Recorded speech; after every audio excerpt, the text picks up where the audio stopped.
You are watching the Vodka stream.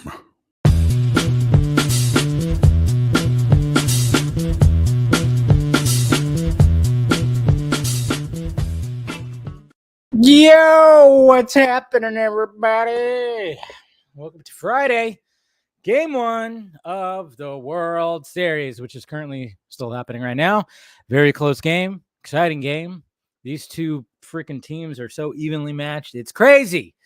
It's crazy, but I love it. I love it. And, we'll see what happens. Like I said, if I'm finally being a Giants fan, I'm going to be rooting for the Dodgers. Finally, I was not rooting for the Dodgers when it came to the divisional series. I was not rooting for the Dodgers when it came to the National League Championship Series. I was going for the Padres, and I was going for the Mets. But then I'm like, yeah, Yankees, whatever.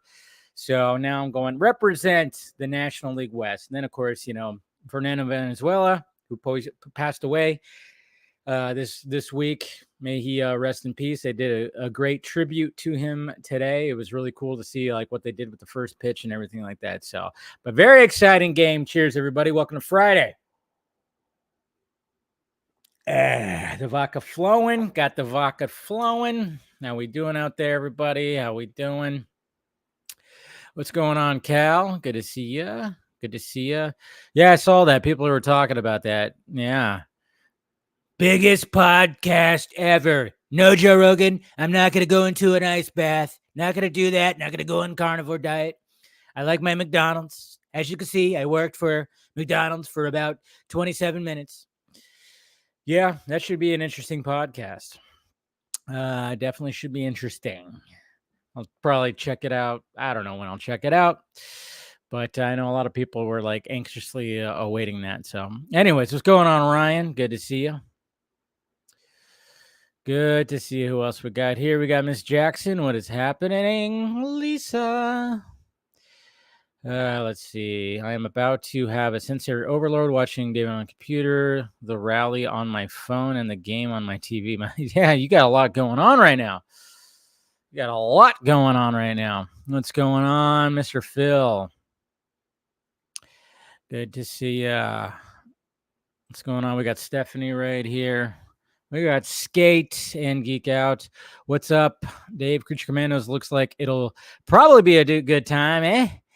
Anyone know if it's weekly releases? I think it's going to be weekly, most likely. It seems like that's what all the streaming services are doing now, except for maybe Netflix is still dropping everything all at once. So I don't know. I don't know. What else we got? We got Mr. Trevino. What is happening? Happy Friday. Happy Friday. We got Victor Caldas Valcancelos from Brazil. Hey, CCXP is going to be happening down there soon, hopefully. Cheers. Hopefully, CCXP is going to be pretty exciting when it comes to down there. We'll see. Yeah, he did. I mean, everybody's kind of wondering. They were wondering about both. So what's going on, Axel? What's going on, Axel? Good to see you. We got Max Wolf Danger. What up? I'm doing good. I'm going to see Venom 3 tomorrow. No spoilers. I saw pictures of Spider-Man Noir. It looked good. I think Spider-Man Noir TV show is going to be good. So yeah, we'll be talking about that. We'll definitely be talking about that. I mean, we might start jumping into a little spoilery stuff when it comes to Venom, when we start discussing. But right off the bat, I am going to give my drinking review, as I do when I see a movie for the opening of the Vodka stream. So I will be giving my full review, but I'm not going to give any spoilers when it comes to that. But when other people get on who have seen Venom, that's when we'll start talking about spoilers. So yeah, we'll let it be known. Don't worry. I'm drawing Blue Lantern. That's cool. What's going on, Jay? What is happening? Tony Movie Chappie D9 Neil Blomkamp fan. Do you think Jonah Hex will be rebooted in James Gunn's DC universe? I mean, I don't think they'll actually dedicate like an actual something. He might show up in something in the DCU, but I don't see Jonah Hex actually like having his own thing. But hey, you never know. James Gunn likes those certain characters. He likes those certain like off the cuff characters, man. So hey, maybe it could happen. Who knows? Oh, I can't wait for the Superman trailer. What's on today's news? We got a lot of stuff to talk about. I mean, it was a fairly slow news week. You know, we had New York Comic Con last week, which I think I covered like up and down. But obviously, when the panel gets on, we could talk more about that stuff. But for the most part, I think we kind of covered it as much as we can. You know, we got John Turturro talking about why he didn't come back as Carmine Falcone, which was very interesting on that, given the, you know, the Carmine that he played in the Batman. It was very interesting. So, yeah. We got some things today. I'm also hoping the trailer. Yeah, it seems like that's going to be the case. Is the trailer is going to probably show up at CCXP. Seems like that's a really good place right there. I think that we're kind of betting on that. Really? I didn't hear anything about that, but who knows? Everybody always says stuff about screen test. It just seems like it's a little too early for a screen test, to be honest. That seems a little early. Hey, there's Mama Film Junkie. Good to see ya. Good to see ya. Dodgers are down 1. What are we doing here? It's in the 7th. Pretty exciting game, though. It's very exciting, to be honest.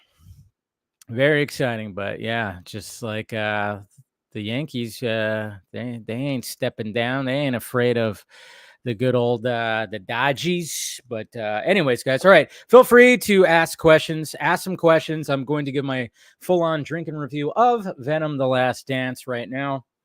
And so yeah, if you guys have any questions that you want me to answer, by all means, just put it out there, or even some comments. It's fine. Just talk, ask, do all that. And here we go, because, you know, obviously I gave my first reaction review, but here we go. Venom: The Last Dance. Yeah. So when it comes to the Venom franchise, I don't expect much from the Venom franchise. I really don't. After watching the first one, I was like, okay, I see that they're, you know, it's Sony, and they're going to take this approach where it's going to be a pretty goofy type of franchise. And I enjoyed the first one, even though you could totally tell because it's fucking Sony and it's just studios with these goddamn movies anyways, that there was some studio interference, and you could tell that it was edited down. And I remember seeing all the behind the scenes stuff when it comes to like Tom Hardy doing like, doing all the Venom stuff where he was like being controlled and everything. There was more to that than that we actually saw, because there were so many set videos and set photos and everything when it came to that. So you could totally tell. And then there's some moments in there that's just cringy beyond belief, but I still enjoyed it. Now, when it came to Let There Be Carnage, I was way more disappointed, because it's like, all right, now we got Carnage. Carnage is like, that's Carnage. Everybody's been wanting to see Carnage. You got Woody Harrelson, who's playing good old Cletus. But right off the bat, I mean, when they had like these young actors that were in what's it called? Ravencroft or whatever, that the place that they hold the people. And they had like Woody Harrelson's like voice come out of this young actor. It was just, I immediately went, oh my God, they really did this. They didn't de-age Woody Harrelson. They just put his voice onto a younger actor, and it sounded very strange. And then it was just kind of disappointing. It was just, I don't know. It just was disappointing. So when it comes to Venom: The Last Dance, a lot of people were saying that it was the best out of the franchise. I saw that over and over and over again when it came to seeing on social media, seeing people talk about it on social media. It's the best one in the franchise. Best one in the franchise. It is not the best one in the franchise. And particularly the reason why I am saying this, I'm not saying that it had potential to be the best one in the franchise, because it's bigger than the other two when it comes to, at least, when shit's going down and you got Null out there and you got other symbiotes, you got these creatures that are showing up. So it's bigger in the fact that there's more at stake here, because it's like there's going to be essentially an alien invasion that's going to be happening. But the reason why that it's not the best one in the franchise is the ending sucks. The ending sucks. Not the ending of the battle, the final battle. The overall ending to wrap up the whole franchise, the series, into a bow. was like, is this what they reshot? Is this what happened? Like they reshot this ending? I'm not going to say what it is, but it's just the way that it ends. I was like, that's it? That's how you're going to end this? What was originally supposed to be the ending? Because I bet you it wasn't that. I bet it was not that, because that was horrible. It was horrible. I was like, wow. And then it's just like credits started rolling. I went, oh my God, that's how they're going to end it? That's how they're going to, oh, that's disappointing. And then, of course, there's a mid-credit scene and a post-credit scene, which they don't really go. I mean, I guess it can be something, but I doubt it's going to be anything. But, you know, if you want to sit there and want, you know, it's that. But yeah, for, you know, Tom Hardy is awesome. The relationship, obviously, the whole buddy movie of Venom and Eddie. When it comes to the movie is fine. It's great. And, you know, there's some just moments of like, oh, wow, there's, yeah, you could tell that they were trying to chop this movie down as short as possible as well, too. There's a lot of things that happen where we go, oh, wait a minute. All of a sudden, okay. Oh, okay. Okay. Interesting. So, but yeah, but I hated the ending. I fucking hated the ending. I was like, wow, that's the way they're just going to do it right there. That seems like that wasn't the original ending at all. And I'm pretty certain that that wasn't the ending at all. And I'm not talking about like the final battle, because it's called The Last Dance. So it's like, who is, you know, somebody's not making it out of this, you know, of course, but you kind of already had that sense of like, somebody's not making it out of this. So, but that part was fine, but it was just like the actual ending before the credits rolled. I went, really? That's how you're going to do it? Oh, man. But again, Tom Hardy's one of my favorite working actors today, and I still think he did a good job. And just how goofy and weird he is as Eddie, it works and it's entertaining. Go see it. If you like the other two, you'll like this one, even if you really didn't like the last one or something like that. But I would say give it a chance. Give it a chance. Give it a chance. So cheers. All right.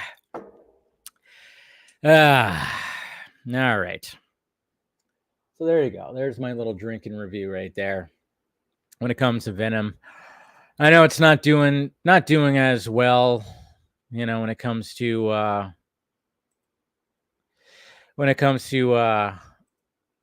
the box office and stuff like that. It's not doing all that well, which is like, yeah, I could see why. What the hell? All right, sorry. That was weird. All right. Try that again. But you know, give it a shot. Give it a shot. Nothing wrong with that, right? And there's no movie that's coming out next weekend, really. I don't think, right? Because it's Halloween on Thursday. So, and I'll be posting. I have a Halloween costume, guys. Maybe I'll probably do it on Wednesday. Wednesday's Film Junkie Live. I'll probably dress up as I did something simple. At first, I was going to do something a little bit more when it came to Halloween, because I'm going to my dad's tomorrow. He throws like a little, you know, every year he throws like a little Halloween thing. Because he married into a bunch of grandchildren. So, and so we're going up there tomorrow, and I've got, what did I go last year? I don't think I went last year, honestly, but I went the year before where Steph and I dressed up as Wayne and Garth, which that worked out very well. But I was going to dress up as a certain something. I was going to dress up as Marty, 2015 Marty, because I had most of the pieces except for the jacket. But then I was like, I don't know, if I buy the jacket, I didn't really feel like buying the jacket, because I'm like, what if the jacket looks like ass? And I've seen you can go on Amazon and find that 2015 Future jacket, which is awesome. I have everything else. I have the hat. I have shoes that look like power laces, high top shoes that look like that. And that's all you really need, you know, when it comes to that. So all I needed was a jacket, but I didn't feel like spending about $50-$60 on the jacket. So then I had another idea of like, oh, what if there's something like this? And sure enough, ordered just one thing I just really needed. And then it just requires me of, well, destroying a shirt, I should say, just, making a shirt a mess. So not much that has to be there. Like I said, it was like, but I'll post a picture tomorrow, and I'll probably maybe get into the get up on Wednesday's Film Junkie Live. But I'll give you a hint. It has something to do with a movie that came out this year. That's the hint I'm gonna give. That's the hint I'm gonna give. A movie that came out this year has something to do with that. That's what my Halloween costume is gonna be. So should be good. Should be good. Hopefully. Hopefully, didn't wait till like the last minute as I usually do. So at least. But anyways, all right. Just sending out some invites before I start answering some questions here. Let's see.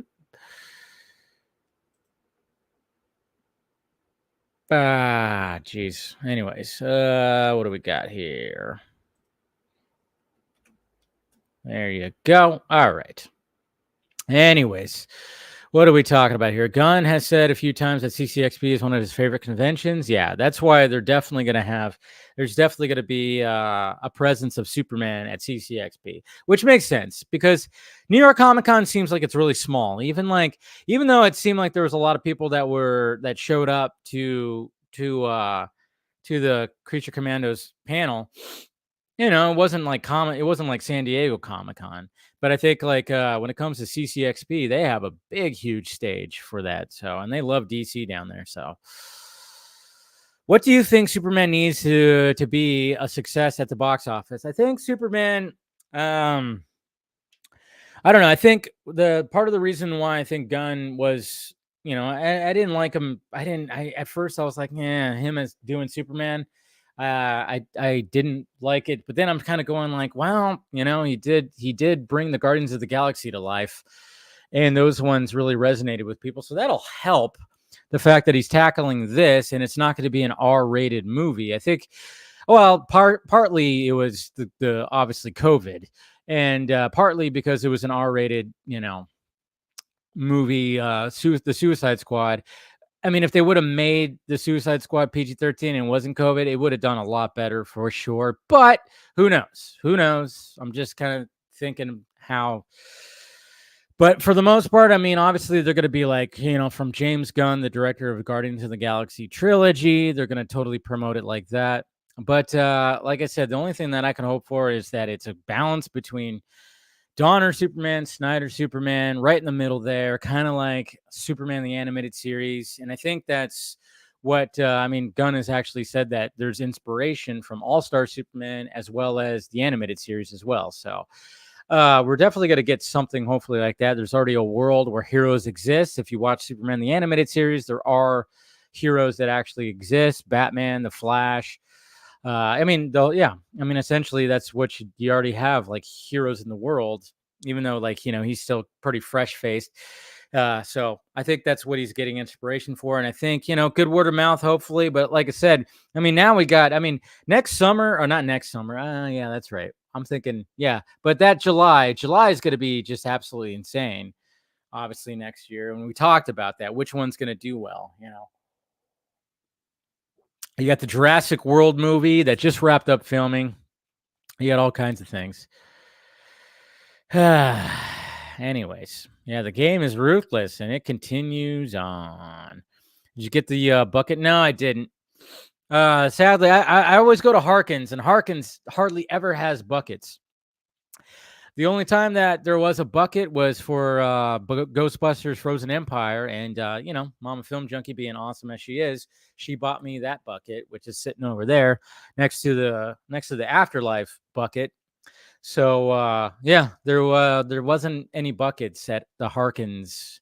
So I'm so fired up for James Gunn's DC universe. I can't wait to see who he chooses and what he does with Batman. Fantastical and experienced would be a cool contrast. Oh yeah, it's definitely going to be fantastical and experienced. I mean, you got it right there. Hey, Lane, what's going on, sir? Good to see you. Good to see you. Sony should stick with making tech, not movies. Yeah, but they bought what? Columbia Pictures. You know, every time you see that, din din din din din din. Ooh, the Dodgers are threatening. We got 2 outs, bottom of the ninth, 2-1. Man on first, or not first, third and second. Venom 1's the best one. Oh yeah, I agree with you right there, sir. Yeah, we'll talk about it when you get on here. Hardy said he wanted to fight Spider-Man. Sure. People say a lot of things. What's going on, Cortez? Watched Venom: The Last Dance today, and I enjoyed it. Yeah, I definitely think this series has been the most entertaining out of the villain. Yeah, I'll agree with you there. But I'm very much looking forward to Kraven. I think Kraven's gonna steer the whole villain franchise into a different direction, and I'm actually looking forward to Kraven. And I saw, of course, I saw another trailer for it last night, one that we've already seen. So, but Dave, I've been wondering, since I'm listening to a lot of Foo Fighters lately, what's your favorite album? I have a soft spot for Nothing Left to Lose. It's a special one.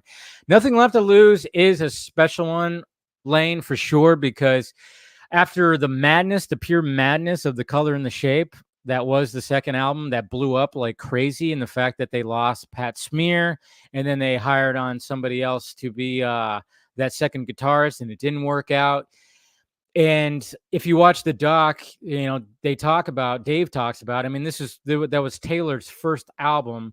And Dave even talk about how he wanted to just approach it differently and be a little bit more melodic, which there's a lot of melodic. You could hear the difference between Color and the Shape to Nothing Left to Lose. And I mean, Aurora is probably my favorite song on there. It's so fucking good. But there's what's that one song?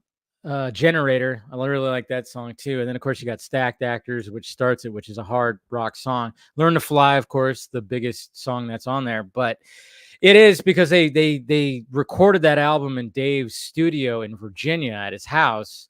So it was like a very and it was just the three of them. It was actually just three of them. It was Dave, it was Nate, and it was Taylor. That's it. So it is a special album, but I would say my favorite album is Echo, Silence, Patience, and Grace. That's just my overall favorite one, because to me, that album just takes everything that they've done, whether it's hard rock, melodic rock, or acoustic rock, and it puts it all into one album. There's so much in there where it's just the different tones of Foo Fighters is in that album, in my opinion. So anyways, that's just my Foo Fighters spiel right there. Venom 2 is your favorite? Yeesh. Yeah. I did not really like Venom 2 really at all. This Halloween, I'm going to rewatch The Batman because the 31st fell on a Thursday, so I'm going to start a marathon. Yeah. Oh yeah. I mean, I think we can basically say that The Batman is a Halloween movie. I'm putting it in there as a Halloween movie, and I'll probably put it on Thursday, maybe. You know, because like I said, there's I don't think I'm gonna go see a movie because I don't think there's anything that's there quite yet. So I'm going to be the Punisher. I'm meeting the John Bernthal. Oh, you're meeting John Bernthal. That's cool.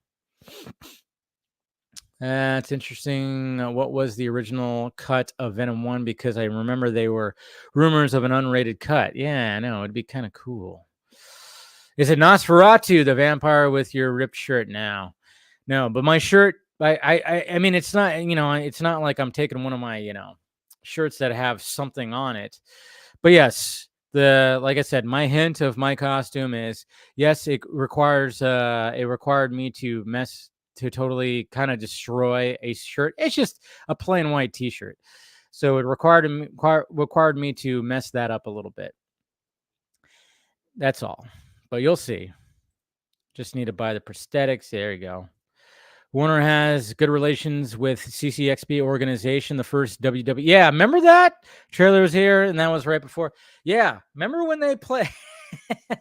Poor Wonder Woman 84, because Wonder Woman 84, man, I remember at CCXP that year, it was like when they showed that trailer with Blue Monday playing, it was like, holy shit, this is great. And just, it was all phenomenal. And then, of course, you know, when you see Wonder Woman 84, which not a terrible movie, but not a good movie. And they took a lot of swings when it came to that movie. It just didn't feel like it was the 80s as much. Like, oh, wow, they got that song playing on the trailer. That means there's going to be 80 songs throughout. And there was like no 80 songs. So Gladiator 2 bucket looks cool. Yeah, it does. Wouldn't mind getting that. But like I said, the movie theater I go to is Harkins. They never have them. I should probably go to like some AMCs and everything now and again. But yeah, we'll see. The first two promotional photos definitely have that balance, I guess. Which ones you talking about? I don't know. Dave Craven looks genetic. Genetic? I think he meant generic. Yeah, I mean, it probably will be, but the fact that it's R-rated and very violent, that's what I'm also. Oh, don't say that, Indiana Jake. Good to see you. But I know what you're talking about, because apparently Stephen Knight, who was writing the Rey Skywalker Star Wars film, apparently walked away. And it's just like, Jesus Christ, here we go again. I swear, Lucasfilm and Kathleen Kennedy, they're just like, it's like they get things half right and half wrong. It's so weird how it is. It's very odd. But hey, what could he do? Aurora is my favorite. Oh yeah.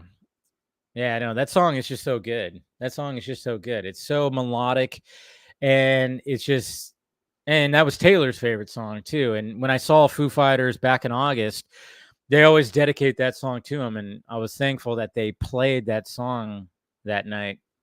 And it sounds so good live and stuff like that. Just the way that, I mean, that song is just so perfectly crafted, and just, you know, and it's just the way that Dave sings, and then the way it ends with like the fucking drums going crazy and stuff like that. It's giving me goosebumps just thinking about it right now. It's such a freaking good song. The Venom movies are definitely in the so bad it's good category for me. I could totally see that. Totally 100%. Oh, man. That's the way you got to look at it. Just like Batman Returns is a Christmas movie. Exactly. Batman Returns is definitely a Christmas movie. I watch it every Christmas. I don't care. But yeah, the Batman, I watch it every Halloween, and I'm probably going to put it on Thursday night. So we brought alcohol. That's what you got to do. Sneak the alcohol in. I remember doing that when I was a young buck as well. I don't care. I'm proud of. See, there's nothing wrong with that, Stephanie. Because I don't think it's like, some people think it's like one of the worst things ever. There are good things with it, but there are questionable things. There are very questionable things, but there are also some things where I'm going, hey, I understand why this exists. You know, I understand why it exists. So, and you know, Patty Jenkins wanted to make a movie like the TV show she grew up with, and that's exactly what she did. And I commend her for that. That year, CCXP was really important, but then COVID came and the event has not yet managed. Well, hopefully they could bring it back. Unless Kathleen Kennedy is gone. Yeah, might be. I mean, I don't know. Seems like she's only getting things half right, like I said.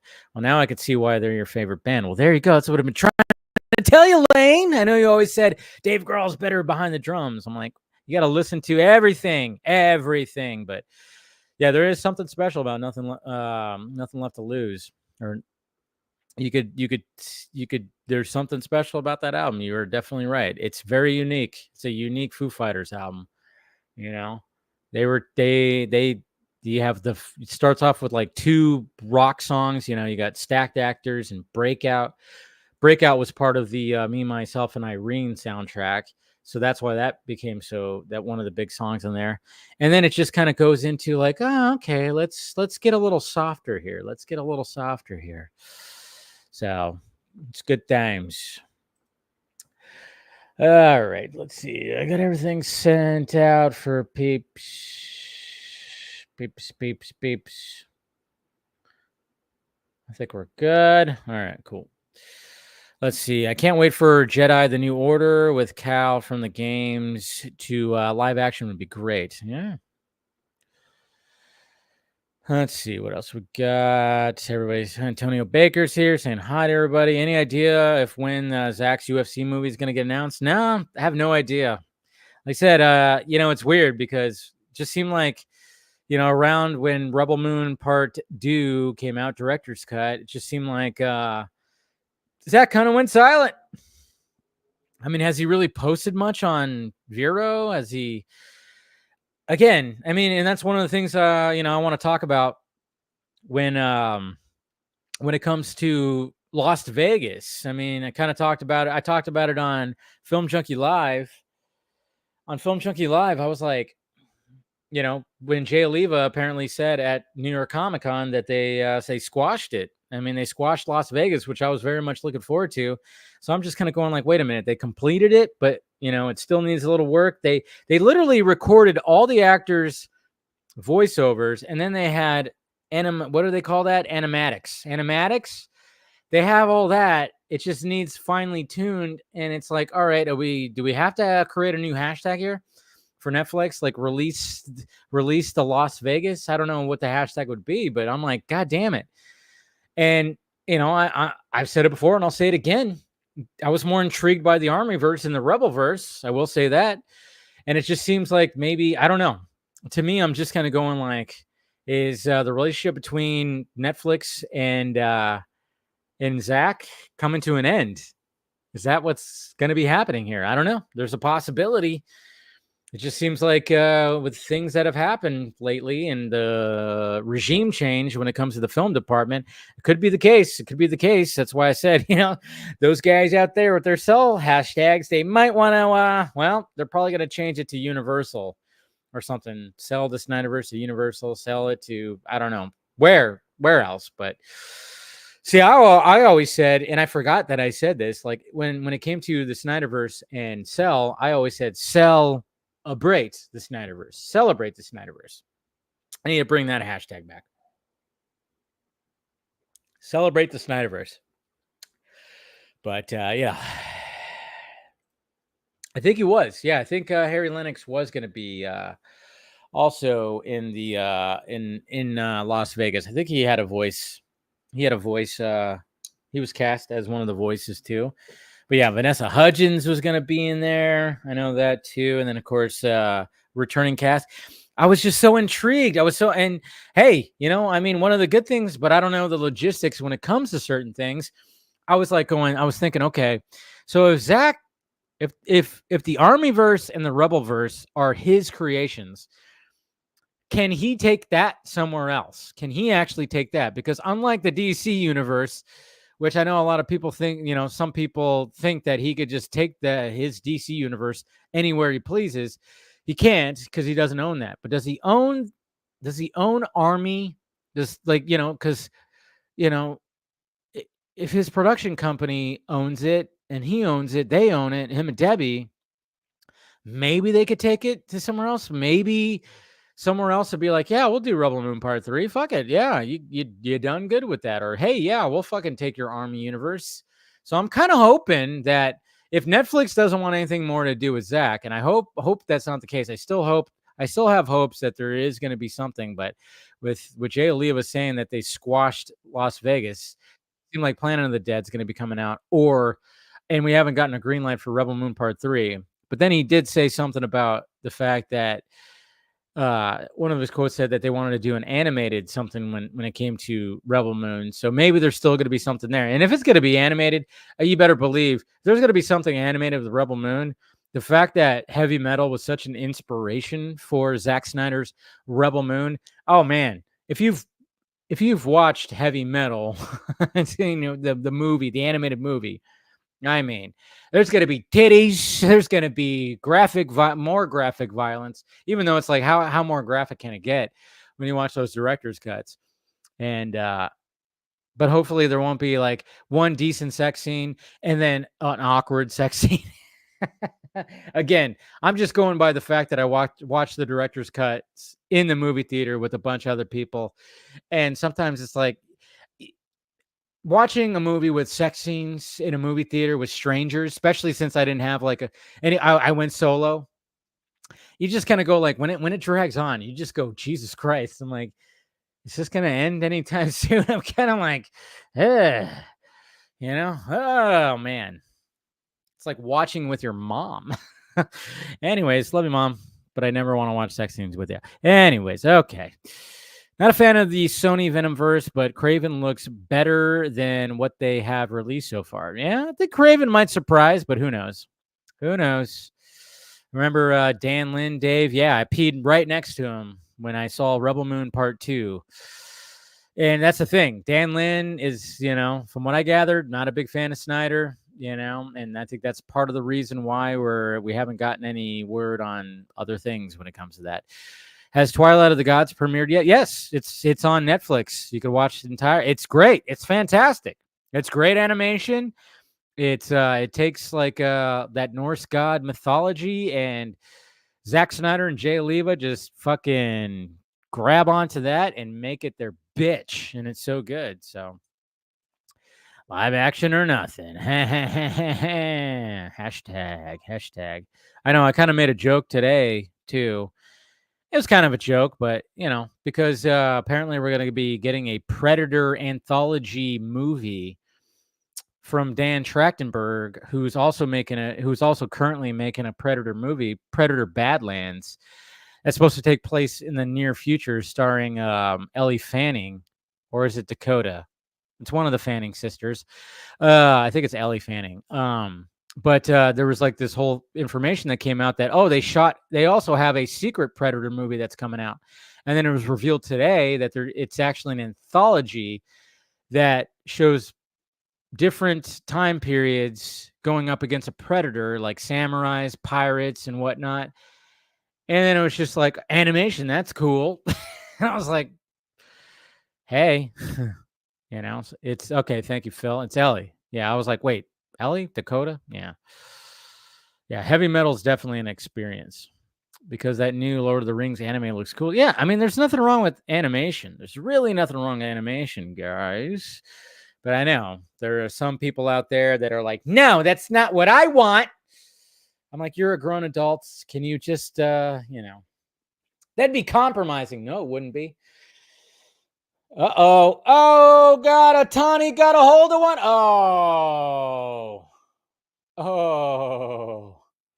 Oh, boy. Otani's going to get a triple. He got a triple out of that one. Wow. I thought Otani got a hold of one. I thought he got a hold of one. It was off the wall, but he got a triple out of it because of a defensive mistake by the Yankees. But man, I thought he got a hold of one to tie the game, but he did not. Anyways, all right, let's go ahead and start bringing some peeps on here, and we'll have some discussions. First off, we got Phil. What's happening, man? Hey, buddy. Same old. Just happy the week's over.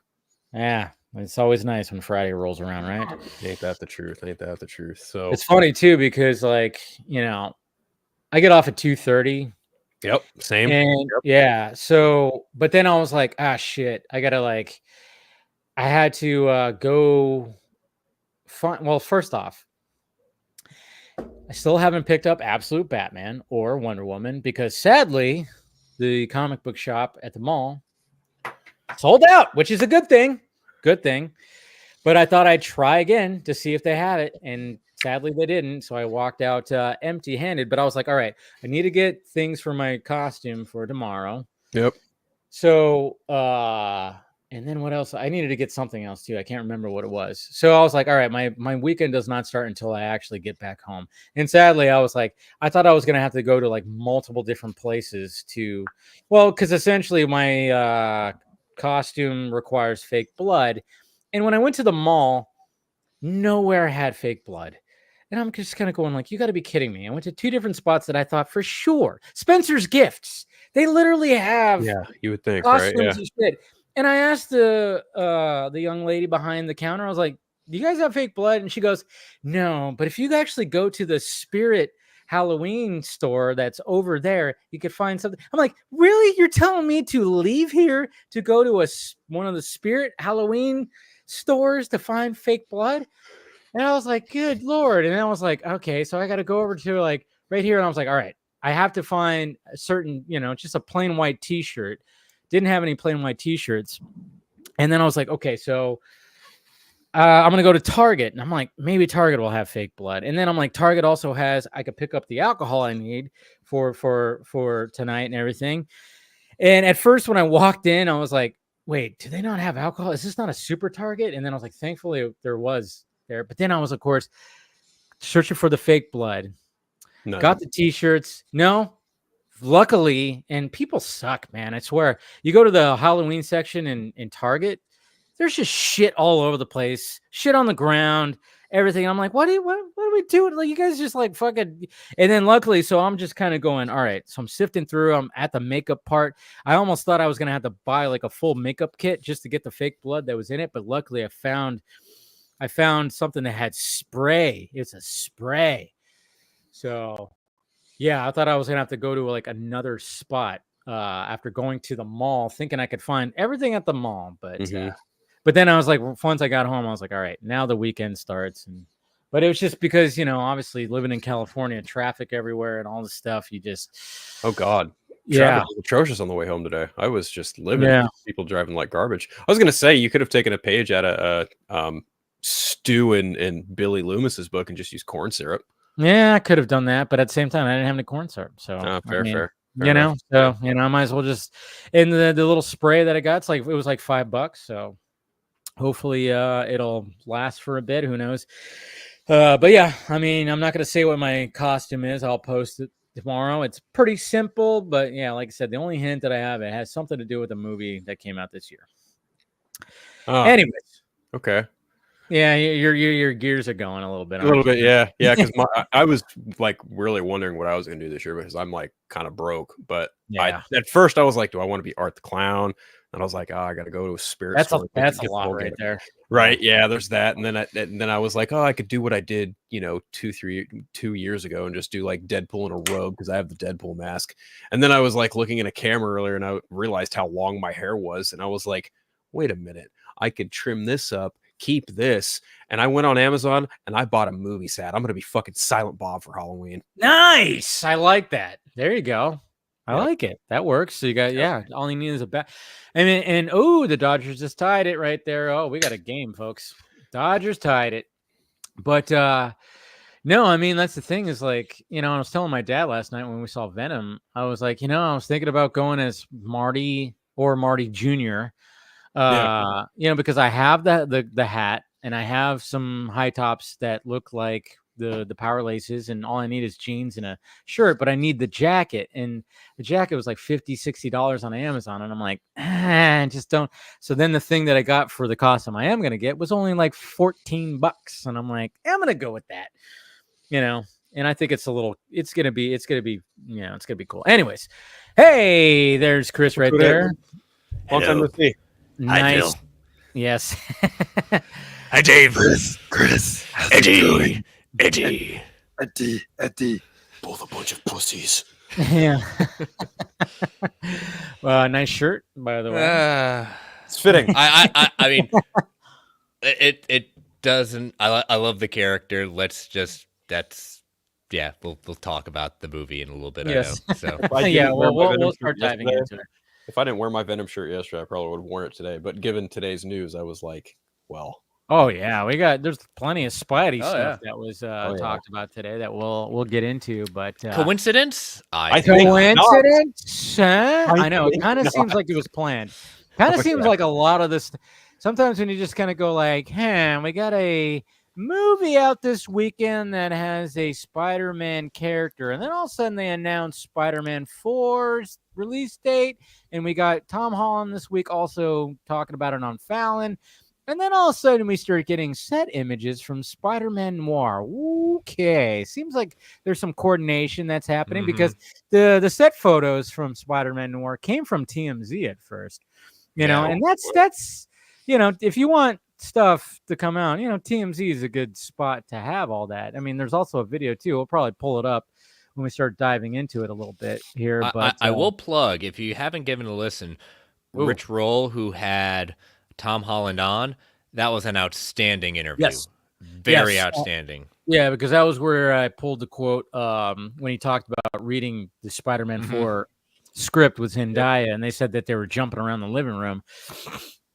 And I do like the fact that Tom Holland has creative input that he's mentioned too, that he's putting some of his input into there, which I always think is great. I think anytime, like, especially when you have somebody who's passionate about like certain characters, no matter what it is, superhero or not, I think it's always a good thing when the person playing it has creative input, because I mean, you just need to have that collaboration no matter what. It can't just be, but I mean, of course it could be, turn bad. There's always potential for it to turn bad, but I don't think Tom Holland doesn't seem like a diva. He doesn't seem like, he seems very modest and very very grateful for the position that he's in. And my God, is that guy going to have a fucking busy next year? Jesus Christ. Oh yeah. Yeah, I mean, I like it how everyone's out that, because it hasn't been officially said. Nolan hasn't said that he's the lead, but everyone's going now saying he's the lead in Nolan's new movie. I said, Nolan hasn't said anything yet. Well, Nolan doesn't have social media, but Tom Holland did say that when he got the phone call, he's all, that was like getting the phone call 10 years ago to be Spider-Man. So it's confirmed by Holland. Well, I mean, we knew he was in it, but like, yeah, but I mean, it's just like, but that's what I love about Nolan. Nolan is very much off the social media grid, so it's there unless they, somebody catches them and doing like an interview. Yeah, I mean, and that's when we're gonna get it confirmed by Nolan for sure. But that's what Nolan's just very much off the grid. But I mean, so you got Tom Holland, who's gonna be filming Doomsday, and then you got Spider-Man 4. And then you got Nolan's film, and I'm like, Jesus Christ, that guy's just going to be just swamped next year. And then, of course, the release dates are in the same month, a week of each other. Yeah. So you got the Nolan film that's, I mean, something might change, of course, but you have the Nolan film coming out on the 17th in 2026 of July. And then a week after on the 26th, right? Am I doing the math right? 24th. Sorry, 24th. You got Spider-Man 4. It's like, I have a feeling something might move. A lot of people were saying that about Fantastic Four, because everyone knew Blade was going to get moved, and Blade moved, and then Disney was like, yeah, we're putting Badlands there. And I was like, damn right. I knew Fantastic Four wouldn't fucking move. So that's true. I think they're pretty confident. I mean, July of next year, I mean, the next 2 Julys are going to be jam-packed. That's for damn sure. So... very interesting stuff. But Chris, I wanted to ask you, because I mean, you got kids and stuff. Are you dressing up or anything this year? Do you guys do that whole thing? Yeah, I mean, the kids have got their costumes. My son's gonna be Maui, and my daughter is a big fan of this literary character called Pinkalicious. So Pinkalicious, yes, yeah. That's what she wanted, and there we are. Hey. So that's cool. But yeah, I mean, occasionally I'll dress up. It just depends on it's a work day, so it depends on how. I usually just will assemble something last minute. Like a go-to for me is I've been it before. I've been Indiana Jones before. I've got the whole get up and everything, so I could always lean into that. I've got a Ghostbusters shirt I've rocked out before, so all depends. Well, yeah, especially with your job, you don't want to like go too crazy with it, where it's just like, hey, those days are long gone. Yeah, you can't just. I mean, I remember even. When you have like a job where you have to go into an office, it's like you don't want to go like too crazy. Sometimes, if you're going to a Halloween party, and especially if you're going to be doing like the couples kind of thing, that's always when you go all out. Like I said, like the last time I did the couples thing is. Me and the ex, we went as Wayne and Garth, and it was perfect. It was like, Yeah, I was Wayne. She was Garth. She already had the, even though like it was funny because she had blonde hair, but she still wore a wig. She just, and she hated it too. I'm like, you should have just made your hair, just like fluffed it up like that. But but it worked out. It was like it didn't require too much. It was like I already have a black tee. I got jeans old jeans I can make holes into, and I got the Converse that he wears.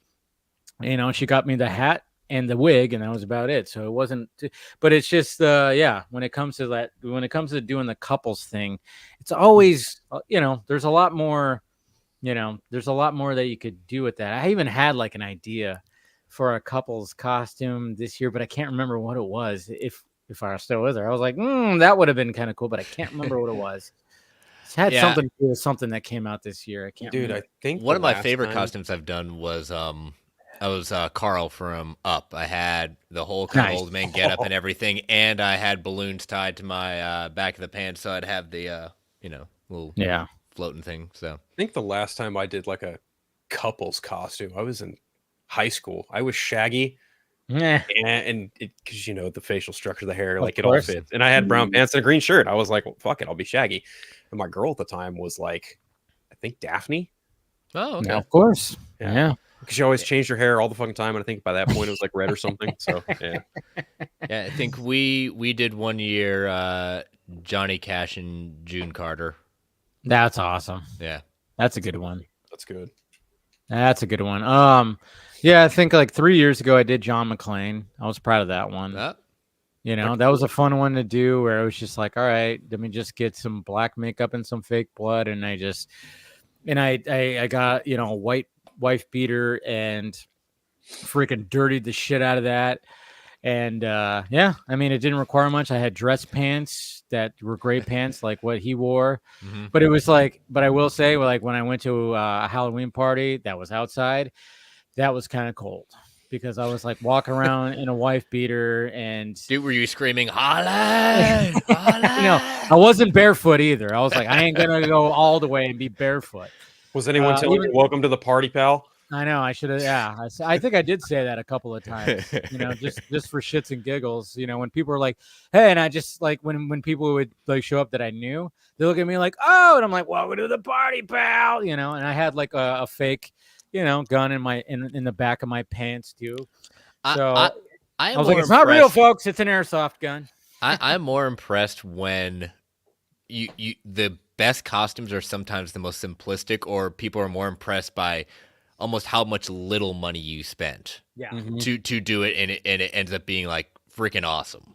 Yeah, that wasn't too difficult. And then the next year I went as Ace Ventura, and I almost won a costume contest at this bar that we all went to because I did the whole 9. Like when I got brought up on stage, I was like, fuck it, I'm gonna do the walk and everything. So when I walked on stage, I did the walk and everything. So like people were like, and people took pictures with me because I had the wig. I mean, there's pictures you can find on social media, and it didn't require much. Like when I ordered on Amazon, it didn't cost that much. I just had the overshirt and the pants. I already had the boots, and then just wore the white wife beater that I already had because it came into a pack. Not the one I ruined being John McClane, so I had that underneath, and then it was just And I even had the little card too. It came with that little Ace Ventura card. So I would pull it out and just show it to people. But yeah. And then I remember it was funny too, because when I showed up to my friend's house and I had their dog, and there was like a little photo shoot with the dog as if it was like, doing all that. But yeah, I came in like 3rd, 4th, something like that. But it's funny because my friend and his wife, they won because they went as John and Yoko. Did they stay together at the end of the party? Because I mean, they could have really gone on the. They could have really went meta, but they didn't. But they did a good job. Like they went full on out, and they actually won the costume contest at that place. So that was fun. But yeah, always good to do that. What was your favorite costume as a kid? Like, what was the one? Ghostbusters, baby, man. Ooh, Batman or the Red Power Ranger? Yeah, I went as Batman a couple of times. Yeah. I went as Batman a couple of times. Went as Ghostbusters, but they're like, if Mama Film Junkie's out there, she's got pictures there. I mean, one time she created a Ghostbusters costume for me that was really cool, out of like a jumpsuit kind of thing. And then like the following year or next 2 years, my parents actually got me the full on like jumpsuit for Ghostbusters. That was like a brown Peter Venkman looking one. So I was like Ghostbusters like 2 or 3 times. Batman, I had the Batman mask that had like the full on plastic face where you could barely breathe in it when you're walking around, that shit. And then of course, like following years, I got like just the actual standard like mask where I can just have my face free and had the chest plate thing and everything. So yeah, mine was definitely Ghostbusters. I had the Egon getup from real Ghostbusters. Oh, I believe that. I believe that. I don't even mean that like mainly. Like you kind of look like Harold Ramis. You give off Egon vibes. I just don't have that the blonde hair they made him do for the real one. But the jumpsuit was definitely from that. In the foam proton pack stream, Oh yeah. I bet if we all wanted to, we could probably each look like a Ghostbuster from a. Oh yeah, 100%. Yeah, like, I'll put my glasses on. Be Rick Moranis. That'd be great. Oh yeah, we could totally pull that off. I think one of my most creative costumes, probably my most creative costume, it just hit me right now because I went to a party and I came in second in that costume. I went as Goat Boy from Saturday Night Live. Oh, that's Jim good. Brewer. Yeah. Yeah, because I had the shirt. I had the T-shirt. I found it at Hot Topic, so I had the Goat Boy T-shirt. It was just like I just remember walking in a Hot Topic one day. I mean, this was fucking 2006, 7. I don't know when it was. It was a while ago. And I had the T-shirt. So, I remember finding it. I'm like, oh, my God, they have a Goat Boy T-shirt? Holy shit. And I got it. And, I wear it and stuff like that. And then I was like, man, this Halloween, I should be Goat Boy. So I had to be creative. I already had this rock star wig that I had from like the year before when me and my buddy went as, just metalheads. And I was like, I could take this wig and use that and kind of cut it up a little bit. And I was like, all right, I need horns. So I found some horns, cut holes to put the horns in the wig. And then I needed like the sideburns in the wig and the beard. And I found that. And of course, that was a kind of a pain in the ass to like put on my face. And then I already had a blazer because he was like hosting a talk show. And then I wore the shirt underneath. And there were some people that were like, I remember at the party going like, are you like a wolf man? I'm like, no, I'm Goat Boy. And I would like have to like show the shirt and then be like, oh my God. And I'd just go, bah, bah, bah. I would just start doing that. So it was like people got a kick out of that part at that party to the point where I got voted almost won, but I was second place. But yeah, that was a fun one. I think the most inventive one I ever did was like 2012, and I was Charlie Sheen, and I had the glasses, a pack of Marlboro Reds, a red tie, a suit, everything, and I was just going around. I'm a warlock from Mars, man. Yeah. You're winning, or you're in my corner with the trolls, sucker. Like just fucking doing the whole bit, and it was just. Oh man, that was like right after he got fired from 2.5 Men too. That was when he started having his meltdown. Yeah. I got tiger's blood. Yeah. I was being at going to college at UNC Chapel Hill, Franklin Street. Everyone going out for that. It's kind of infamous. I mean, it blew my mind where there were people from around the world just would come to say they were on Franklin Street for Halloween. I think one of the creative ones I saw was the ambiguously gay duo with Ace and Gary. And they had the car too. They had the car. Oh, they had the car. They had the car. Holy shit! That I was like, gay duo. Yeah. God, I love that. Those shorts right there. Yeah, and that's where Steve Carell, before he was Steve Carell, he voiced Ace or was it Gary Cole that did Gary? Yeah, Gary right? Cole did. Yeah. God, I remember watching Saturday Night Live, always hoping for a new short for ambiguously gay duo because it was or just TV Funhouse, anything TV Funhouse. Yes, that's right. Because that was like a whole thing. That was a whole stretch right there at the beginning of the 2000s when they did those animated shorts, man. Those are like so freaking good. They should bring those back. What They should about the definitely- the ones they would play with like real audio and just have fun Yes. with the animation? Yes, they would take real audio and edit it together with some animation, and it would be just so perfect, so perfect. Another genius idea from Robert Smigel. That's right. It was Robert Smigel. That guy. You know, when it comes to what's the dog's name? Triumph. Couldn't remember his name. Yeah. Triumph, the insult comic dog. So good when it comes to Robert Smigel. The fact that he still does that.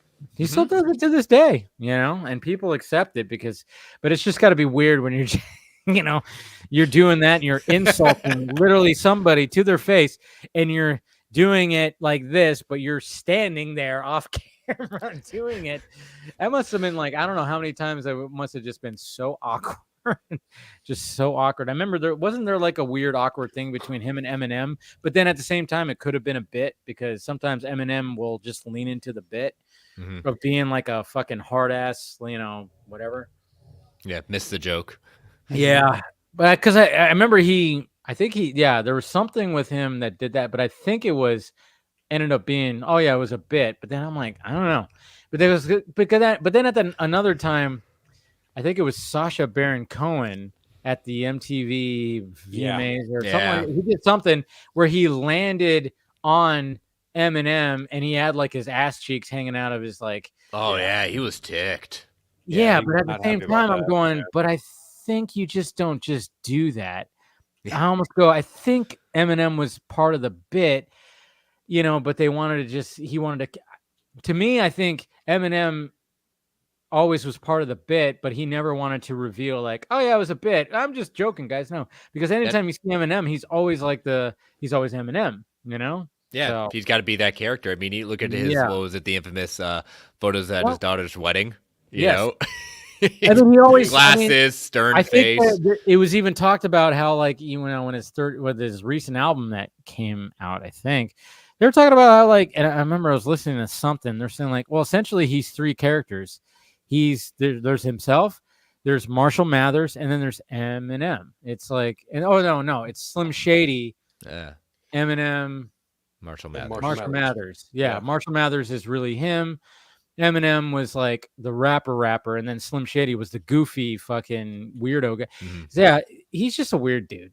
He's just a weird dude, and I think like when anytime that there's ever been things like bits happen where it seems like he's pissed, I think he's been for it and he just leans into it being like, yeah, I'm pissed off that this all happened. I think he's just always been kind of like a goofy jokester kind of guy, but he plays a character all the time. Anytime you see him, he's always playing the character of, but maybe deep down inside, he's just like, he's one of us. He's just a goofy fucking nerd.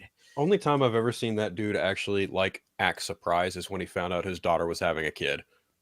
Oh yeah, I saw that. That was like the only time I've ever seen him just be like, "Oh fuck, is this real?" Yeah. I'm gonna be a grandpa, Eminem grandpa. Yep. Yeah. It's crazy. Crazy to think about because like I remember when I was a teenager, like listening to Eminem, and like his daughter was fucking kid, like a little kid, and it's like now it's like she's having a kid. I'm like, oh fuck, he's old. We're old. God damn, yeah, we're old. Super old. Yeah. I don't know. He's created some great music, though. I will say. Oh, I mean, I remember when he came about, and you know, the whole real Slim Shady thing. It was just like, I remember I wasn't into it when he first came about because I lost my interest in rap. I was into rap when it came to the 90s. You know, your Dr. Dre, your Snoop Dogg, Warren G, all those guys. That when it came to 90s gangster rap, I was into that, and then of course, then I went into alternative rock and all that stuff. So when he came about, I was like, I'm not into this, but I kind of appreciate it. It seems like he's just like this goofy kind of rapper with his bleached hair and all this shit, you know, and Dr. Dre's with him. All right, cool. It's fine. But then of course you start listening to some of his music like later on. I was like, Jesus Christ, this guy. And that's why he's like so respected being a white rapper. Like I've seen so many videos where the rap community, which is dominantly black, of course, they'll even like admit like, oh no, one of the best rappers is a fucking white boy. Like, and we don't care. Like when people get pissed at, oh, it's a white boy, fuck that. The dude, have you listened to how he fucking raps? I mean, yeah, he came in here and we welcomed him with open arms. So if anybody has a problem with that, go fuck you. They were just basically like, fuck off. This is, we're all about the talent. We don't care that he's a white boy. It's like, Jesus Christ. You listen to the way that he flows and raps and freestyles. I mean, that's just like pure talent right there. And yeah, they didn't care. Some people had issues with it, which was weird. So, but it's like, come on, guys, what are we doing here? I feel sorry for anyone who tries to actually come after him and think they can clown him. It's like, you understand this man. Oh yeah, we're talking about you, Machine Gun Kelly. Him, Elon, basically anyone who feels like they have enough, hair on their nuts to try and clown Eminem. It's like, yeah, good luck. It's like, yeah, now you're gonna get a diss track, and it's gonna be pretty good. It's gonna be brutal, and it's gonna get you, and we're gonna listen to it and go, ooh, yep, there it is. That didn't turn out the way you thought it did. No, it did not. No, it didn't. It did not. Oh yeah, he's always good at. I mean, he's called out so many fucking people. Yeah, so many people. And when you go back and listen to those diss tracks, you go, oh shit, he did say that in that song. Holy Lord. Damn, he done. Kind of makes you wonder about certain things too, like especially things that are happening now. It's like, yeah, it's like what else is going to be coming out? But anyways, enough with Eminem and all that stuff. But yeah, this game is still tied 2-2. Man, this is a good game one. Anyways, yeah, we got a lot of Spider-Man stuff. Like I said, obviously we just already kind of talked about the whole Tom Holland, and I don't know where do you think? I wanted to ask you guys: does Andrew and Toby show up in this one? Do you think? Do you want to go first on this one, Chris? I will say that I think Andrew's a yes. I think Toby is still 50-50. Like a maybe. Yeah. Yeah. And the only reason I still stick with Andrew is just because not saying Toby and No Way Home, I mean, all three of them are excellent together. I think if they throw enough money at them, yeah, they're going to do it. But I think the response to seeing Andrew back on screen, and I've said it before, that it showed what happens when you have a good quarterback with you. He had someone that could give him the closure and things like that, and now we can bring him back. And I think people want to see more of him. I think if anyone is going to come back and as a definite, I think it's Andrew. I think to answer that question specifically regarding them, yeah, I think the likelihood of Andrew feels a little bit more likely than Toby, but at the same time, it's like not one of these guys hated being Spider-Man. There was never like any, negative connotation with them playing the role, in regards to Andrew. There was that whole hubbub about his second film just not being up to snuff, and that whole Sony diss or whatever. But it's like, well, that's clearly in the past, because now Marvel Studios is effectively making the Spider-Man movies while Sony plays and dicks around with the other characters. So like I'm with Chris. I think if they could only get one to come back, it's more than likely going to be Andrew. If they get both back, that's probably for the best. As for this movie specifically, given where it's slotted on the release calendar, and if everything goes according to plan and they don't have to move anything around, I'm kind of the mind that Spider-Man 4 could very well take place in a battle world setting. Mm-hmm. So that's what the rumor's been out there where it talks about that. And I think you want to have that scene. This is where Toby is definitely going to be coming in. You want that moment where you have Toby and Hugh Jackman together on that screen. That's what a lot of people are hoping for. There's that key shot that you want to see. Those two that basically help reignite a golden age of the superhero genre. Yeah, that's the next. Because Deadpool and Wolverine brought us back. Good old Wesley Snipes as Blade, which would not be surprised if he ends up getting another movie. And Mahershala Ali just goes, "All right, guys, I'm out." Let's face it. I mean, Jesus Christ, that's what's part of this whole thing too, is the fact that it's like, oh yeah, we're not shocked that Blade is not going to be coming out in November of 2025 anymore. It's like, yeah, we're real shocked, and of course everybody was just posting. I love the love that Wesley Snipes is getting now, because I mean, a lot of people. I mean, there were people that were saying that he should come back, and then all of a sudden he is back, and he was great, and he was leaning into it, and he was all about it, and now all of a sudden, and then there was the line that said, like, there's only one Blade, even though there technically was another one. There was a Spike TV show, but at the same time, it was just like, now everybody's just going, just fucking give Wesley Snipes another movie. Why not? I mean, we might as well just do it. Even if it's a send. I even said it too, where I was like, do something where it's a multiverse thing, where it's like a passing of the sword kind of thing, where it's like, you might as well just do that, where you have two Blades, you have the old and the new, and maybe you could just do something with that whole thing again, if you can somehow make that story work. And maybe that's been on the table. I don't know. It's so freaking crazy. Well, you get into the whole thing, like, I've been always joking around, but not joking around, that Blade's been a fake movie for a while, and the video game is going to come out sooner than you get the actual Blade movie.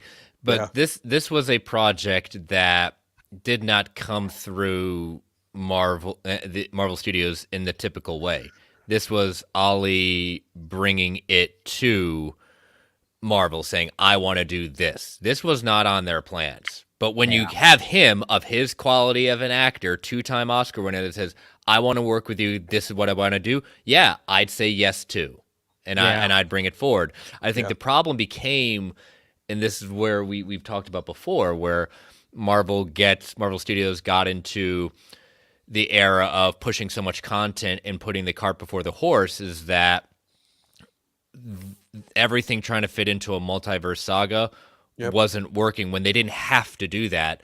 And I do like this idea where I can't remember which person from Scooper Madness was saying this, but I like what they were going with it, was that some of these projects, including Blade, are shelved, but it's not because they're done forever. It's because we're going to wrap up the multiverse saga, and these are going to be pushed post multiverse saga to start building different things. And I could even see that Blade doesn't necessarily have to have a solo movie to start off. I'm all about it. I've been wanting a Midnight Suns, that you can bring in these characters and then introduce them all together, and then maybe see who tracks and who really tracks with audience, and then have your spin-off solo projects. That's a movie you don't have to have 5 or 6 different character solo movies before a team up. Well, I mean, it seems like that's what they were kind of setting up when it came to the end of the Eternals, right? Ish. Yeah, ish. And then you get Werewolf by Night, which I think is one of the best, things that Marvel's come out that came out of nowhere, and is just like, we're in the Halloween season. I might even put that on this weekend. Oh yeah, just because that's a Hollywood. That's a Halloween watch right there. No, it's like one of those things where it's like, oh hey, guys, you can do something like this. Hey, you know what? Look at you. It's almost like we're just like applauding Kevin Feige. Hey, you can do something pretty adult. You're growing up a little bit. You're now like Michael Giacchino of all people too. He directed that. Oh my god, yeah, exactly. So I mean, there's so much potential there. Yeah, that was a really solid watch. Now that Chris mentioned that, I might have to throw that on. And it was kind of funny too, because when they said like, oh, they're gonna release it in color, everybody kind of went, I'm like, nah, it's better in black and white. There's something that adds to the atmosphere, the aesthetic when it's in black and white. Watch it in color. But I was like, I'm not gonna watch it in color. I personally have never watched it in color. Not because I'm opposed to it, just because I'll definitely give it a watch at some point, but I like the homage to that era of the horror movie filmmaking. They did such a good job with it. Well, like, there's also just characters there that just fit in the sphere of Blade. I mean, you've got Elsa Bloodstone, Man-Thing. Like, these characters are just inherently of that darker, spooky, or almost supernatural nature that Blade absolutely is molded into. I mean, hell, if you really wanted to, if Marvel really wanted to bait everyone, they could say, oh, we're doing Blade, but he's also going to be accompanied by a Ghost Rider. If they take my money right now. I've been begging for it. Right. And like if they really wanted to, you could probably throw in Moon Knight in there for good measure. And see, that's the thing. And I'm kind of wondering if that's what the issue that they're having. It's like you got somebody like Mahershala Ali who's like game, but maybe they're going like, yeah, but we're not going to just have you, bud. We want to have some of these other darker characters that are going to be with you. And maybe he's like, no, I want it to be a standard Blade movie. We have these ideas. I get it. Yeah, I mean, I could totally understand. I mean, it's creative differences. Mm-hmm. That's what it is. But at the same time, I'm just kind of going like, which one's better? It's like, yeah, I would like a standard. Well, it's like, why can't we have both? But it's just like, but I think maybe right off the bat, they're like, oh, we already want to like, have you with like some of these other characters, like, like you said, the Midnight Suns and stuff like that. We already want that kind of way to introduce this side of the Marvel Cinematic Universe. You almost have to wonder, like, was Blade's inclusion in Deadpool and Wolverine like a testing of the waters to see how a Blade would function with an ensemble piece? And like, what's another way to differentiate from Blade movies that have come before? Well, the easy in Marvel answer is stick them with a couple other different characters. I think that maybe came about organically in the sense of they wanted Wesley just because of what Wesley Snipes did with it, but it was one of those things. And let's see what happens, Yeah. And Ryan Reynolds did say, like, I reached out to him. Like, I was the one who coordinated all of that. And it's like, okay. Yeah, and I love how Wesley Snipes said that, too. He was just like, got a text message. Yeah. And then he was immediately down, which that's cool. But then, like, Wesley Snipes was like, don't they have another Blade movie there? I ain't going to go for this. What are we talking about? But then it was just kind of like it happened. And it was like, anyway, I mean, that was like probably the only character. I don't even want to say it. I hate when people say cameos because if you're in like more than one scene, it's not a cameo. Supporting role. Yeah. Supporting role for sure. Mm-hmm. But that's just one of those things where it's just like I had suspicions like, what if they did that? And like, there's no way, because we all heard about the beef and everything like that, supposed beef. Yeah. And because I remember getting the Blade Trinity DVD and listening to the commentary track with it was with Goyer, Jessica Biel, and Ryan Reynolds. Yeah, that was a good one. It was a fun one.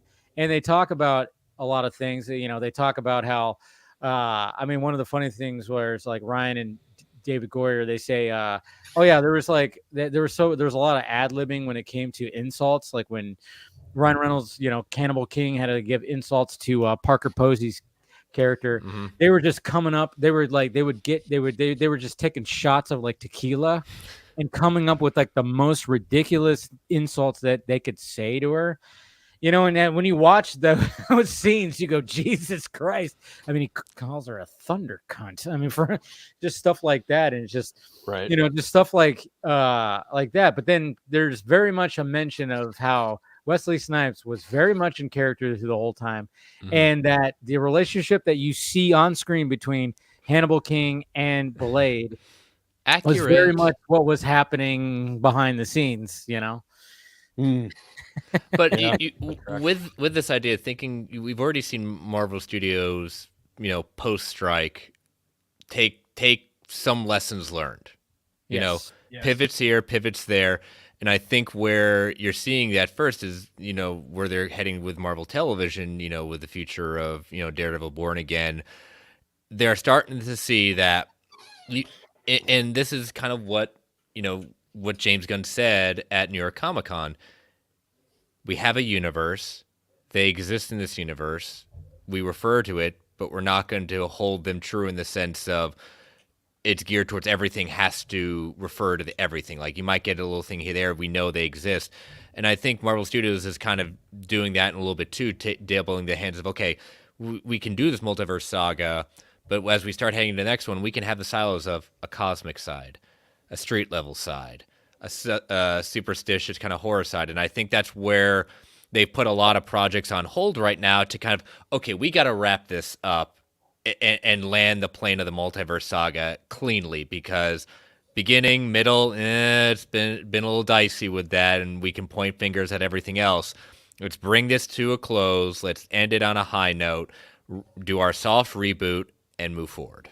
Right. I can easily see that's what's going on, because right now we don't have a lot outside of Wonder Man and Daredevil Born Again. We don't have anything really officially announced. We haven't heard anything about the 10 Rings project that was supposed to be coming to Disney Plus. That's been kind of very much silent. We've heard rumors, but nothing ever confirmed about a Moon Knight season 2. The slate for the next 2 years, they keep on saying they're gonna hold back. I could easily see like the slate we have right now for the movies is it. You know, maybe we might get a Doctor Strange 3, maybe 1 or 2 others, but I don't see much more than 1 or 2 others right now. Which outside, is like in the movies, Disney Plus, a whole different ballgame. Yeah, they need to pump the brakes a little bit. I mean, and they keep on. Poor Don Cheadle keeps on getting asked about Armored Wars, and he's just like, I don't know what the fuck. And which I think Armored Wars could be like. They don't. Does it need to be a series? I mean, if the story needs it to be, but at the same time, the fact that they turned it into a movie. And it was just kind of like one of those things where it's like, all right, yeah, obviously it's going to require some VFX and everything like that. But at the same time, there's like, it doesn't need to be what Iron Man 3 was or something like that, you know? But what damaged that was the chances of that was Secret Invasion. That hugely damaged that. And I like Don Cheadle as an actor. I think he's a great actor, but I lean what Travis Snell has said is he someone that people are going to turn out to see Don Cheadle playing War Machine? I don't know. And in this climate, it's not a sure thing. And that's not me criticizing him as a person or an actor. I'm just reading the tea leaves of what we've seen in the last 2 years when it comes to theatrical movies. And then when you have like a movie that has an Iron Man looking dude and it's not Robert Downey Jr., and it's like, oh, it's that one guy that I've seen before. So there's could be that too. It's just like that whole thing of like, there is the star power of Robert Downey Jr., who was once Iron Man. And then all of a sudden you got like, oh, okay, this is not Iron Man. But then everybody goes, oh yeah, it's his friend who's doing that. And they might not, they might just be like, it's not going to have the draw. I almost wish that would have been prioritized a little bit more over something. I do too. I was actually looking forward to it because look how far back it was. That was that Disney Plus Investors Day that during pandemic they put. That's how long Armor Wars has been out there. Same thing with Ironheart. That's another one that's been out there too. Yeah. Like all these things under the beginning of the Chapek era. All those things have either come out, but a lot of them are just like we haven't seen yet, or they're now on the back burner and we don't know what's happening. Yeah, it's unfortunate. Honestly, I even now thinking about it, like given how bad Secret Invasion was so mishandled, I'm just like, you know what? Maybe you guys should have capped off Phase 4 with a Secret Invasion movie and titled it like Secret Invasion and done it as a movie event thing. But no, we did not get anything like that. Instead, we got what's her name flexing her Drax arm and that I think has been the biggest misstep. And again, I have my show, and I'm a Marvel fan, but I'm also going to call out Marvel for what it is. And I think that was the biggest misstep they've done is not have at least one Avengers movie during these last 2 phases. I would love to. But not having one, and we're waiting to the end to do. We do not know who the Avengers are, and I will still say that by the end of this year, we still will not know who the Avengers are. We know that there's that Spider-Man's going to be probably later. Captain Marvel probably going to be up there too, but that's about it. It was like, okay, so is Shuri going to be Black Panther? Captain America. Yeah, and then we got Yeah, we got him. It's like, all right, so is that? But at the same time, it's like, yeah, what was nice about all the other phases is it always, nicely went into, hey, the Avengers movies. When it comes to this multiverse saga, it's just like, wait, people are here. There's other versions. There's variants. There's what? Who's actually going to be leading, and then, of course, the whole Kang mishap. And then, of course, with everything that happened with, what's his name? And the fact that it's like, they're trying to be like, all right, we're not dealing with that anymore. It wasn't even, I mean, of course they do that whole thing. It was like, oh yeah, but at the same time, I think I read something where they were like, oh, we were probably not gonna go through that because he didn't that character didn't test all that well. It's like, well, you put him in a fucking Ant-Man sequel, and it was just kind of like, I was There like, was great potential there. there could have been, but then it just, I don't know. That's just that was a misfire in my opinion, because I liked the first Ant-Man movie, didn't like the second one, and then the third one better than the second, I will say. But at the same time, I just was like, I don't know. It just You got didn't beaten hit by it. ants. Yeah, it's like when you're already defeating like the next big baddie, and I get it that there's like this whole other concept of the baddie, of the fact that there's variants and all this kind of stuff. But I don't know. To me, it just was like, there should have just been a I don't know. There's just like a better way of introducing that character. I think the problem with Ant-Man 3 is like they focused a little bit too much more on the character than they did trying to tell a good story. Yeah, honestly, and that's kind of where they floundered in a lot of ways. The way, and my proposal for how that movie should have ended was, and a lot of the stuff in the way the trailers were kind of leading me towards, I was like, I'm thinking we're gonna get Hope and Scott stuck in the quantum. Kang would get out. Yeah. And that's how the movie would end. And I said that is a much better ending, in the sense of like the bad guy has won. He was able to keep them there. He got out somewhere, somehow. He's out there and they're stuck. And for Scott, it's the second time around. So the question is, when are they coming back at that point? That would have been, in my opinion, a much better ending than what we got. And that's what was great about the post-credit scene in Ant-Man and the Wasp, was the fact that they did that thing to set up. It was Ant-Man and the Wasp where he got to set up like what would end to with so then it's like he gets stuck and then they vanish. They are part of the snap realm, the blip. So it actually worked out, for Endgame and everything like that. So if they would have done something again where it's like, I mean, I get it, and maybe they didn't want to go like, oh, we already it rings the bell again, but but at the same time it's like, but to defeat him, and I don't know, and it just kind of went, all right, there were no stakes. It didn't feel like the stakes were there. Like Chris mentioned, like had they like reversed the outcome, you had Hope and Scott stuck in the quantum realm and Kang gets out, and then you show that post-credit scene of, oh no, there's not just one, there's thousands of this son of a bitch. And it's like, oh, that would have made things way more terrifying. But no, they kind of chicken-footed and said, no, let's just keep it traditional, happy-go-lucky. Scott makes it out, and then they pull a joke. Oh, did I just screw the entire universe? Screw it. It's just like, come on, guys. Say yes and no. Yeah, right. And I was just like, oh man, this is big oof. Yeah, it was a big oof. It definitely was a big oof. But now they got Robert Downey Jr. back and doing the Doom thing, and it's like, all right. We'll see how they pull that off. But I love that so much. I love that idea so much. I mean, I'm not going to say this, I mean, I didn't really like it at first, but at the same time, I'm going, all right, well, this is something that's going to be interesting of how they pull it off.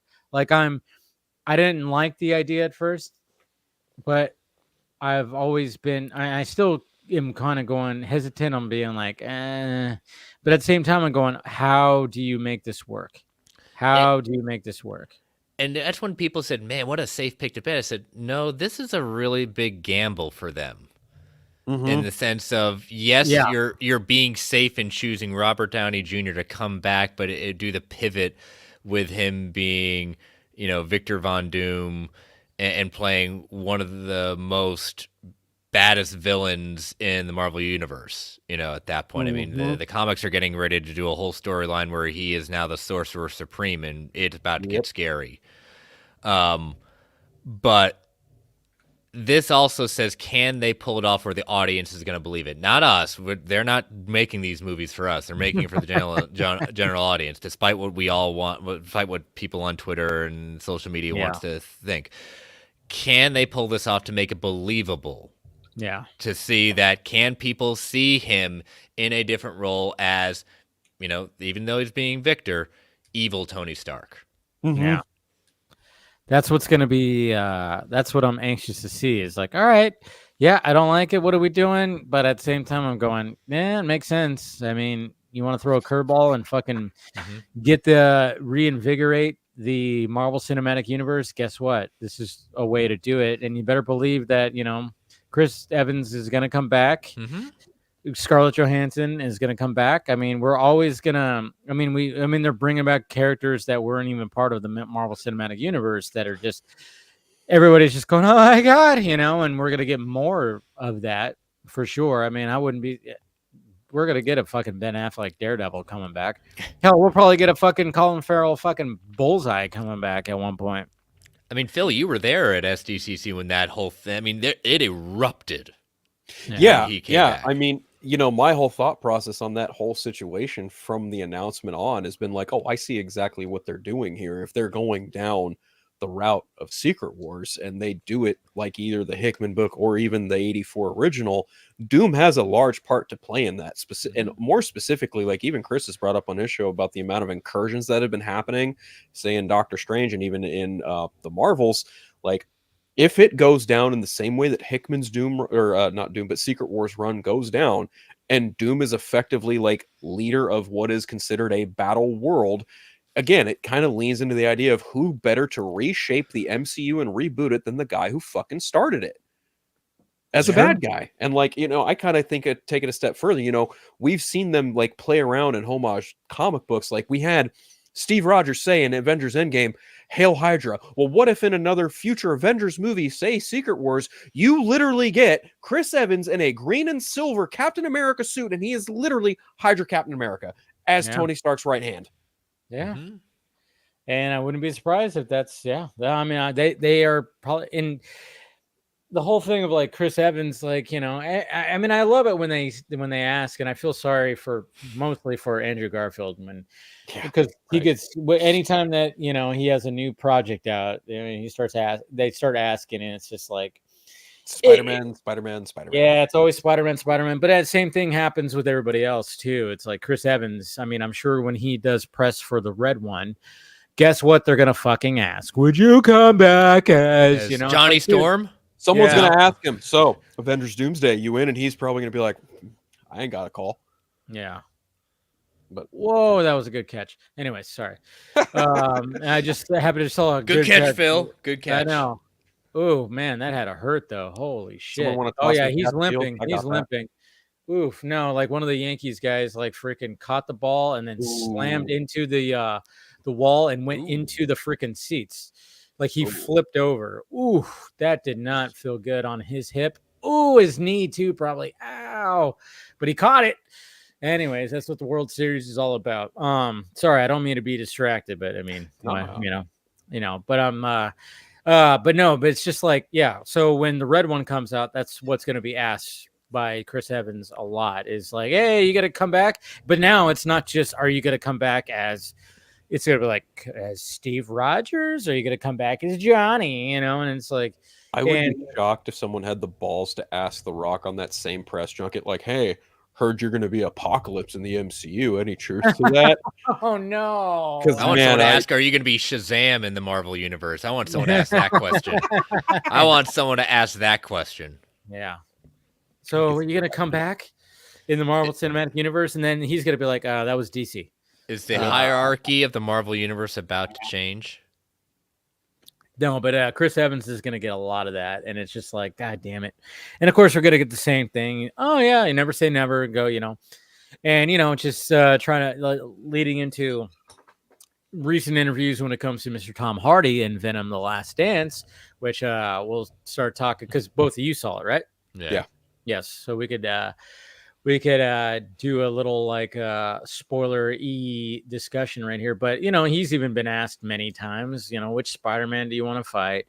Would you return if you had a chance to fight Spider-Man and all this kind of stuff? And it's just like, of course he's going to say like, fuck yeah. Why wouldn't I? Nope, I'm done. I don't like money. Yeah. He goes like, yeah, what was he going to say? I mean, what are you expecting him to say? And then, he just said the same thing, never say never and do all this. I mean, I'm sure that Tom Hardy after, because Oh, okay. Sorry. Jesus Christ. I love these transitions at mid-sentence. These are great. Hey, walk off grand slam. Walk off Wow. grand slam by That's the impressive. Dodgers. Freddie Freeman. Holy shit. Holy shit. That is badass. And Freddie Freeman is playing hurt. He fucking fucked up his ankle not too long ago, and he's been playing hurt. So good on Freddie, man. Sorry. Yeah. I Don't just be was like, sorry. I just happened to It's look your up. show. I know. You're good. All right? I know. But wow, that just gave me goosebumps. That is a way to wow, that was That's freaking incredible. awesome right there. Walk off grand. Did you say Freddie slam. Freeman? Yeah, Freddie Freeman. That's what You his mean name is. what I know. It almost yeah. Jr.? Yeah. Yeah. No, there's a baseball player who's Freddie Freeman. He was on the Braves for most of his career, and then he got traded to the Dodgers a few years ago. And really good player. He looks like a young Adam Carolla. Wow. Yeah, he looks like he's related to Adam Carolla. If you look at his face, Oh, he looks like Adam Carolla. But really good player. But yeah, he just hit a walk-off fucking grand slam. Wow. In the 10th inning. Wow. well, he earned his paycheck for the day. Dude, congrats to the Dodgers. That's pretty freaking awesome right there. But no, back to Tom Hardy now. But Tom Hardy, it's kind of funny because when it comes to Tom Hardy and being in these movies, and I'm sure he loves the character. He loves the character of Venom. We know this. And I mean, to the point where I was even telling my dad last night, because it's always fun to watch this stuff with people who don't know things. So of course, explaining to my dad's seen the other Venom movies, at least the first one I know.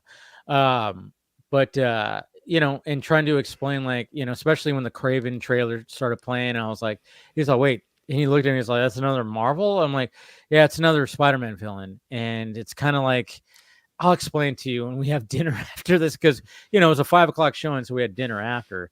So I had to do that whole explanation of so what happened, Dad, was Marvel was broke in the late 90s.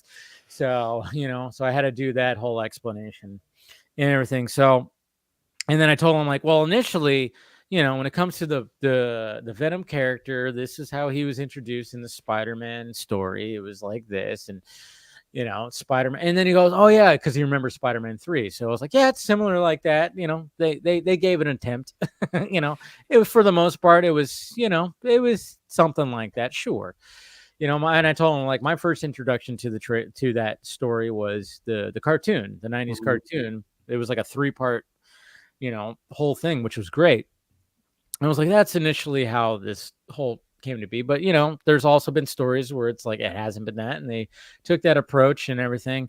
So I was explaining it to him and everything, and I was trying to tell him, I was like, yeah, remember because at the beginning of Venom Last Dance, we see him at that bar that we saw him in, which I forgot which post-credit scene. It wasn't No Way Home. It was No Way Home, right? No Way Home.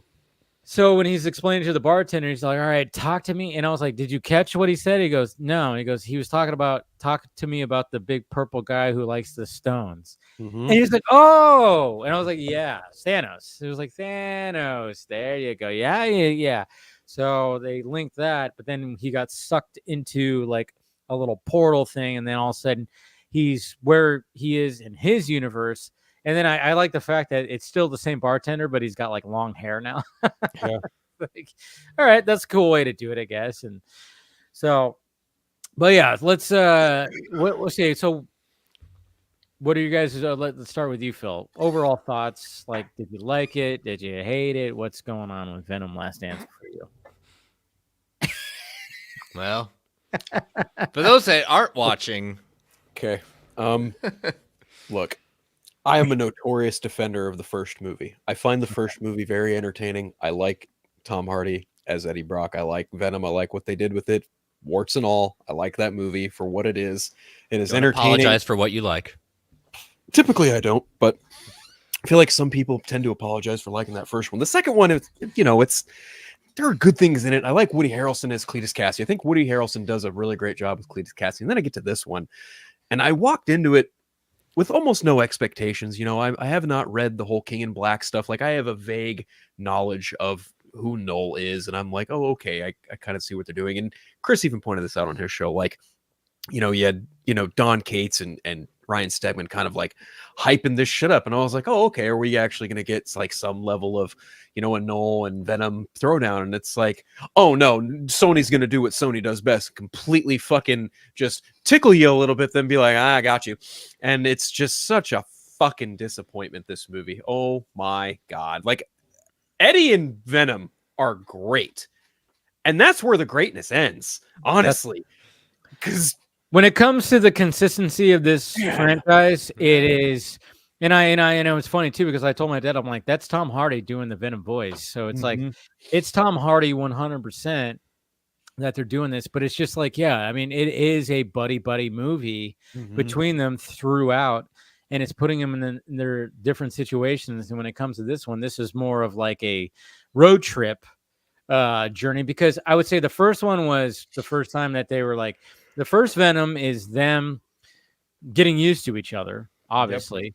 Second one was them breaking up, I guess you could say. Like they were they really had a falling out, and they just were like, fuck you, fuck this, So you had that. And this one was a road trip movie with them too. So I was like, all right, they did a good job of like keeping that dynamic and then putting them in three different kind of styles of movies. And that's what I respect when it comes to the Venom franchise, but execution is a thing, when it comes to certain things. But and it's like, continue, Phil. You can tell with the first one, like Ruben Fleischer had a pretty clear idea of what he wanted to do. With the second one, same deal. You can kind of understand that Andy Serkis did his thing. He brought, he's a master mocap actor, so he clearly had a lot of input on how to have Woody Harrelson and Tom Hardy fucking move themselves around and make their symbiotes look real. And it was great. And then you get to the third one with Kelly Marcel. No disrespect. She did good what she could do.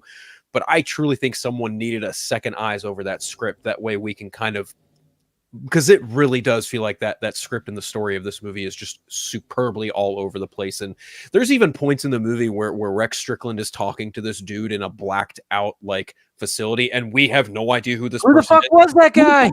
Right. And I'm just like, the fuck are we doing here? That's the only reason you needed to like watch anything in the past, like besides the shadowy figure. God. Like nobody knows if you didn't watch Let There Be Carnage, Peter Mulligan means nothing. That's it. That's the only connection to this movie. Here's the thing that really pissed me off about Peter Mulligan's character. They literally slapped a symbiote on him just to make him an exposition dumping character. I was like, what the fuck are we doing here? This is so disappointing. Dude, there was so much exposition when it came to certain things where I was like, oh, you just have the this movie character even opens like that. Yeah. Oh, it totally does.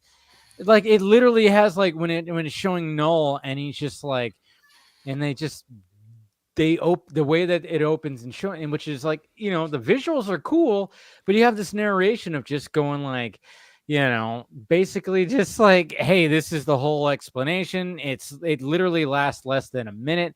Then it's like, open up portals, go find, it's like, what the fuck? Yeah. What? And then he sends his dollar store xenomorphs after Venom.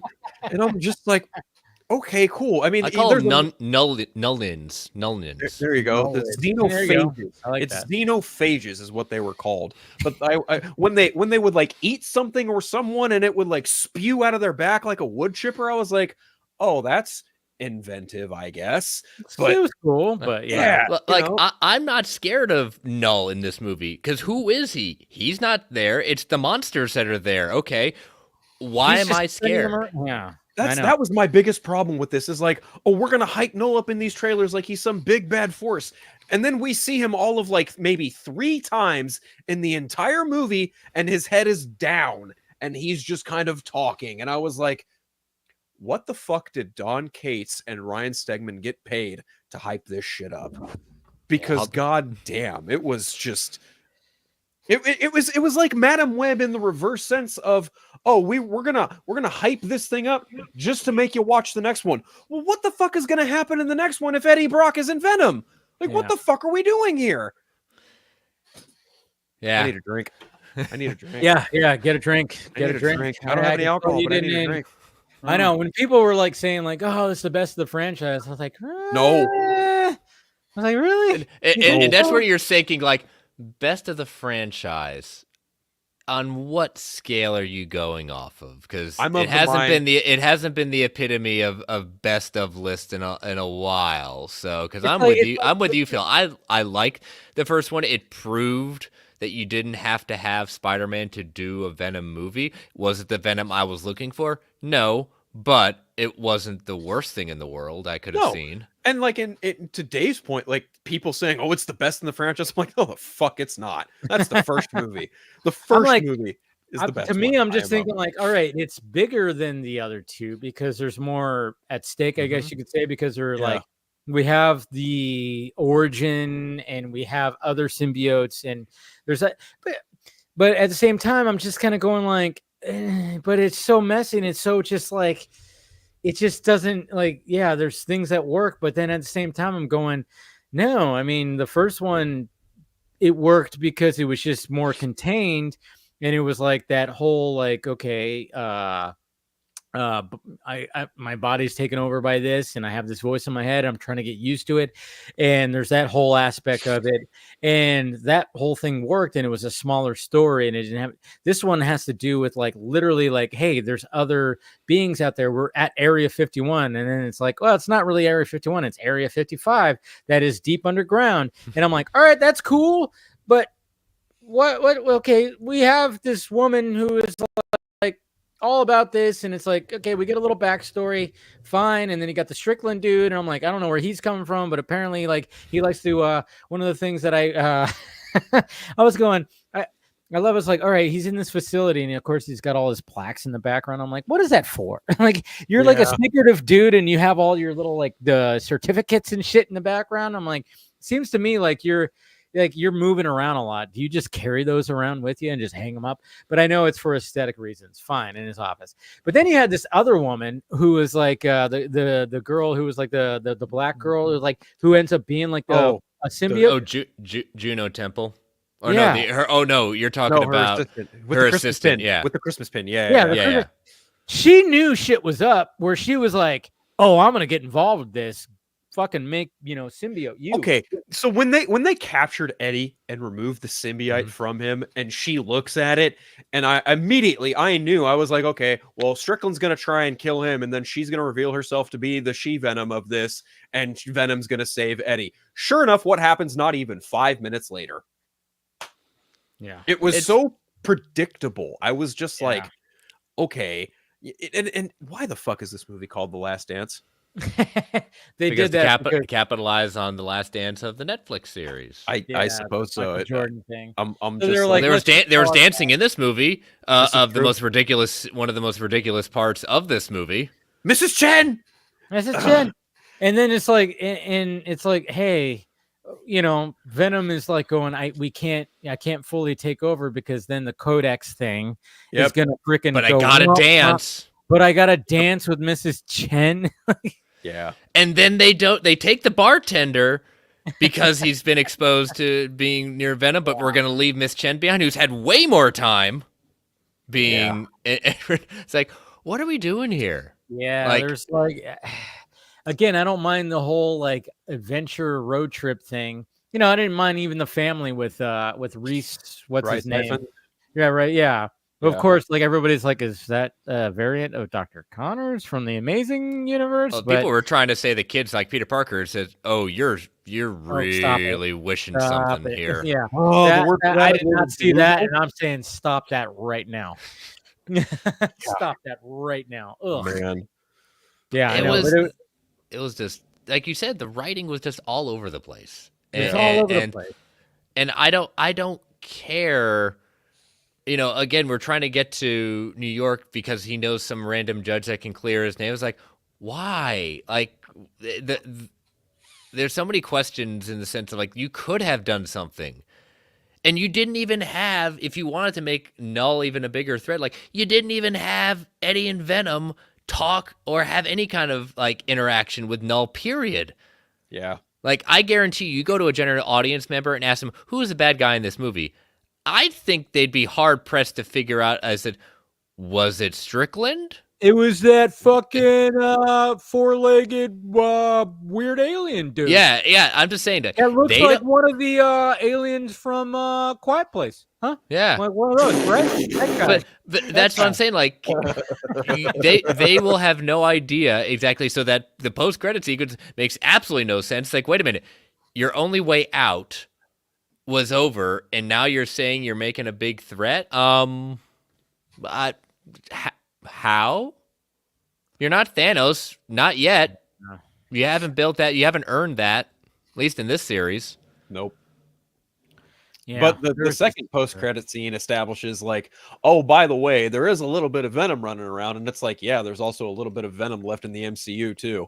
So There's a little Venom in all of us. There's a little Venom in all of us, but very true. yeah, I mean, man, it was just you could see where things. I mean, like there were some cool action sequences, but some things are just like sudden, and it's just like whoa. It's just like all of a sudden we're here. It's like all right, and I'm like Sony's doing that. They're fucking shit again, where they just go, let's go quickly, and exposition, right? I mean, yeah, like you said, Chris, right off the bat, they just start off with that narration and just basically like, here's Noel, this is what's happening, this is this, and go find.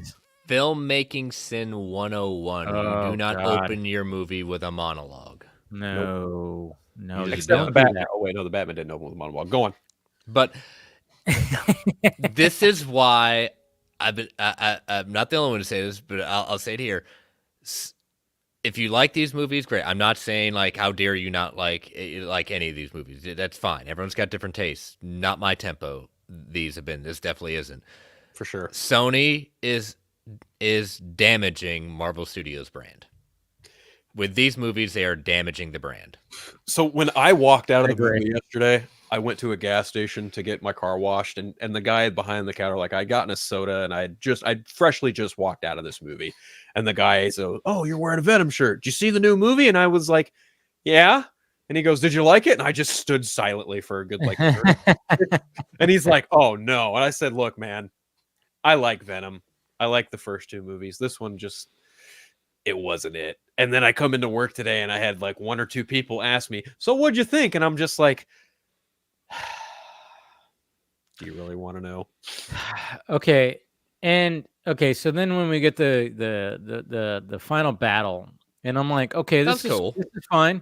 This is good. I mean, of course we have this the random hippie family.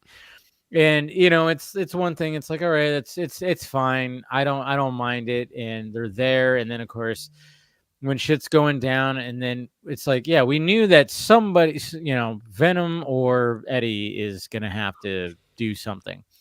And Protector, yeah. And then so I'm like thinking, oh, is Eddie gonna die? And a lot of us were like, Eddie, is he gonna die? Is he gonna die? And of course, Venom takes it upon himself to be like, well, no, I'm going to sacrifice myself to do this.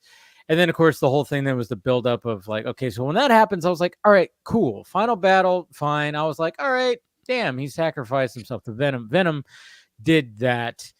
But then all of a sudden we get this stupid, weird fucking like, Eddie going to the Statue of Liberty because they were building that whole thing up of like, we're going to go see the Statue of Liberty, Lady Liberty. And they show him doing that, and it's like, I never forget you, man. And I'm like, this was probably shot in like a half a day for like a random ending, because it's like it's just Tom Hardy in a fucking green screen studio, and they just kind of like did this whole thing, and then all of a sudden the credits started rolling, and I was like, that's the way they're gonna fucking end. Yep. And they do like a little like, oh yeah, random little shots of like from the previous movies. Like a little like, oh, Venom's no longer around. I prefer Orm eating cockroach sandwich. Dude, right? I don't know. At least that was something, different. That But at the same time, I'm like, what? At least they got a chuckle out of it. This one, I was like, dude, I'm like you. That's it. That's what we're doing. If this is it, this is what we're doing. The ending of this felt like a fan edit. Like somebody fucking made that, where they just were like, they took footage of Tom Hardy on a boat going to going to the Statue of Liberty, and it's like, I'll never forget you, and blah, blah, blah. And then showing like, a montage of all the shit, and whatever. It was just like, That's the way you're gonna end this franchise. You're gonna At end least it Michael like Keaton could have shown up and said, "Hey, I feel this has to do with something with Spider-Man. You want to come join me in Morbius?" That would have been. I was just hoping. I said, "Please just let it be that, because I need something here. You help me out." Yeah, seriously. I liked how that whole final thing Bring out the ended. 6. But then when I was like, what are we doing here, folks? This is just horror. I when the credits started rolling, I was like, oh my God. I think I almost said that out loud. And then my dad was like, and then my dad looked at me as there's post-credit scenes. I'm like, of course there is. He goes, I gotta go to the bathroom. I'm like, well, you better hurry, because there's probably 2. I don't know. And then I looked it up. I'm like, oh yeah, there's 2. There's 1 in mid. But then even those were just like, Yeah. all right.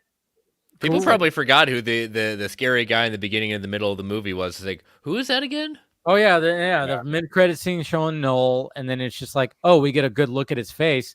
And I remember for a bit there, everybody was thinking that Andy Serkis was actually Noel, but nobody was Noel, right? There was nobody. Who was that? I mean, he did the voice. We know Andy Serkis is the voice at least. So Andy Serkis did the voice. Yeah. Okay, I didn't know that. Yeah. Oh, It's- wow. I think we're still like he's Null. It's like, is he just the voice, or is he actually mocapping this? Okay, I don't because know. I thought I was Sure, like, all right, he he- for mocap, but I was like, that doesn't seem like it's Andy Serkis, but he actually did the voice. He's credited in the movie. Like He's they credited credit- as Null. I forget that he directed the second one. Duh. correct. Yeah. Jesus Christ, I totally forgot that he did the second one. Jesus Christ. Well, got a Well, B that makes minus on sense. Cinema Score. Is that what the Last Dance is right now? Yeah, B minus Cinema Score. Surprisingly better than Joker, which is strange, but I know we live in a we live live in a world where a Joker 2 from $1 billion Joker 1 is flopping badly, and then we got this Venom 3 that's wrapping up the franchise, probably is going to do better than it. Oh, and probably. even though like I enjoyed Joker probably more. Yeah, I enjoyed it more. I'd watch Joker again over this. I watch Joker more because at least, I mean, it's so funny when people say how garbage it is. I'm like, okay, but if you were to look at it from just how the movie is crafted, how it's shot, how it's acted, can you honestly say that this is like dog shit? When you have movies where you have just shit pieced together and there's shit that's added in post, that when production has been wrapped up and they do pickup shots, they do reshoots, and they add this shit in, and it's so goddamn noticeable. And there's times where it's like I noticed shit like that, and like I said, specifically the ending was just like, you guys just fucking, what the hell was even this ending? You had the military trying to capture a symbiote with like a fishing net, a net. I know. I even thought about that too. I'm like, really, a net? You're really? You didn't think that was gonna work? Oh my God! I mean, it just felt like there was so much more on this bone. But at the same time, they're just going, we need to make this. I don't even know how long the movie is. It's under 2 hours, right? Yeah, it's under 2 hours. But I mean, I applaud. Tom Hardy got to make his trilogy the way he wanted it. God love him. He got to. I don't know if it's the way he wanted it. I don't know if it's the way but I think he's okay with like, hey, you know what? This is my entry, because I go back to, and I wish Seek could have joined us tonight, but Seek Venom vlog. Yeah, I was telling my dad this. Last night when we were having dinner afterwards. We had sushi, which was great, and we were watching the Rams game. Jealous. Yeah, that was great. I haven't had sushi in a bit, and we were just like, because we were like, oh shit, his team is a Ram. So I was like, all right, let's go, because right around the movie theater there was only like one spot that had sports bar. I'm like, let's get sushi. So we did that, and fucking it was awesome. But I was telling him, I was like, you know what's kind of cool about these movies is like, I mean, Tom Hardy, he loves this character, and because I remember when Seek and I were first talking. I mean, obviously, this was like back in 2017. This was 7 years ago. This is before the first Venom movie even came out, and I think they were still filming it. If I'm not, it came out in 2018, right? The first one. I can't remember. Yeah. Yeah. I would kind of track because the second one was 2018. right It after was post 2018, right? Yeah, because it was Okay. post pandemic. Yeah. Well, I remember Seek hitting me up and going, "Oh, they're currently filming outside in San Francisco." And this is when he was still living here. I'm going to go up there. And I was like, dude, I would totally go with you if I didn't have work. That sounds like it would just be fun, just to be like, hey, let's just fucking do it. Let's just, it'd only be like, it's like a 6-hour drive from down here. Mm-hmm. So he ends up going up there. And if you actually look on his like Instagram, or I think he posted a video on it also, it's like he met Tom Hardy. Like he met Tom Hardy, and Tom Hardy literally went, "Your Venom vlog?" Yeah. So Tom Hardy knew of his channel because he's done so much research on this, and Seek has done such a great job, and Seek deserves way more views and you know, when it comes to talking about certain characters than he has, because he goes so in depth with all this stuff, and he's in the way that he articulates his opinions and his thoughts about all this stuff. But the fact that when I saw that video, because he sent it to me, he goes, like, literally Tom Hardy like stops when he was like, "Yeah, I'm Venom vlog," and he goes, "Oh wait," and he looks up to him, and he looks up at him and goes, "Your Venom vlog?" And it was like, oh shit, like the fucking guy who's playing Eddie Brock in the Venom movie. That's a cool knew moment. about your YouTube channel, you know, and that just shows you that. To me, it was like, well, first off, that's awesome, because that shows how good Seek was with the in-depth coverage of the character that he put on his channel. But at the same time, it just showed you how deep Tom Hardy went into, you know, with the character, that he found Seek's fucking YouTube channel to probably helped him, where he didn't have to like sift through a bunch of fucking websites and all this shit. He found a channel that put out the character and talked about certain stories and went in depth of the character, that made it a whole lot easier for him. Like, it meant, you know, to know the character more than he already did. And yeah, it's just kind of awesome. And cheers to Seek. We'll get him back on soon, but he didn't respond to me tonight. You know, he's probably working or something like that, but hopefully we'll get him out, because I want to hear his thoughts about this movie as well. I mean, he's always been very optimistic when it comes to these movies, and has always been very he's defended the movies too.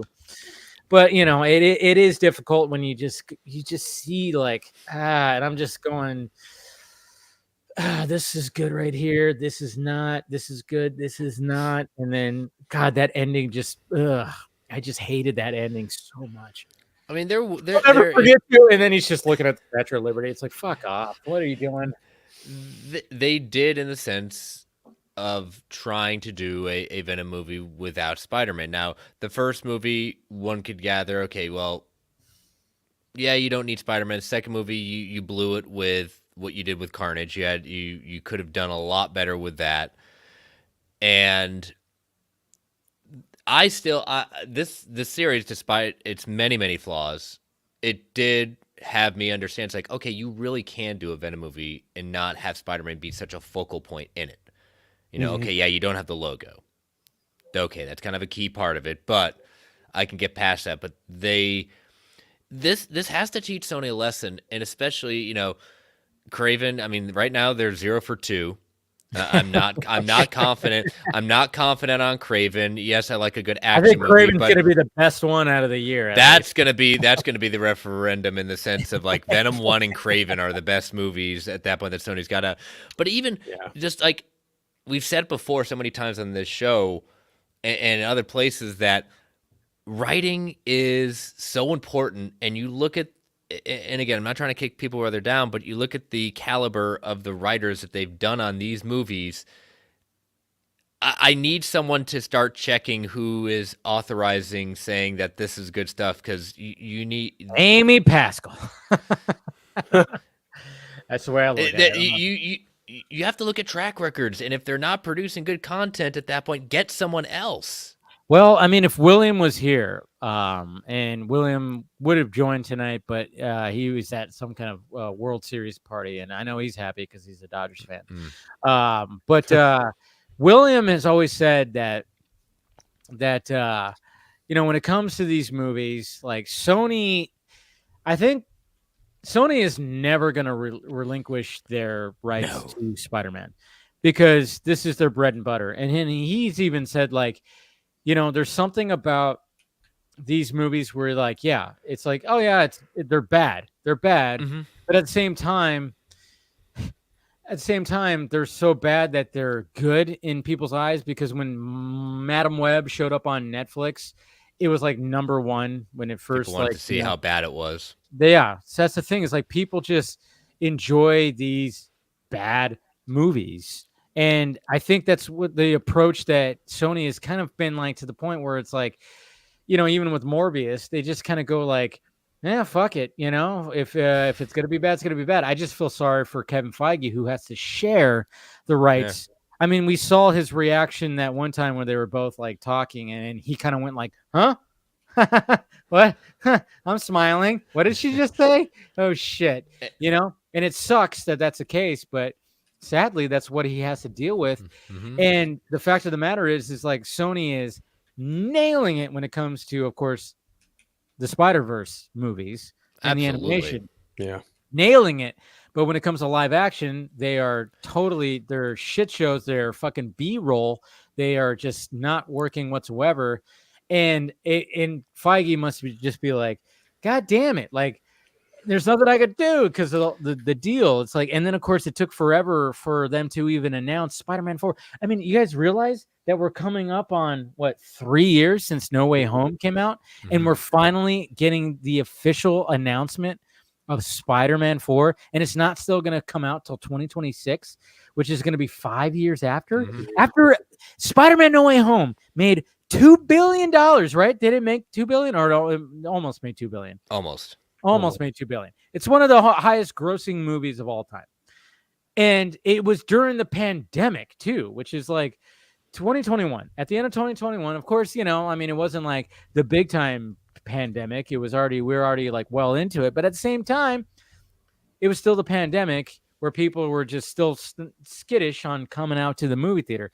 The fact that it made that much money and then it took this long for a follow-up, to me, I mean, obviously, I think it's a little bit of Marvel Studios trying to figure out their shit when it comes to the multiverse stuff. And then, but at the same time, it's also the fact that Sony partially owns it too. And they're like going, hey, well, we're going to do, I mean, for a fucking minute, they were going to do El Muerto. I heard that's back on the table. But to the point is like, again, no one can deny it. I want to remind people about this. Look, I'm not a fan of the franchise, but again, like Venom, I cannot deny and won't deny that these movies have not made money. They have been successful at the box office. That's true. They have. That's the thing. And that's what William was like breaking down at one point. It's like, you know what? There's still, because of like just the logistics of everything, it's like there's still a way that Sony is making money. So they're just like, fuck it. But the thing, the hope I have with Craven is the fact that they're finally leading into the R rating, and they're going, all right, let's just freaking do a full on all, I mean, it's probably still going to be, there's going to be noticeable stitching. There's going to be noticeable fucking reshoots. There's going to be noticeable things. I'm already expecting that, but at least I can just go, you know what? It's a feel-good Christmas movie. Come on, Dave. Feel-good Christmas movie. Oh, man, you got that movie coming out. You got Nosferatu. You got Baby Girl coming out on Christmas Day. When did December become January and February of the horror movies? I think they missed the boat on that. Dude, there's so many, there's 3 on Christmas Day. There's 3 R-rated movies that you would never take your family out to that are coming out, which is just so interesting. But at the same time, when it comes to Christmas movies, they want to release them in November. So at least like they're just, but at the same time, I'm going, why? Our market research says people demand this. You got an erotic thriller, you got a gory fucking villain movie, and then you got a vampire movie that are all coming out on Christmas Day. That's a full day. Merry Christmas, everyone. Dude, you come out of that movie, I don't know how you're gonna feel. That's the thing. I want to see all three. I do want to see all three. I don't know how I'm going to fit it all in. I want you to do it in a day and do a live reaction and say, like, I don't know what you're going to feel. I'd say, I need to go to a corner and, like... Dude, I almost might try. I almost might just go, you know what? I'm going to go to my mom's. We're going to do, like, we'll usually do a gift exchange on Christmas Eve. So, but she always likes to have Christmas morning, breakfast. She makes breakfast. So I'm like, all right, maybe I'll just go to my mom's and be like, all right, I'm going to have breakfast. And then I'm just going to have a day I'll take the next day off from work. I might just have a day or two. Maybe I'll spread it out to 2 days to go see these 3 fucking movies. Because I do want to see all 3. I do. I'm kind of wondering what Craven's going to be about. Nosferatu has been on my list because it's fucking Robert Eggers and it looks phenomenal. And then Nicole Kidman in a sexy fucking, thriller where she's going to probably be naked and having many orgasms, apparently, according to her. Hey, I'm all about that too. Maybe I'll save that for the end of the night. There you go. There you go. But I'm just like, I don't know. Maybe I'll just like make a little a day out of it. I don't know. It's starting to come off like old school. Go to Home Depot. I don't know. Make it a full day of it. Maybe Bed Bath and Beyond with it. Yeah. If we have time. I don't know if I'm gonna have time. Mm-hmm. Oh man, that might be my Christmas day. Hey, we got Austin showing up right now. What's up, guys? Sorry I'm late. It's all good. Going well. We were just wrapping up our Venom discussion. I don't know if you saw Venom over the week, or did you see Venom? I saw Venom. Okay, so now you got to give your thoughts on it. It's not terrible. It was the best one. It was look. These movies have always been like an anomaly to me as to like the amount of money that they make. And I get like they have their fan base and stuff, but I thought this was, at this point, if you don't know what this series is and what to expect, like it wasn't going to be anything profound or, I know some people were out there going, it was kind of emotional. No, it wasn't. It was stupid, but it was. I think some of us here have already expressed it was emotional. Maybe not the emotions they were trying to garner from at least us, but we got emotional about it. Yeah, it was emotional with Maroon 5 playing at the end there with that little flashback. That's what the song was. Oh God, no! I'm just sitting here going, oh yeah, that's a choice. I hate that ending so much. Like I like the ending of the battle was fine, but the ending of the whole fucking movie, I'm like, what did you guys put together at the last minute? This is so bad. It was like Bradley was laughing and goes, "So we're gonna rewatch the movie?" As it's playing. Oh God, and they started doing like, "Hey, let's do the callbacks. Let's do this, and let's make." I'm like, Jesus Christ, this is fucking. I forgot that it was Maroon 5. That was their song that was playing. Oh God, that makes it so much worse. Makes it incredibly worse. Yeah. What a send off, man. Hey, they, like I said, they knew what they were. They chose Maroon 5 for the song, right? Yeah, why did they? Why you send it off like that? That's what I don't get. I'm like. So here's my question: do you guys think they'll pull Tom Hardy into the MCU? Yes. They're probably going to want They're going to. Yeah. Which is fine. Fine. Because I like him. I like Tom. Yeah. We had the proposal this evening, Brent and I, about, Tom Hardy comes into the MCU and being Secret Wars, you could do it, but it's not like the Tom Hardy we know from this. It is a variant. It's a variant of Eddie. Well, this movie kind of already established like the bartender. There's variants of that bartender, and from No Way Home. He's got long hair in this version and stuff. So like, that would be interesting. I would love to see Tom come back. I mean, I like Tom as the character. I really do. I think he's a good choice. It's just terrible material. Yeah, it ain't good. It's a tough swallow, that's for sure. What'd you guys think of No Circus? Who's that? That's never mind. That someone's in the movie? That's a thing? Who? That's a waste, a complete waste, absolute waste. Yeah, that was. Well, I guess now you've got stuff with the creator of Null coming out like the last couple weeks and going like, there's a way bigger plan. With Yeah, there was Null. a bigger plan with Madam Web. Look how that turned out. What's the plan exactly? That's the thing. when That was again, great. I was understand great. when you tease stuff at that point. There Right. is no guarantee in this business. So either you got, again, yes, the movies have Talking made about money. you, Jonathan Majors. Anyway, sorry. I'm not saying they had to put everything out there, but I'd said it earlier. Like, you go to a general audience member, ask them who was the villain in this movie. I'll be hard pressed to say that majority of them will not say no. They won't even know who that is. They'll say the creepy monster, the wood chipper. Right, Yeah. the symbiote thing. Yeah. Wow.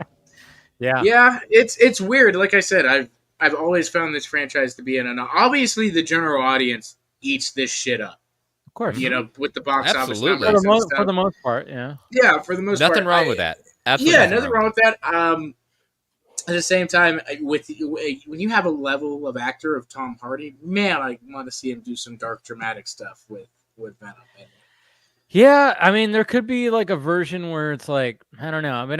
What I always love about Tom Hardy is he's very good at transforming himself in the sense of like he'll walk differently, his mannerisms are different, and his voice is different. And then he brought that to Eddie Brock, where it's like, yeah, there's a certain way that he played Eddie Brock, and I like it. He's a little bit of a dude. I liked him more on the first one. It seemed like when it came to like the sequels, he got a little bit more of like, kind of like Too much. Yeah, little overboard. I thought in the first one, I was like, okay, it was a good amount. That's why, yeah, I agree. Eating the lobsters was like, oh, we've jumped the shark now. Yeah, no, but yeah, I mean, but for him coming into the MCU, I mean, I wouldn't be surprised if they actually do. I wouldn't be surprised if Kevin Feige is like, we have to have a moment where somehow we get him in here and he's Venom, and maybe they can pull the redemption thing with his character like they did with Andrew. Redeem him. They could do something, but if they have something, they're gonna have him fight Spider-Man, because that's just what needs to happen. And Andrew gets to fight his alien. And now, obviously, with Spider-Man being in between Doomsday and Secret Wars and stuff, I mean, like that grounded story, I'm sure there's going to be some sort of lead up to the symbiote. Oh, yeah, there's got to be something in there. Yeah. There's no way. But that... I just don't feel that's earned right now. It's not. That's not. I agree. That's not how No Way Home ended. That's not what we set up necessarily. I agree. Do I have confidence that they could do it well? Yes, they have proven that they can do this, and that. But I just don't feel that's earned. Just like I don't feel if rumors are to be believed that we're somehow bringing Null into the MCU at that point. Again, not earned yet. So that's another. I was confused. Does Null he got access to Doctor Strange? Yeah, because you open up the portal and stuff. Yeah. But he talks about in that beginning of that, like he found the key. Yeah. To find it. So that's what I figured is the key the portals like that he got off of Strange or something, or like that he can use portals, but he can send his minions out, but he can't use the portals himself. Right, but he can't go through it. Don't ask those questions. Just go with it. Yeah, just go with it. Go find him. And if it doesn't work out, I'll go myself then. I'm when Thanosing this. Right. Ben Affleck asked Michael Bay, or told Michael Bay, I was like, well, wouldn't it be easier? Wouldn't it be easier if they trained the astronauts to drill? Shut up! Don't ask questions. Shut up, Affleck. You're thinking too much. All right. You were the bomb in Phantoms, but shut up. This is a movie, not NASA. Jesus. Oh. You forgot you're in a Michael Bay movie. That commentary, when it shows up on my feed every now and again, where you hear Ben Affleck talk about this. Yeah, I asked him, wouldn't it be easier for them to train the astronauts as opposed to the other way around? It's like, shut up, But at the same time, it's like, yeah, Ben, we're not trying to make a movie that makes sense. we're trying to put oil riggers who go up onto, who drill for a living. We're trying to put them on the fucking asteroid. It's so ridiculous. I love that. Yeah, That's yeah. great. I love it every Yeah. time. You're right. That It's never gets still- old. It's It never one of gets Michael old. Bay. It's one of my favorites for Michael Bay. I love it. Oh yeah, dude. I mean, it does not make sense, sure. And Ben Affleck was totally in the right regards of like asking that question, but at the same time, it's like If I can understand why Michael Bay was like, "Shut the fuck up." That's the whole movie. That's the point of the movie. It's a little bit for me. It's a little bit like a better Event Horizon. I don't care that much about. Oh, don't say that. Don't say it's better than. I'm Event sorry, Horizon. dude. Oh, that hurts. That hurts. I unapologetically love it. Wait. You're comparing it to Event Horizon? It's a little bit better Event Horizon. They're both shit, but they're Well, in their own way. like, are you? I'm gonna take the view of Uncut Gem saying I disagree, and I'm gonna leave it at that. I respect your opinion. I just disagree. Because I'm like, you're talking about Event Horizon, the horror movie in space, Right? Yeah, Sam Neill Okay. and Yeah. Okay, because I was like, do you mean Deep Impact? Because that's the similar, Yeah, there we go. the same similar concept of like. might be thinking of. Oh, okay. If you are yeah. yeah, about to I say. might be thinking of Deep Impact. Because that's why I was My like, bad. Event Horizon is like a totally different beast. Yeah. Let me 'Cause see, that's like let me a horror movie in space, but Deep Impact came out The same year. Same year as Armageddon, which was about defeating a fucking asteroid. Yep, that it what was Deep. Yep. Okay. Deep Impact. Okay. All right. Yeah, Event yeah. Horizon is a Yeah. horror movie in space, which was by one of the only besides Mortal Kombat, one of the only movies that was actually good from Paul W.S. Anderson. By the way, that guy's made some shitters. Like, well, he made like I don't know, fucking 12 goddamn Resident Evil movies when he didn't need to. But And then what was that monster thing that he did a few years ago? That was also. I'll say this. I get it. If they're gonna keep giving you paychecks, yeah, sure, I'll make a movie. I mean, that's the thing. I mean, there's nothing wrong. Okay. And there's an audience. There's an audience. Yeah. That's the thing. I'll never say, I'll shit on it and say this stuff, but I always go, hey, there is an audience when it comes to certain movies. And when people go, and one of the things that I hate seeing on my feed, especially when I get a response. I know where you're going. Who asked for this? There you go. I hate it too. And I go, okay, you didn't Right. ask for this, but there are people who wanted this. Shut up. I love It's not when you. that is proven wrong. Look at Andor. Yeah. Who asked for Andor, right? This character that died. We thought we knew everything about him, all these types of things. And then you go and present this whole story, conspiracy intrigue type, like it was. Did you A know lot of Star Wars people- could do this? Yeah, exactly. Yeah, can you keep doing this? No, apparently it just. But it's all right. It was. He's got to die eventually. We can't just keep creating and extending the timeline. but still, they did a great job of kind of, in my opinion, proving everybody wrong. Why do I need this story? Well, this is why. And it was I just I'll hate be it when honest. people say that. I didn't need it, but I'm glad I have it. Yeah. right. That's the thing. It's I like- look at another one, Furiosa. Yeah. People, you had Mhm. a lot of weird Mad Max gatekeepers just go, why do I need this story? I didn't need Mad Max. What? That movie makes Fury Road, which is almost a perfect movie to me, better.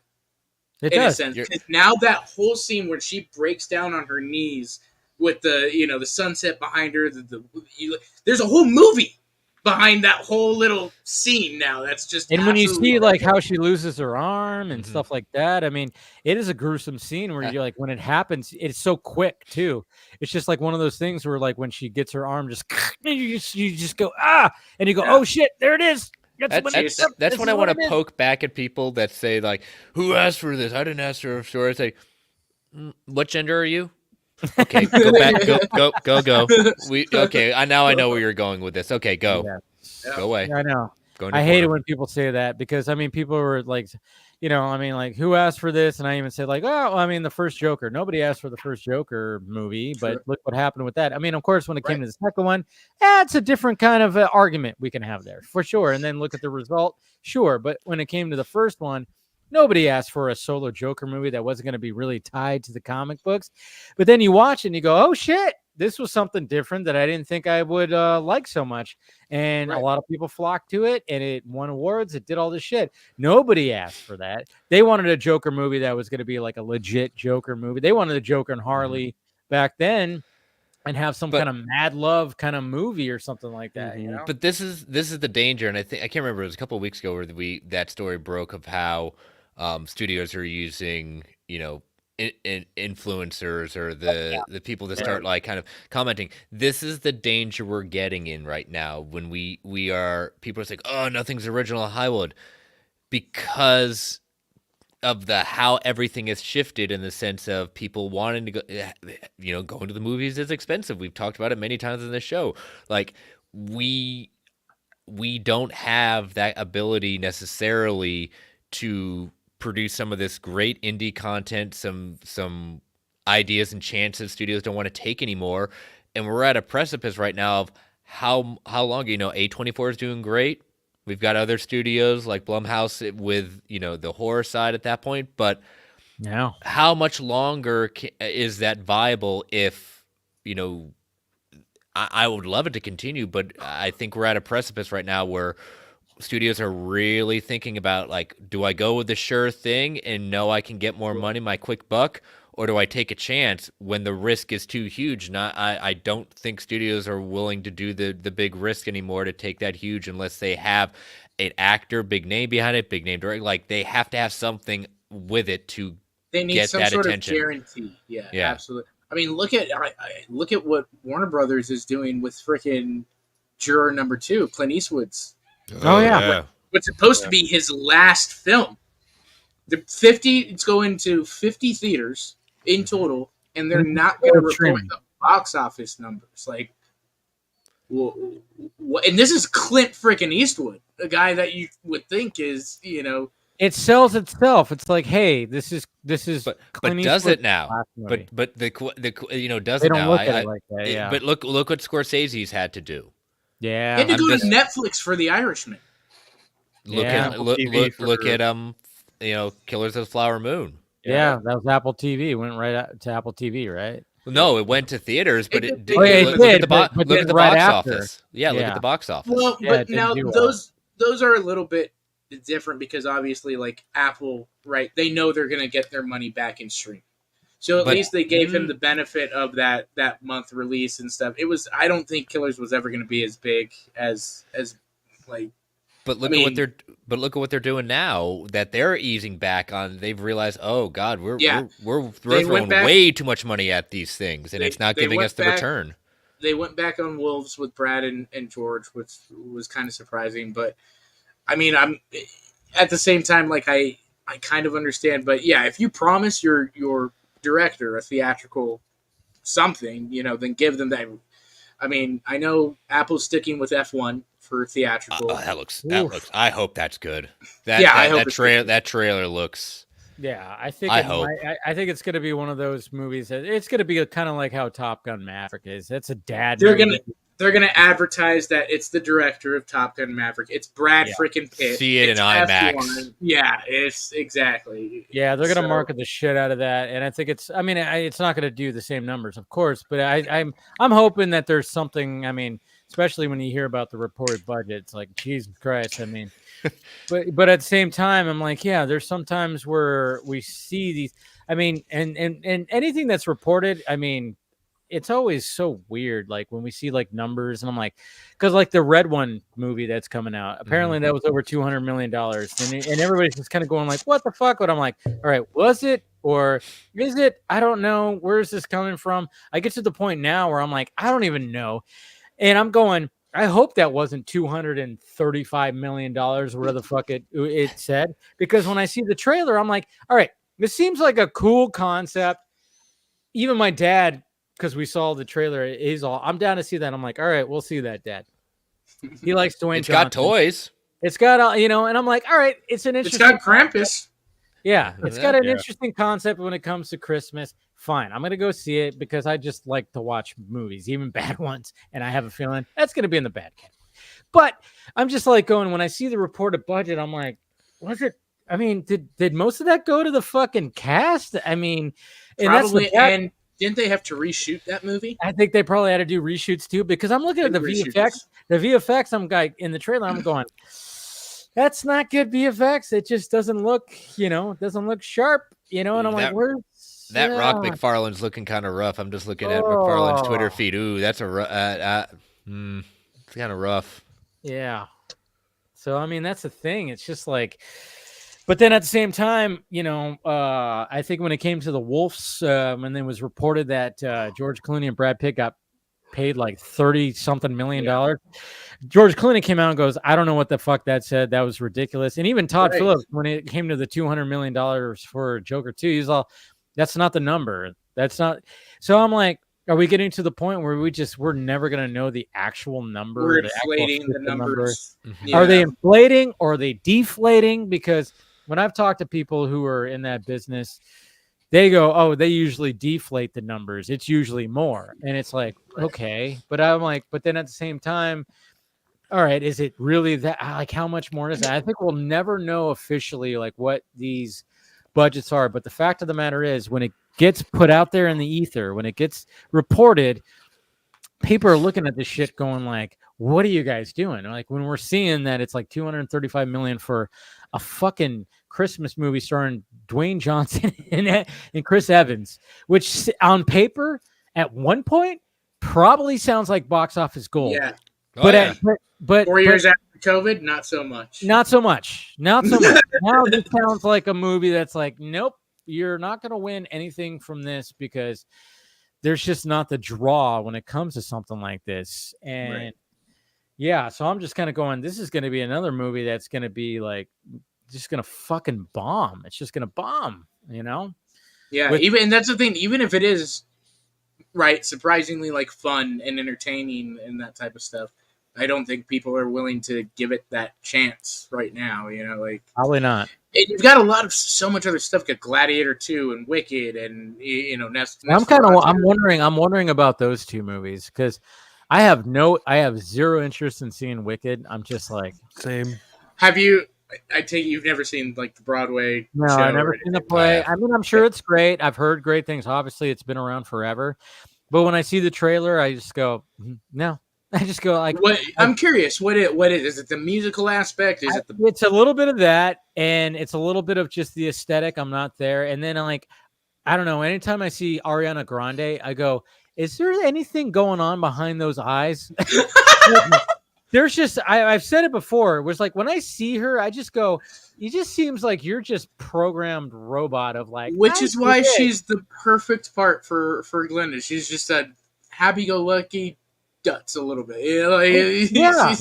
But at the same time, it's like when she shows up on Saturday Night Live, or I've seen her before, she'll do impressions, and I'm like, this girl is funny and talented. But then when I see her in just normal fashion, I just think she's always just like this robot, robot. I'll be honest, I agree. I'm not a big Ariana Grande fan, right? I love Wicked. I've seen the Broadway show. I'm a big fan, and I've always thought like cinematically it would make a phenomenal movie. Like it's very emotional, and the story that they tell is great. So I'm curious to see what she does with that. It's a very, like I said, very kind of gutsy role. She's so to me, it's just like I don't have a lot of interest. I don't know. Maybe I will check it out. I understand. I get it's one of those things where it's like I'm not against musicals. I mean, obviously, La La Land fucking surprised the shit at me. I was like, I don't know if I'm gonna like this, and I watched it. And I went, holy shit! I was floored by that. Damien Chazelle. I mean, he did what he did with that movie was fantastic. When it came to Joker, I was like, yeah, I enjoy it. And the musical parts I don't hate them, but they seem out of place and stuff like that. Maybe they weren't fully needed. But when it comes to Wicked, I don't know. When I just see stuff, I'm like, I don't know what else is coming out that weekend. And I think there is something else that's coming out that weekend. Gladiator. It's Wicked versus Gladiator. Is it the same fucking? Oh yeah, then you're screwed. Gladiator. Yeah. I'm glad. I mean, I've seen the play twice. My wife is a huge fan of the play. I like the play at that point, but since I've seen the play, I don't need to see the movie. I'm good. And then of course you have But I'm not the audience, so Yeah. Then you got the girl who plays I forgot her name, who plays the witch. Alpha Bub. Yeah. Yeah. And then she made a big stink about somebody making an homage poster that made it look like that covered her eyes, and she made a big. She was like very deeply hurt about it. I'm like, what are you doing? It was an edit where Thanks for hurting your movie more too. Yeah, I was like, what are you doing? You're gonna make a big stink of because somebody was like, hey, I know you guys were trying to do an homage to the poster, but I did an edit where it looks almost it pretty much looks exactly like the poster because the eyes weren't shown. It was just the face. And then she got all it is. By that? It's kind of funny. Cynthia is known in the Broadway world as being very divish. Yeah, it sounds like she's incredibly talented. She's got a beautiful voice. Oh yeah, 100%. But she is not the easiest to work with from what I've heard in the industry. Yeah. Oh yeah, I totally understand that. Just by making a big stink about that, I was like, you gotta be I agree. It's just first of all, you're green.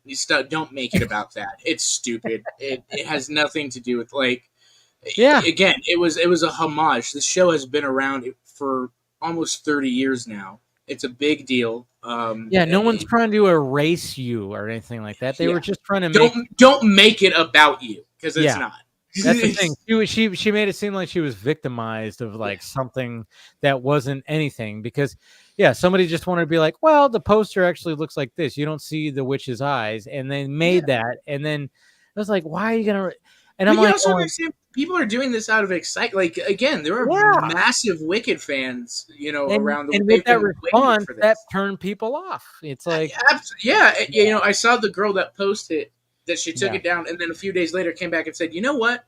I'm gonna keep it up because it wasn't what she said that it was. I love this story in this show, and I wanted to homage it, and that's what this is." And I thought, that's exactly do that.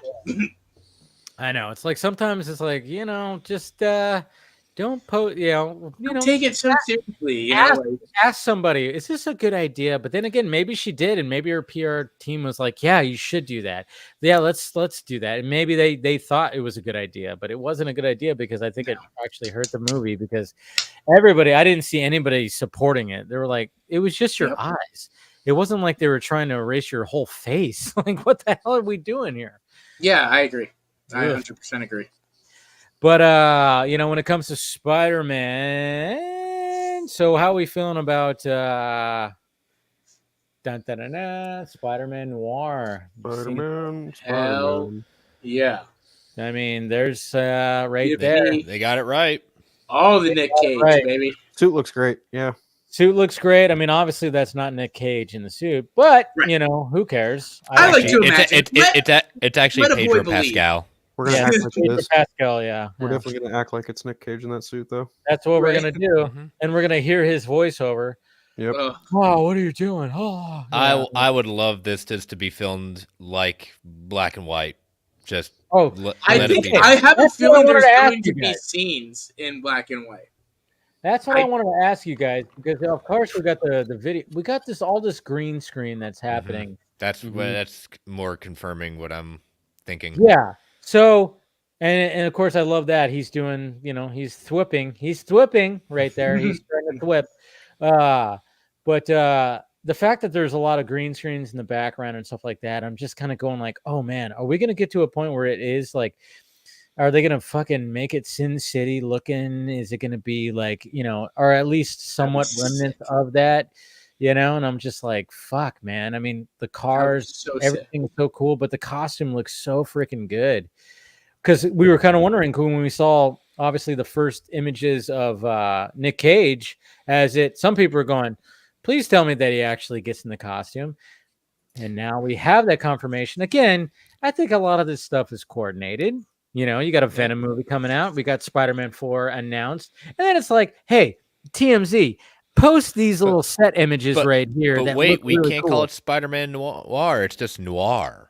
Is that what it is? Yeah, you can't call it. They haven't. It's right now. They're calling it Noir, but everyone else we know what it is, and everyone's using it. Even the trades are using it. But I've seen that right now it's just simply called Noir. Well, because this is going to be Amazon. Maybe, Yeah. But they have to put Spider-Man in it because that's going to make more draw. Remember, it's Sony. Sony's going to Sony. I know, but do you have to? I mean, but at the same time, I agree. Sony needs like outside of Netflix some sort of, and I thought that was the deal because they had like a Scarlet Spider in development and all these other things. So I thought like their deal was, okay, Amazon will be the official like home of Sonyverse type stuff, Spider-Man related and all that, original, and so I hope to God that they say if they pull a Scream and they can't pull can't put the ghost face mask on or some shit, I will be pissed. He's not Peter Parker, he's Peter Porker. We have to do that. All right, now listen, at least get John Mulaney for that because he's great. No, that was he supplied a good voice for Peter Porker. But no, it was just cool to see that, and then everybody's just kind of going like, "Oh, what the fuck is this thing gonna look like?" If they make it look, I mean, it's not gonna be. I'm not saying this like full on Sin City, but it's almost like just the way that they portrayed Spider-Man Noir in the Spider-Verse movies. It's like they have to bring that to add a level. They have to add a level of black and white and almost a Sin City vibe to it, just because it's just, how do you not do something like that with a character like this? And you got Nick Cage. This series can end up being like, for when it comes to Amazon, the next Boys. It could be very adult oriented and very much just, I'm not saying it's going to go as crazy as the Boys, but it just could be something that people Spider-Man ripping heads off people. Exactly. That would be pretty sweet, though, I will say. I don't know. What do you think, Phil? What do you think, Phil? Do you think it's going to be something like Sin City? Like, do you think they're going to do like a different, The most familiarity I have with the Spider-Man Noir characters through the video game Spider-Man Shattered Dimensions. They have like a version of the Vulture where he's like a giant cannibal. So I don't know if we're going to go down that route, but I think something like that that'd be pretty interesting. Typically, it looks like it's taking inspiration from the era in which this story does take place, very 1930s, Great Depression, coming out of the Great Depression, if not around the Great Depression. And I feel like if you're going to cast Nick Cage in the title role and kind of make sense of that Spider-Man Spider-Verse lore and not lore, but almost not continuity, but just like taking it a step further. Maybe this is a variant of Spider-Man, of that same Spider-Man, but like, I don't know. I mean, I could see it going into a darker noir, gritty, Frank Miller Sin City level of storytelling, but I could, this is also Sony, but it's also Amazon, and Amazon doesn't dick around. So yeah. True that. They want quality. They don't want some kind of like half-ass Spider-Man, whatever. I mean, the fact that they have Spider-Man as their own exclusive series, and a Spider-Man that people are going, hey, we don't know about this Spider-Man. And then you got Nicolas Cage, who voiced him in the popular animated movies.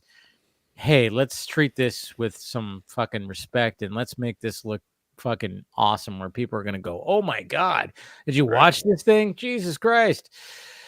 So, yeah, but that's, it's good that they, again, I think it's all coordinated. There's no way that it's not coordinated. There's video, there's all the stuff, and literally the first time we see the costume, the dude is on top of a car. Yeah. And he's doing like Spider-Man-y kind of stuff. That's whatever a spider can. Yeah, exactly. Yeah. I think that was part of the, remember when Daredevil behind the scenes video and photos were coming out? They almost look like they should have been promo images at one point. You got Charlie Cox up on a fucking fire escape with his foot up. He's got his knee up, and he's just standing there almost like in a superhero pose. And that got released online. Oh yeah, behind the scenes. And then there's like so many fan edits who were like, look at this. Like, oh yeah, you guys have, but that's the beauty part. It's like, yeah, utilize the internet, people, and I think that's what Marvel Studios has done a good job at. It's like, hey, we're going to get somebody who's going to take a beautiful picture behind the scenes. We're going to post it online, say it's a leak, and then people are going to run with it, And that's the way you should do it. I'm hoping that Gunn kind of does that with some of this. And I think maybe that when it came to shooting out in the open, when it came to Cleveland and Superman, they were just like, fuck it. Let people do it. Because there was a worry within, this little community. I was talking to, Boba Talks and other people too who are posting about the stuff, and there was a worry of like, should we post this? Because who knows that we might get a fucking copyright and stuff like that. So we were very hesitant. Yeah. But then I was like, I don't think anything's gonna happen. I'm posting stuff, but there was things where I blurted out and I did stuff like that, but I still have yet to get anything, and I don't know. At least, knock on wood, nothing's happened now. But I almost go, studios, if you're gonna be shooting and there's gonna be, well, especially outside, or if you're going to just have somebody on the set taking pictures and then they're going to show up on TMZ. All right, don't freaking start going after YouTube channels or even people posting this. That's your free promotion. You're not paying money. You're not paying money for that to get put out there. For the most part, I would say 90% of the people who are posting this stuff are excited and are talking positively about it. Yeah, there's going to be those channels and those publications that are going to be going, what the fuck are we seeing right now? This looks like ass. This looks like horrible. But at the same time, red eyes, gotta have red eyes. Yeah, but there's at the same time, you can also utilize that too, because there is a lot of things that I remember seeing back in the day. I remember seeing behind the scenes videos of The Dark Knight Rises and the first Avengers going, what the fuck are they actually doing here? And then when I see the scene on the big screen, and this has been with numerous movies, when you see them, you go, oh, there's the scene right there. Holy shit. Wow. This looks fucking awesome. I mean, yeah, when we saw the behind the scenes from someone's cell phone camera, it looks like, what the hell are they even trying to pull off right here? This looks stupid. But that's the magic of movie making, ladies and gentlemen. It's like, yeah, I love that. I love it when I see a weird behind the scenes cell phone picture and I'm like, or a video, and I'm going, wow, what the hell is even happening right here? But then you see it in the movie and you go, oh, okay, there it is. It totally worked out with everything involved. The VFX, the editing, the sound design, it all ended up working because it's the magic of filmmaking. And that's what's so great about it. But yeah, there you go. Sorry. Wow, how that works. Yeah, isn't it great how that works? But also too, right? Like you mentioned, like Dark Knight Rises and Avengers, like it was at a time when it wasn't as blown up as it was now. Yeah, now it's kind of like back then it was just going, oh, that's cool. But nowadays now it's like we kind of can figure what's going on here and what's all this type. Yeah, everything is so instant. You get an image, and all of a sudden people are like, "This is ass. What the fuck?" And then all of a sudden there's a lot of fighting that happens. Because what gets traction? Someone wants to give a hot take, even if they don't believe it, just because they want them clicks. Yeah, want them clicks. You gotta load them clicks. Yeah, like I was in a Discord group yesterday, and someone was like, "Oh, I just got out of a showing. I can't really talk about it." And someone was like, what showing? And dude goes, Superman. And I was like, why the fuck are you even talking about this if you're going to say you can't talk about it? Like, that doesn't make any you were saying you were talking about that. And yeah. Is there really was there really a screening for Superman, a secret allegedly there might have been one last night. This early though? That's early. What I'm saying, like this early? Oh yeah. All right, someone put it on Threads and ask James Gunn. I am not going to be the one to have James Gunn be like, no. Even if it was true, he couldn't say it. He wouldn't confirm or deny it. If I had that means it happened. That means it happened. It's not out of the realm, that that like a cut without VFX and things were shown and stuff. NDAs were signed because like I've been to those type of screenings where it's literally a year. Yeah. I saw Sicario too, like a year and a half before it came out. And all these. So if it's done and stuff, they do but I don't know what Superman that they would. I mean, they could have. I guess it could have been. This person alleged it was unfinished, and I'm just like, dude, if you saw the fucking movie, shut the fuck up. Like, don't fucking say anything. Exactly. Like, you should have signed. It's like you're coming into this Discord to basically brag that you got to watch a movie almost 9 months before it's even out, and then you're also being like, oh, I can't talk about it. Then shut the fuck up. Keep that Right. shit to yourself. Like, what are you doing outside of just being like, oh, I saw this. Literally, you're Well, especially talking going about in it, a server, like I get it, like tell a couple people like that you maybe know or trust or that are excited or whatever. Sure, yeah. But to go in a full server and be like, hey, like They know what they're doing with that. And then it's just like, oh yeah, Warner Brothers ding me for even like kind of teasing it. I'm just like, yeah, no shit. Shut your fucking mouth. You Right. can't talk about it. You signed an NDA. Hell. Right. Yeah. And it just shit like this just makes me. It's like the only time you can actually talk about it is like if you're talking about it with one of your good friends over like lunch. Maybe Right. you can like mention a little something about that. But if you're like online and posting, it's like that shit.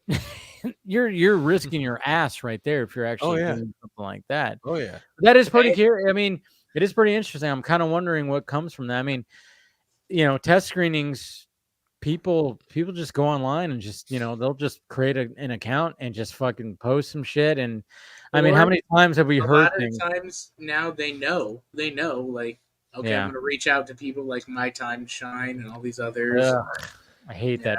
I got a scoop for you. Man, Like, you were right there with these on that. If I really wanted to be petty about this, if I truly wanted to be the petty son of a bitch I could be, I could reach out to someone, have them give me Warner Brothers information, and be like, hey, this guy's talking about your fucking movie that he signed an NDA for. You should probably shut his shit down. Yeah. If I really wanted to be a petty asshole about it, but I'm not that petty asshole. Not anymore. Yeah. But also, too, It's much healthier that way. Don't think that Warner Brothers doesn't watch either. They or any of the studios. Oh yeah. When you sign that NDA and you turn your phone in, you do all these types of things. They're serious about it. They keep eyes. So like when that next screening comes available, you're not going to be there Unless you're Variety. Oh God, Variety. Yeah, they like to put spoilers in their shit. Just No, I mean, saying. like I've gotten invited to test screenings. I mean, there was one time where I almost saw a test screening for Justice League. No. Yeah, Dude, It was apparently- the Whedon cut too. it was a Whedon cut. Yeah, it was Joss like- Whedon was actually there. Yeah. Like, Yeah, person- that's the other thing. A lot of the filmmakers go to. So yeah. there was one in May. They weren't saying what it was, but they were just saying big studio screening and all that type of stuff. And I didn't go because I was just like, I thought it was going to be something more like closer to the date. It was Gladiator 2. Oh fuck yeah. And I missed the test screening for Gladiator 2 with Ridley How Scott. long ago was that? That was in May. When I was It in younger, May. I definitely saw Frankenweenie like a good 6 months before it came out. Wow, Like, the that's remake of fast. Frankenweenie, the CGI animated one, it was mostly done too. Like I distinctly remember it, but we were handed like little fucking notes of like what would you do different? Would you like it, et cetera, et cetera. And I was just like, oh, it was fun. It was a fun time. It was Tim Burton. I think like the ending of it really only needed some polishing, but even then, like that's the only one I truly remember just as a youngin, just being fortunate enough to like go to. And it was my friend, his dad was like, oh, hey, we're going to see a movie today. We don't know what movie it is because it's one of those test screening type deals. And I was like, oh, cool. But we got an extra ticket, yeah. Yeah, so that's how that happened. I've not necessarily been invited, but I've seen movies early. Like, I famously saw The Suicide Squad 1 week early for free, and I have very strong feelings about that movie and that experience. I saw Aquaman at least 1 week early. I saw Shazam 3 weeks early. So DC does a whole thing, and I don't know if that is to their detriment or not. But it's to their detriment. DC does like to. The Flash was to their detriment. Yeah, DC God. Dude, they showed the Flash to everybody for free before that movie came out. So that was. Oh yeah, I saw it. A week ahead or whatever the fuck. Yeah, I Right. remember. I actually went to a screening where I didn't make it in. That's how fucked up the whole thing was. I waited in line for fucking over 2 hours. When we were That's why living in Vegas, having William as a benefit, he's like, I got your spot. Show up at 6:15. When we were at Full Circle, like I talked to someone who had seen it at CinemaCon. And I just asked, wow. Yeah, this is, mind you, the cut before they showed off the whole George Clooney thing. So I knew immediately, like, oh, the movie's going to end with like a little Bruce Wayne deal. But, which one is it was the remaining question. And then, of course, it's fucking George Clooney. Right. They could have made it Hamish. That would have been seriously. Who? That literally would be Honestly, the best line saying. That would have been the best line saying, Who is this? The way Yeah. the ending was described to me would have been a far better ending for the movie than the one we were provided. Yeah. Because Which one was it? the one they were shown at CinemaCon was just the foot of Bruce Wayne getting out of the car. I was like, Yeah. okay, Right. that's perfect because you just leave it ambiguous for whoever James Gunn wants to True. cast for whoever down the line. God, I'll tell you what. Those scenes that we saw right when Sasha Kaye. Kaye, yeah, got the costume out there. Then we saw Michael Keaton looking clean cut out there on the steps. I was like, oh, I just want to see the potential of that. There was so And the much fact potential. that Cavill and Godot were supposedly supposed to be a part of that too. They were gonna like Supposedly be in that they group. shot. Oh, they did. Shot it. They did. They They did. shot it. They shot it. Yeah, I want to see that because I I would mean, love to see that. I mean the whole George Clooney gag, fine. You know, Yeah. both times when I saw the pre-screening or the whatever the fuck, got a laugh, and then when I saw it opening night, got a laugh too. And even there was like a dude that was like sitting next to me. He was like, "The best Batman ever," and he was just like made a joke, and I started laughing too. I was like, okay. You know, it's a gag, but that's the thing. It's a gag. I want to see what the intentional ending was supposed to be, where you actually have a Keaton Bruce Wayne that actually showed up, and then all of a sudden you get Diana Prince and Clark Kent, who are Gal and fucking Henry. So you have a mix of universes, and I just like, man, can they release the fucking release the Muschietti cut, I guess. Right. That'd be nice. Like I get it. I want it to and stuff. And But I get it's why it's they kind of changed- like Batgirl. You know, it's just like yeah. at that Well, point, it was Batgirl got so- screwed. Batgirl. Oh, got for screwed. sure. But at the Batgirl same got time, it was so Hamada is to blame for that one. He is, but at the same time, it was so in tune in that universe, right? That it was like What universe? That's the thing. There wasn't Well, much of a universe. Right. whatever. I guess whatever universe Hamada or whatever they were creating or thinking of, That's the thing. where like you got Keaton's Batman, J.K. Simmons is Gordon, this Batgirl. Like it's this universe of like, I guess if it would have been like they would have kept on going, it would have been a colliding type thing where the universes are colliding and it's That's what he was trying to go for, but that's the thing is like Batgirl had to fit into a specific, it had to be right after the Flash, right, and before anything else, So, but it also set up a lot too. It set Yeah. up a lot for like obviously this is continuing and So the whole thing that it's unwatchable. No, it was just just didn't make sense when it came because a big chunk of the story was why is Michael Keaton's Batman in this world with J.K. Simmons Gordon and then this Barbara Gordon. It just didn't make sense. I think it's just going deeper. There's no way that those fuckers that made two awesome Bad Boys movies and Miss Marvel, there's no way they made a fucking terrible movie. Those guys are awesome. They made good shit.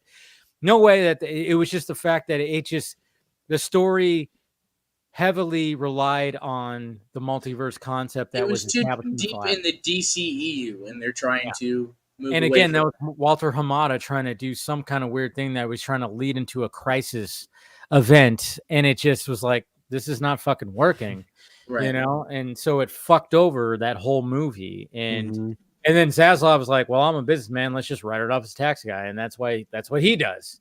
It's like I get it sucks that was the case, but at the same time, it's like, that to me, after all this time, I'm going, that movie was supposed to be like a certain chapter of something right here, and it's not unwatchable, but it's the fact that nobody would understand certain things about it, and they realized that because shit wasn't going where they wanted it to, and then they're probably already had in line of like rebooting the whole fucking thing anyway. So it just raised more questions. It just made it tough in the sense of like how many different, not even just to get the movie made, like once you had stuff in place and how many different changes they made.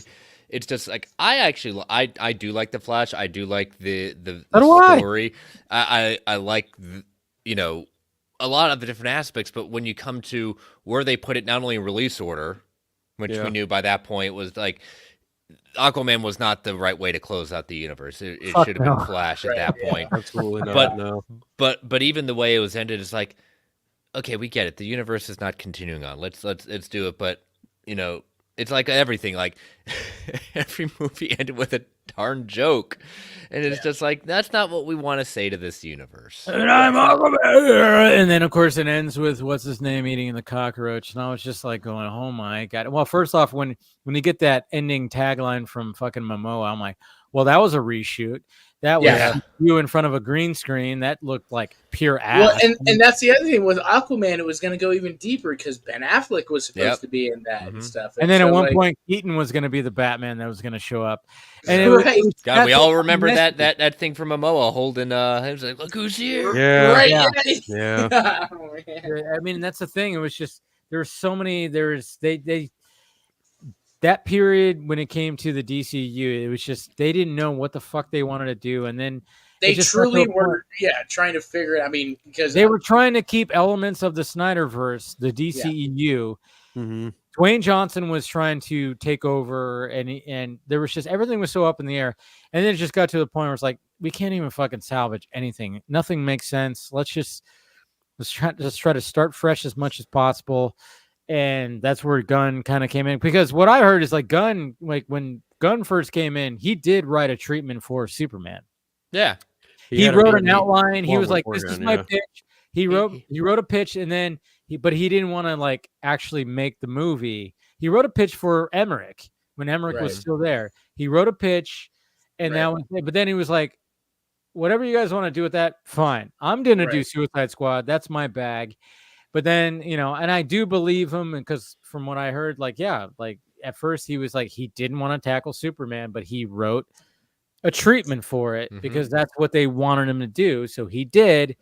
And then he took some of that and then he, added something to it, which, when he talks about the fact that, oh yeah, there was something that came to me where I was like, oh wait, maybe I can do this. Who knows if that's true? Maybe it's not. I don't know. Gunn does fluff things. I'll be everything honest. I think the big thing, like he wrote his treatment stuff, but it was when they came to him and said, you can run the universe. It doesn't have to be. I think that helped, and that's That he was like, okay, yeah, now I can really, do whatever I want type stuff. I would love a story to be written about like just this era. Yeah. And Warner Brothers and gonna all happen. the stuff that could. I mean, I'm sure it will at some point. That would be. I'll read it, but I think that would be a very interesting lesson, not just fan knowledge at that point, but also business wise. Like, It would be one of the ugliest chapters. Would hands down probably include the conversation Henry Cavill had to have with James Gunn following Black Adam, because I'm sure that was awkward as fuck. from what I was told, it wasn't pretty. Yeah. It was not a pretty conversation from what I understand, from what someone told me that well, let's put it this way, someone was not happy. And I wonder who. Yeah, exactly, right. Like it's pretty obvious. Well, I mean, I don't blame the fact that like Cavill got screwed, man. Yeah. Oh yeah. Cavill got James- screwed. I don't blame him. I mean, I don't blame James Gunn. I don't blame. No, James they Gunn. got put in a very impossible I situation. blame Zaslav and them for going, okay, Zaslav, Pam, Emmerich, Hamada. and- They kept on like not wanting to use him as Superman all this time, and I think like I don't blame Gunn for going. Hey, you know what? They were told they wanted to start fresh. We have to start fresh. We were trying to keep elements. It's not working. And I mean, but then again, maybe there was a little bit of like, bumping of heads between Gunn and Cavill. I wouldn't be surprised. I'm not ruling that out. But from looking at it from my perspective is the fact that when he got brought back, it was a whole idea from Dwayne Johnson, who was trying to get the job of running DC Studios and getting all that. And nobody was super excited to see a Black Adam movie. But then what was a constant question? Are you fighting Superman? Are you fighting Superman? So then he was just like, well, let's bring in Cavill and let's do that. And it was exciting. But at the same time, I remember just thinking like, yeah, that's cool. But I'm like, where's this going to go? Where's this See, going to go? my understanding that it was, and again, I don't even fault them. I go back to faulting Zaslav, because Zaslav was the one that said, like, okay, Pam and Michael DeLuca, you guys are temporarily, right? You're the interim runners of this. So that in itself is kind of a bad idea, because to have an interim runner of DC Studio, like, so you're gonna have them come up with ideas, then somebody come in and just do whatever they want, and take it. Like, you're looking at the same mess that you just had with Snyder and everybody else. It's a weird repeat. And so obviously they were for the Snyder universe. They wanted to give it another chance and find some sort of way to wrap it up, but in a way I think that was going to satisfy everybody and things like that. And then right after that, they decided and said, "Hey, Gunn, you're the new CEO," after Black Adam failed. And then he started doing his thing. And so, it was just this big mess from Zaslav at the top of the same thing that they did with Snyder back in 2016, getting cold feet, not sticking with things, every bad box office thing that happens, we're going to deter and change and do all this. And, it's a mess. I mean, the good thing is it seems like, but at the same time, we got to wait and see if this is all going to work. That's the thing. Right. It's like, they seem to have like, all right, we have our thing. We have DC Studios. They're their own thing. They're making their shit. James Gunn and Safran are doing like their shit. And it's like, all right, cool. Let's see if it works. The thing that's going to be interesting, what if it doesn't? I mean, that's what we're all kind of waiting for. Right. I don't think Superman's going to make $1 billion. I'm thinking it's going to be profitable, maybe barely. But if it ends up just being, nobody cares. That's what's going to be an interesting. Like, how do you respond to that? Like, what do you do? Do you just make a bunch of fucking Batman movies after that? It's like, well, this is the test. Oh, go ahead, Phil. Go ahead. I think it's an important question to ask. Like, how successful does the Superman movie need to be for the rest of the universe to continue? And even then, that isn't necessarily contingent on Superman as a whole, because everything following that isn't exactly predicated on Superman. It's a different thing. The only thing that really is kind of predicated on it, in it to a certain extent, would probably be Supergirl, Woman of Tomorrow, only because they share heritage. But even then, like, the two stories are so far removed from each other, they almost don't need one to be successful for the other to continue. I have a feeling that Supergirl is going to be a massive hit. I don't know why. I think so, yeah. For some reason, I think like Superman has its work cut out for him, when it comes to that movie, and I think it's going to be a hit to a point. But I think Supergirl is going to really, I don't know, everything that I keep hearing about it, and the fact that it's based off this story, the woman seems like it's going to be the next kind of Wonder Woman. It's going to people are going to be like, wait, we haven't had a Supergirl. Yeah, we haven't had a Supergirl movie in forever. We have this 30 years, and we have like this, like, angry little Supergirl who's like kind of like, has a mouth on her, and it's a cosmic. It's a cosmic story, and it has like, and she's wielding a sword, and she's, and I don't know, for some reason I think like out of all the ones that are slated right now, Superman has the most that's most pressure. But I think what James Gunn is doing with the fact that it's already like an established world and stuff like that, it's going to help it. But when it comes to Supergirl, I'm going, man, I think when people see the trailer for that, they're going to go, what the fuck? Yeah. That's what a superhero movie is? It's also important to remember, like, DC Studios is its own thing. Like, it may be owned by WB, but the people who have oversight over Warner Brothers Pictures, the people who have just constantly fucking meddled, not only are not there anymore, but also Warner Brothers Pictures has no oversight whatsoever over DC anymore. Like if, say, Superman, they might have a little bit, but when it comes to funding and stuff like that, but for the most part, when it comes to green lighting and all that stuff, the way I understand it is Warner Brothers is the distributor. Yeah, they are the distributor. Yeah, DC is its own thing, distributed by Warner Brothers, which is good. That's what they needed, and I wish Zack had that where he wasn't running it. I hate it when people say that he should be running DC Studios. Like, no, that's not what he wanted to do. Yeah. You know, yeah, he wanted to have a production company, sure, because he wanted to make his own fucking movies. Yeah. He didn't want to make movies that were based on other shit. I mean, as much as he loves the DC stuff, it's like, no, he wants to make his own shit, which kind of leads me into like the whole, like, how are we feeling about the Jay Oliva talking about how Army of the Dead Las Vegas is pretty much That's a done. bummer. That's a Ah. bummer. Terribly sad. Yeah, that was the one. I was so wanting that. Yeah. So was I, man. Jesus Christ. Christian fucking Slater. Joe You know, Manganiello. He was supposed to be in it too. Joe Manganiello. yes. Yeah. Joe- Joe Joe Manganiello was going to be in Yeah. it too. Yeah. Oh. That's the one I Vanessa you know, Hudgens. Yeah. Oh man. you know, And I see- remember Omar talking about how like it was such a dope experience to make Las Vegas and how much, and I was like, fuck yeah, I'm so excited. I don't know what about it, but like even hindsight's 2020. Seeing what we did with Rebel Moon, and it's not knocking it, but even after I was like, I want to see more of the Armyverse.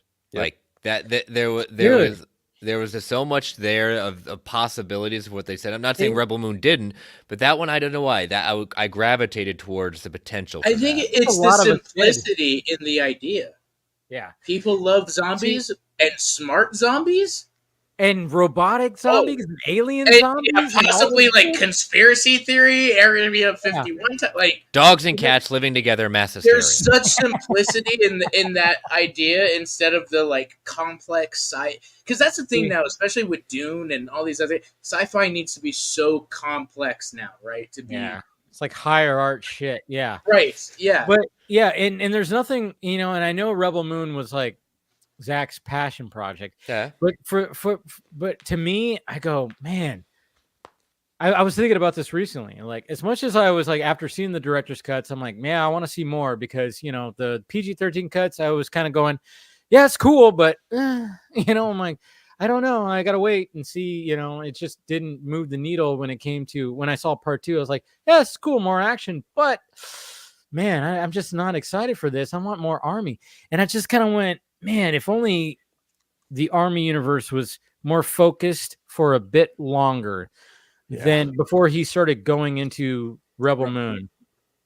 Because I mean, we got two Army movies. We got Army of the Dead and Army of Thieves, and I thought those were really cool because we got a prequel, and with a lovable character that is I forgot his name. What was the character's name? Oh, Matthias Schweighöfer. Matthias, yes, He's Matthias. Dieter. That's right. Matthias was his real name. And he directed Yeah. the movie, right? Which was cool. And I'm like, but you have something here. It was a cool heist movie. It was a great. You had a heist movie. When it came to Army of the Dead, you had a zombie movie, zombie action movie that was also a heist, and also like a doomsday end of the world movie, and also possibly a sci-fi crazy trippy time loop crazy movie. It's a Zack Snyder movie, 100%. And then you had a smaller prequel movie that was just specifically a heist movie, but it tied into it very well with the whole safes, the safes being like maybe a portal to another dimension. And I'm just kind of going like, oh man, you guys really have something here. And then all of a sudden it just goes, all right, now we're to Rebel Moon. And then there's like possibility that this also might be connected to it too at one point. Zach, Yeah. Right. there's something, but at the same time, there wasn't much there. There wasn't much where No. it is connected. And I'm just kind of going like, all right, cool. Well, But I'm like going, I wanted more this than this. And I don't know. Now I'm like going, are we going to get any of it anymore? It's like, Well, that's Zach, what's up. that's the thing. Zach said, okay, well, there's a character in this that's connected to Army, but you don't know that until the animated Rebel Moon, which Jay Olivia hinted at a possible animated Rebel Moon. So that's my thing. Like, I love the whole universe, but like building stuff. But with Army, I think you just had more interest, and I think you should have kept to that for a little longer. Get Las Vegas out and those types of things, and then move to Rebel Moon and see how that works out. Because now the fact that we're not getting either is like I honestly was really looking forward to Las Vegas and planning. So was I, man. Yeah. Especially with that animation style and stuff like that. I was like, yeah. I was And like, I wanted more backstory on all this stuff. I mean, yeah. We're gonna get Batista back for Las Vegas, all these other things. Like Yeah. I was so down for it. Hey, Paul made it. What's Paul up? portaling What's in. up, Hey, guys. man? Yeah. Sorry, guys. I took a nap earlier, and then I was on a phone call with a friend. So, but yeah. So sorry, I'm just in the middle of the conversation. I was questioning a lot of stuff. I don't know what the status is with Zach with Netflix and everything. I know. It's not looking good. It's not looking good. Yeah, I mean, I don't know. I heard that things had done well over there, but I mean, at the same time, you have essentially a guy that took over Netflix, which I know he's not a fan of. Well, of the film Zach. department, it's Dan Lin. Dan Lin. Yeah, Dan Lin. Yeah, and I guess he's not a fan of Zach, so I guess that's probably a factor. Well, I mean, there's the factors is Dan Lin, he took over. Scott Stuber was the one that brought Zach to Mhm. Netflix. He steps out, does his own thing, and he's like running his own, like, whatever the fuck. So we have that, and then Dan Lin shows up, and Dan Lin is he's even been on podcasts and talked about dealing with Snyder fans and stuff like that. And then from what I heard too, from just people I talked to, is like, yeah, I hear Dan is not a fan of Zach. And then somebody, I don't know if it's true, it's like somebody in my mentions when I was talking about this kind of stuff that even like some of these executives over at Netflix are like, we don't really like the zombie genre. So that's why when it came to this whole Las Which Vegas is surprising. I mean, look, yeah, I get all that. At the same time, look, what was Dan Lin's whole directive, right, for Netflix was quality over quantity, which is interesting because up until that point, we didn't really have like a gauge because there would be quality stuff that would get canceled. There would be crap stuff that keeps going, and stuff. So it was so weird to gauge like what does, what is the criteria for allowing Netflix to continue stuff, whether a movie or a season or those types of things. So with Dan Lin, he's coming in saying straight up quality over quantity, and those Rebel Moon movies did not do well quality wise. They were not, and they weren't really there quality wise. Whereas compared to the Armyverse before Dan Lin came in, it was one of Snyder's highest rated films, critically and audience wise. So I think there too, you have him looking like, okay, maybe those Rebel Moon movies did views and stuff, but they were torn to shreds, critically and audience wise and stuff, and it made it harder to go to the director's cuts because of that, make people watch that. So yeah, I mean, I think do we all? I mean, again, so I am so behind on everything. I've only seen the Rebel Moon Part 1, and that was the PG-13 cut. I'm so behind. You have to watch the director's cuts. Yeah. No, I want to do that. But can we all agree at least? And even before they came out, I was even talking to Wonder Meg at one point, like just saying that like they should have just been. It just should have been that. Like I was talking to someone who's not a fan of Zach's. It should have just been the director's cuts. Yeah, like just that. Just put them out like Agreed. immediately because it's on Netflix. Like who cares, But like I was even talking to a friend of mine who she's not a fan of Zack Snyder at all. And I explained, I was like, yeah, they had apparently PG-13. She's like, why? Why did they do that? I'm like, I don't know. I think it's because they were trying to capitalize on the Snyder cut stuff from before. Exactly. And it's just like I don't know. I don't know what. But what we're being told is Netflix wanted a family-friendly cut, which is weird because it's like it's Zack Snyder. He's and also Netflix. Guy. Also Netflix, you got kids watching your shit all the time. Like this isn't like anything. I mean, when I talked to him and he was talking about like, well, they're NC-17 and Netflix wants them R, and I literally told him just release the NC-17. Why not? Like just it's Netflix. Who cares? Like. They got Nymphomaniac NC-17. You were talking to Zach about this? Yeah. When I asked him, because I remember he had like a screening in Vegas, right, or something. Right, like a preview and stuff, and for Netflix Geek Week, and he said, and he goes, he says they're NC-17 right now, and I go, well, just release it. And he goes, well, Netflix doesn't want to, and I didn't go like, well, that's weird, but in my head I was like. they have Nymphomaniac NC-17 on there. The 2 volumes. They've got several. They've got like French films and all these other things on there that are NC-17. If this is just because of some violence, which is really what it was, I don't get it.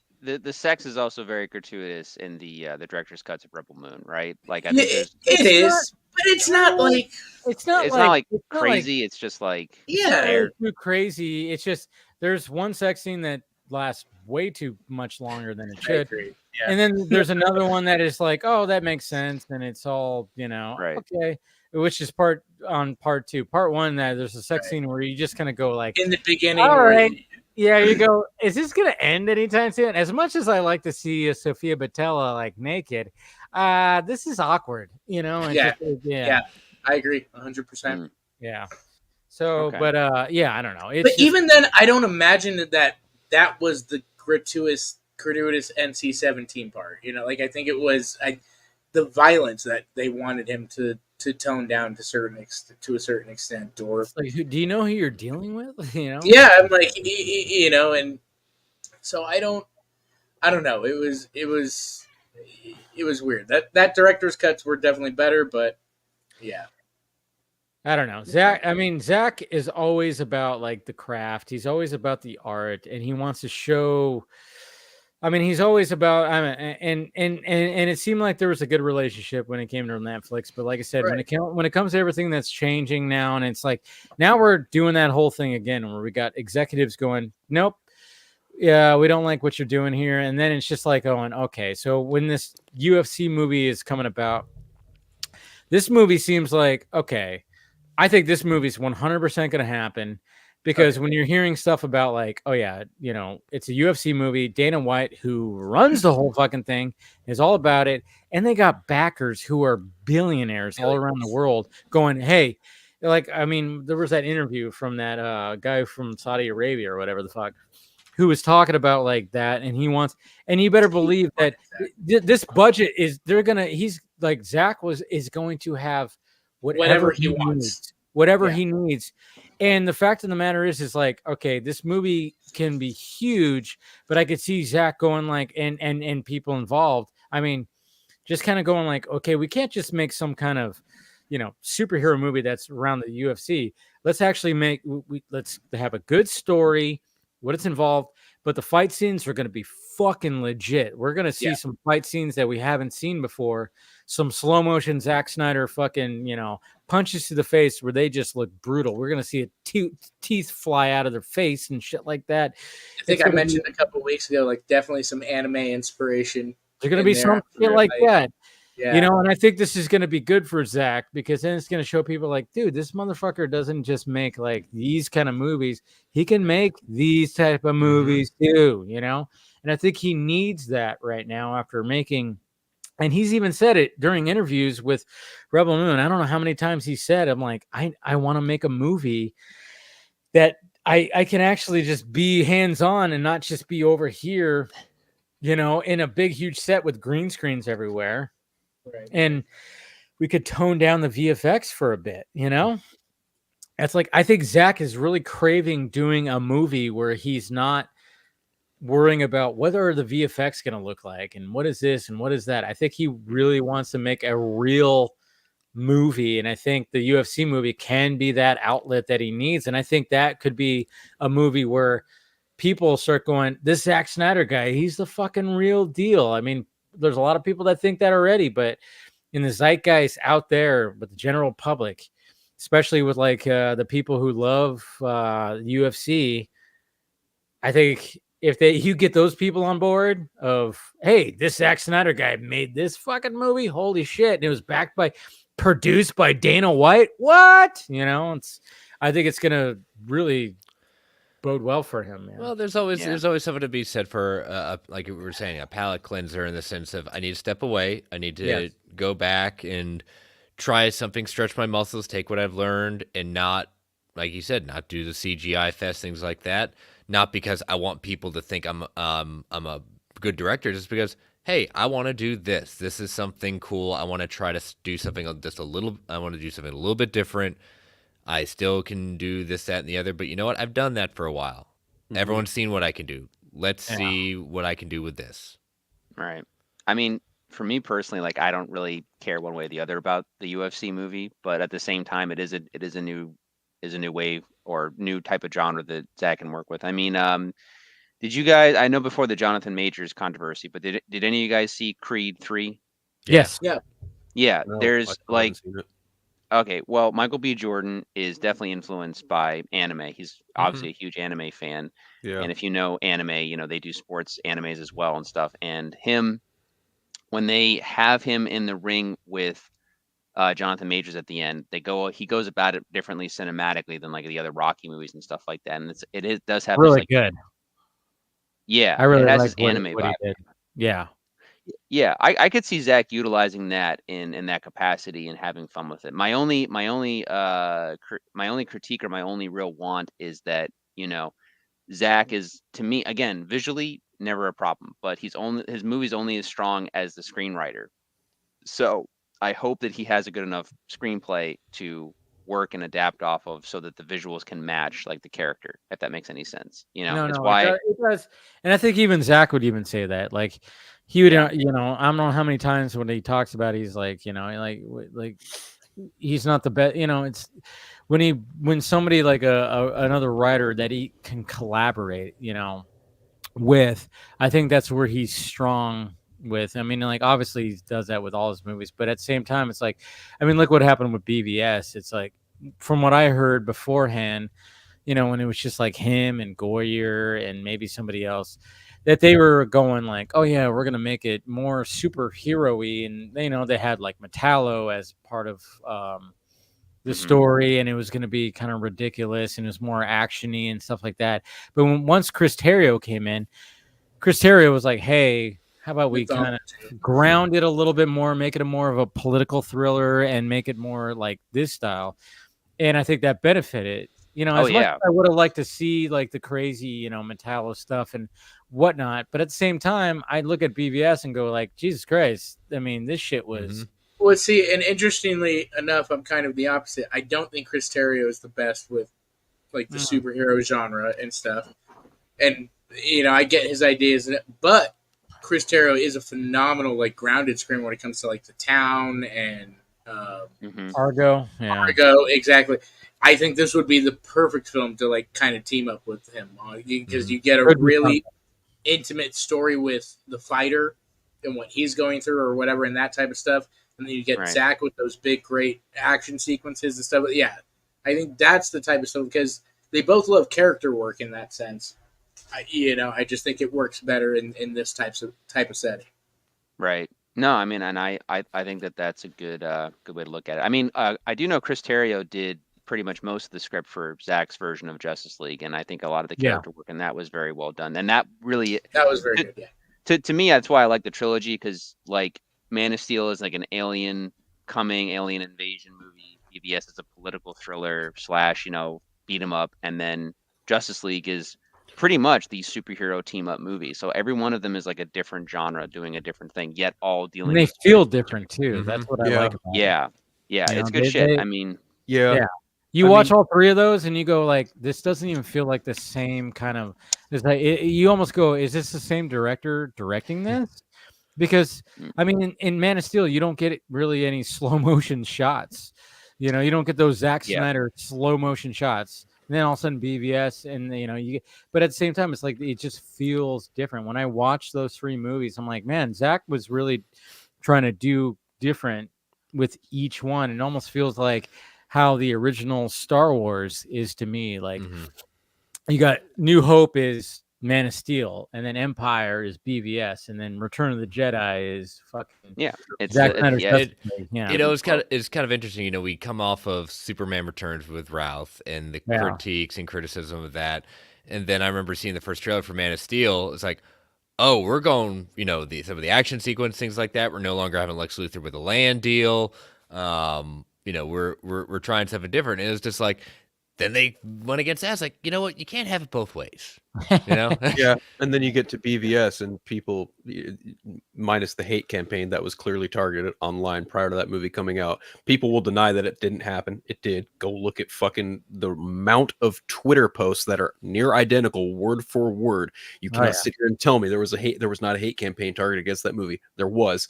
But also, I just find it really funny that people compared and they sat there and whined and cried and bitched and moaned about BVS not being, quote, a traditional comic book movie. And I'm just like, well, what the fuck does that even mean? That's the point.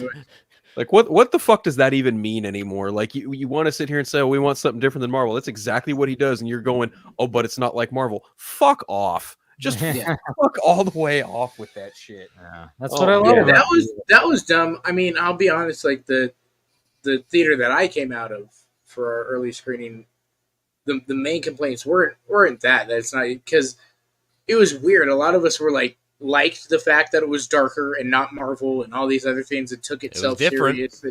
Exactly. But at the same time, we had the issue of you took a lot of these great comic book moments and, kind of wrapped them into one film.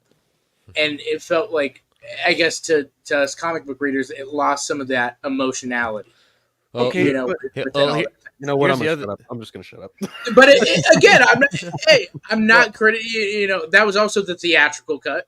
That's what to say. I feel if the 3-hour cut had been in theaters, I think way a lot better. Of things would be different. Yeah. Well, it's even it brings up. I saw this too, and I laugh and just shake my head when they say, I don't want politics in my comic book movies or in my comic books. I said, do you want me to go back and see how comic books came about and what they do? Have you watched an X-Men movie? I don't want politics in Captain America. Oh boy, man, I'm so sorry. It's like, did you miss the part where he punched Hitler? Right. In his first issue? It wasn't that. I think I just had that audience that was like, we would have preferred, again, like a Dark Knight. This either be a full Dark Knight Returns movie or full Death of Superman. But even that, it was kind of political too, you know. No, it wasn't the political side. I liked and that's the thing. We liked a lot of things about it. It was just theatrical cut did not. No, when I was having conversations with people after BVS, I understood where they were coming from, because I was like, when I walked out of there, I was like, wow, that was certainly something. I even had my own reservations about it, where I was going, man, well, maybe he did this, maybe he did that. But then all of a sudden, when the director's cut or the ultimate cut came out, I went, all right, there we go. There's my complaints. I was like, it was basically the lack of Lois Lane, not piecing things together, that really made me go, well, maybe maybe he would have done it like this or that, or even whatever. That little scene with Luthor, creating Doomsday and stuff and all that was very pivotal. Or even because I've seen the ultimate cut so many times, I forget sometimes what wasn't in the theatrical. But just the fact of the wheelchair bomb, the first thing that my buddy said when we walked out of the theater, he's like, "Why didn't Superman see the bomb?" And I was like, maybe it was lead lined or something, but they didn't talk about it. Sure enough, what's in the ultimate cut? It's like why would you? Why was that cut out? Yeah. It's such a because Warner Brothers is going to Warner Brothers. Yeah. It's almost like Zach was like, well, I'm gonna cut this out, and where people are gonna fucking it's almost like he did it on purpose. It's like, I don't know, maybe he didn't, but I was just saying, it's just kind of funny where a little detail like that, and then you're just kind of going like, all right, if Lois is so important here, why is okay, in the theatrical cut you go, okay, she shows up and I remember even saying it seemed like Lois being there was always convenient, but then you watch the full on cut and it's like, whoa, shit, most of her scenes were cut where she's figuring shit out and putting things together, and I'm like, oh, that's why it's convenient that she's showing up, or because she's like boots on the ground while these two fucking titans are going at it, while we have this deranged fucking billionaire over here doing the puppetry of both of them. She's starting to piece things together on the ground, and that was just big time removed from the theatrical cut, where that's where I had an issue specifically when it came to theatrical cut, I'm like going, why is Lois just like, she's just doing the whole convenient Lois thing. But then you watch that, you go, oh shit, most of her scenes were cut out when it came to her piecing shit together. And I love that. I love that's yeah, man. You know, it's so easy and so not easy to talk about this movie depending on who you talk to about it. You know what I mean? Totally is. Because like I remember coming out of BVS, and me and a few other friends that I had met in college, we all went to like an IHOP or a Denny's afterwards, and I'm just sitting there taking in like, you know, all their criticisms and all their problems, and I hear the whole, oh, Doomsday was used too early card, and I'm just like, I just put my head in my hands, and I'm just like, look, do you really think you're gonna get a fucking Superman funeral with everyone in the DC universe happening one day in live action? Let me lean in a little closer. I've got some bad news for you. It ain't gonna fucking happen. It barely even happened in the animated form in the duology cut of you know, Death and Reign of Superman. Like, it barely even happened there. Okay, the most you got was the DC animated universe, and that's pretty much it. Right. Yeah. And it's just like, look, there is a word here that I think goes over a lot of fans' heads, and that word is adaptation. Adaptation is never going to be, unless with full intent, like say something like Sin City or even Watchmen, unless the intention of the director is to do a page to screen adaptation, like again, Sin City, Watchmen, or even 300. 300 is like a perfect example of a page to screen adaptation. But when it comes to a very like loose adaptation, you are free to creatively do whatever you want. And guess what? If you don't like it, don't have to watch it. But we know you will. Hey, guess what? Bingo. That's called freedom of choice. It's one of the things this country was founded on. Look it up. Look it up at that point if you have any books left. I still remember vividly because, again, we weren't negative on it. We were just reeling from all the emotions and everything we'd seen. This is the theatrical cut. We're leaving the theater, and me, my like best friend Ben, who's like, you know, Superman to my Batman basically, and our mutual friend Scott. And no, but we were discussing it, and the Doomsday thing was my biggest issue because of all I could tell right away that something was off about the movie. Like, I knew something was not right. But my biggest issue, just as the movie as it was the Doomsday thing. It wasn't necessarily that he had come too early, because just like DC animated, Doomsday shows up and he doesn't kill Superman. They, you know, encase him in lava and put him away somewhere. And I could have seen that being the case with the live action movie. I was just amazed that they, you know, that they committed to doing the death of Superman. And so I was just like, dude, it's the second movie in the series. Like, and again, this is obviously years before we all know what, like, you know, that it was a 10-year plan and all that shit and everything. But thematically, I was just like, dude, this is insane. Like, you kill Superman on the second movie. Like, that's nuts.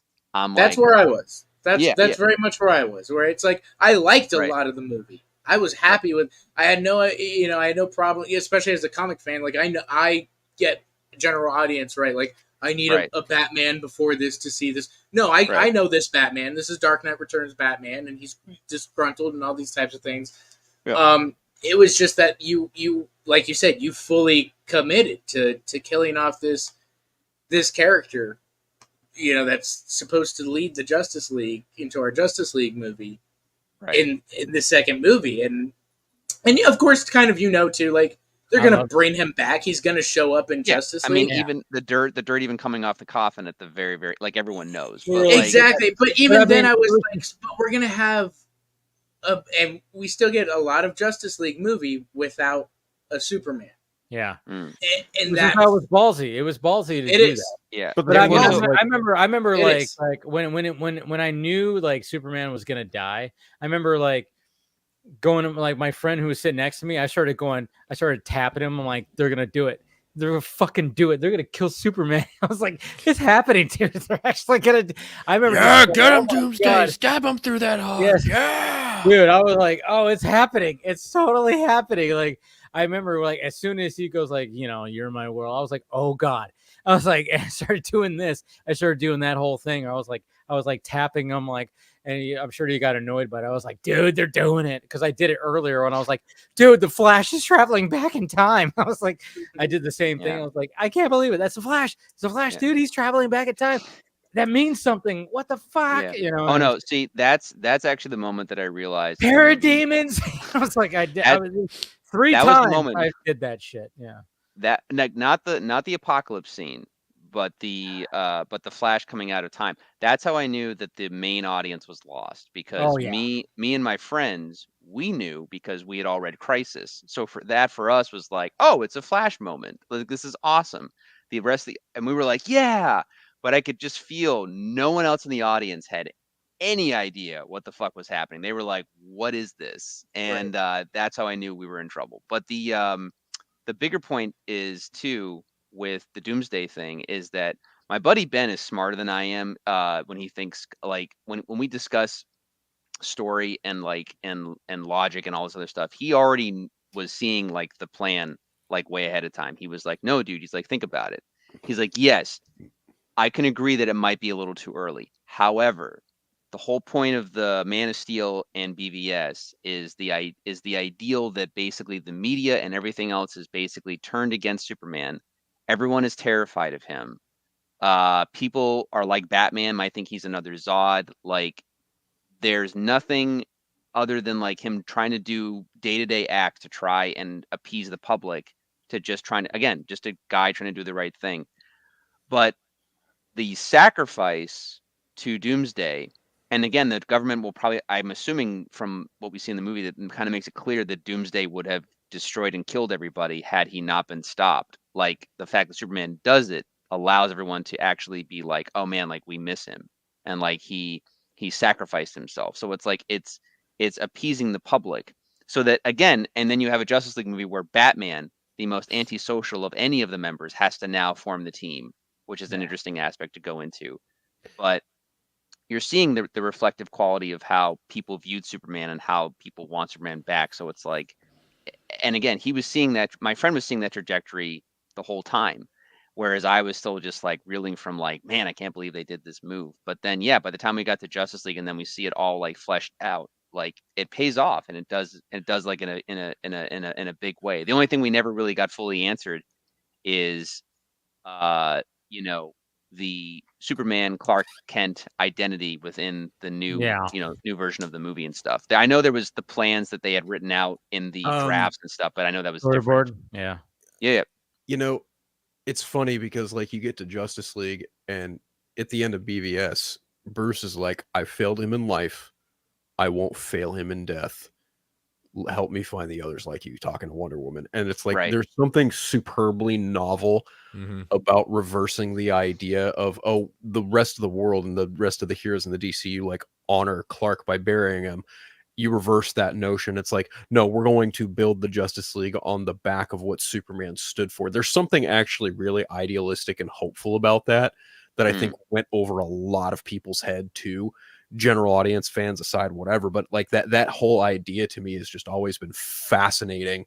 And then you get to Justice League and he's rebirthed, and he becomes a part of the team. He's literally the component that helps them win against Steppenwolf to a degree, because obviously, you know, the mother box smashes together and detonates, and Flash has to do, you know, his at the Speed Force moment, right? But then, you know, you look at the storyboards and what Zack wanted to do with the character. It's like, well, he looked at Superman from a very human perspective, because that's one thing I think that only Richard Donner in his first two movies touched on, but not in the way that Zack was going to touch on, in that, you know, you see the man go from birth, death, rebirth, fall, and then the true rise back to grace, in terms of what was supposed to happen with Justice League 2, because at the end of that movie, Darkseid was going to kill Lois Lane, and that would have absolutely severed his tie to humanity. Because I'm also of the mind that Martha Kent was probably going to die in Justice League 2, because that was the only other tie to humanity he could have had.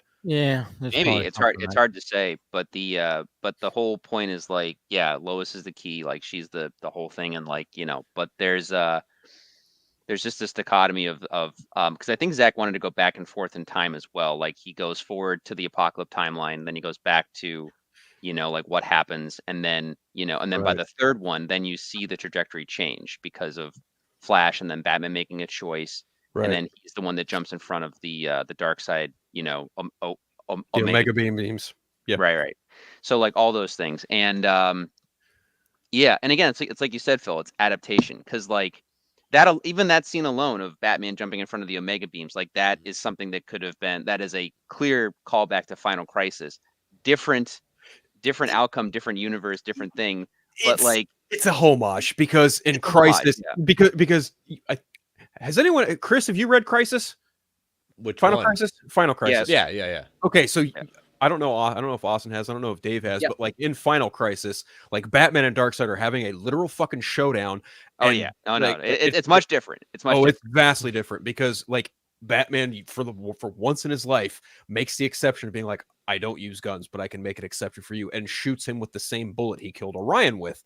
And Darkseid shoots his Omega beams at Batman, and then you get that scene, and you get the inevitable shot of like Superman holding a dead Batman corpse. And I wonder if we would have seen something like that at the end of Justice League 3. But I've heard differing ideas on what the drafts were going to be. And one, I heard it was supposed to be that, and then another, like, it doesn't kill Batman, maybe because Batman knew or something, and then he's able to sort of be in the final battle, and then he dies after the final battle is done. Like his body finally succumbs to the Omega effect, and he just like collapses or something. So I've heard differing aspects of that, but I wouldn't be shocked if Zack did like a homage, like panel or something to that to that. Wouldn't doubt it one bit. Yeah.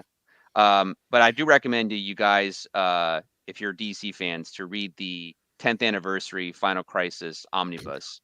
It is a trip. My review of it. I need to read a few things before that. If you're going into cold. Final Crisis is not something you go into cold. No. You have to be a big DC fan. But my review of it was, I finally finished it. Amazing. I have no idea, what happened, but it was amazing. That sounds like a Grant Morrison book. I got a hard copy of Final Crisis at a used bookstore for like $10. Nice. Well, I was saying the omnibus because the omnibus includes all of the tie-in things, which helps you understand it a little bit better with everything. Because there is stuff that deals with like Lois having like heart failure or something, and then and Clark having to deal with that and going back and forth. My favorite. What I was going to say. My favorite DC Easter egg in comic books is in Final Crisis. Superman. Because Darkseid hates music, so Superman finds the perfect note to basically do a thing, and it pisses Darkseid off or whatever. And later on in basically it was Superman by Peter Tomasi and Patrick Gleason, but it's essentially Superman and Son because it's with his kid and stuff, but he's farm boy Clark, and he's but like he's Clark Kent, but he's in his civilian garb driving the truck, and he's driving to the Kent farm because they relocated the Kent farm for a bit, and he's whistling. And when I first read it, I wasn't paying attention, but the whistling tune that he's whistling is the same tune from Final Crisis, so it's like he's whistling it to keep Darkseid away. I thought that was I love shit like that. So anyway, sorry, go on. No, it's good. It's good. It's good to do that. But I know, Chris, you need to take off because it's getting late tired. For you. Yeah, getting tired. But go ahead and take off. Promote whatever you have to promote. As always, thanks for letting me join. Good talking with everyone, sharing all the fun and geekdom. But check out Marvel Alliance on Geek Ultimate Alliance. And starting a little venture tomorrow afternoon with my friends at the Brave and the Boys channel. Doing organic price books. That's a shop that sponsors our channel. Looking at a buyer's guide weekly. Just looking at what's coming out in collected editions. So check that out. And y'all have a good weekend. All right. Same. Thank you, Chris. Always great. Take care, man. Yeah, I think the way that this all started was just talking about where Zack's going when it comes to his what he's gonna do next. And with Jay Ali was saying that, and it was just kind of funny because I had somebody in my mentions go, "This was an old quote," and it was kind of funny because my first reaction was going, "So it's an old quote from how long ago?" Because he said years, and I went, Army of the Dead came out like 2 years ago or like 2.5. It was like, why are you saying years? And then I realized I'm like, this is like a diehard Snyder fan. One of those ones that, argues with people every day online. And then it was just he was saying his own quote. I was like, all right, well, can you? Because I asked on Twitter. I asked, where's this quote from? Because I just saw the tweet and it was it said that, and I was like, all right, it seems like this shit's dead. Where's the quote? And then somebody finally linked me, and it was like Screen Rant. Somebody from Screen Rant who was at New York Comic Con last weekend asked Jay Oliva, and he brought that up. But it was just kind of funny too, because even responding to that one guy is like, this is from years ago. I'm like, so you're talking about like a couple of years ago, Jay Oliva said it was dead. So, and we haven't heard anything since then. So you're actually not making a case here. You're making it seem like it was dead from the fucking get-go. And then then of course I was like, we didn't do much exchanging, but when I found the article, I sent it to him and didn't get a response. I'm like, yeah, you're just one of those Snyder fans, aren't you? You're it's always about everything's okay. Everything's okay. It's like, no, you have to be realistic here. When you have somebody who worked on Las Vegas saying that Netflix totally just freaking canceled it, we got to take that, and I know Zach doesn't want to come out and just fucking say it. And I get that. There's a lot of things that Zach comes out and doesn't want to say, especially when people approach him about like, hey, you want to keep on doing this over at Netflix and this Snyderverse. Of course, he's not going to be like, nope, that's ridiculous. No, he's going to be like, hey, your fans, hey, you never know what could happen, blah, blah, blah. I'm all about it. Whatever. Cool. Yeah, I would totally do DC stuff again. So what's the official stance that basically most of the Armyverse and the Rebel Moon stuff is done? Pardon the pun, it's dead. No, but because Jay Oliva basically said that they basically got it mostly done. We know that the voice actors recorded all their voices. They had animatronic, what do they call it? Animatics. Yes. Yeah. They had that done, but of course that all needs to be full on, rendered and rendered. And also too, it kind of came at a time when like Netflix was doing a switch up with their animation. True. Where they were cutting a shit ton of animation. And I think Las Vegas kind of got into, maybe it was one of those that lost in the shuffle. Yeah. Unfortunately. But yeah, basically Jay Oliva was like, yeah, Netflix just poo-pooed it, canceled it.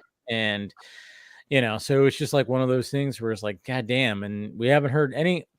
I mean, it just seems like the relationship between Zach and Netflix is now not so great.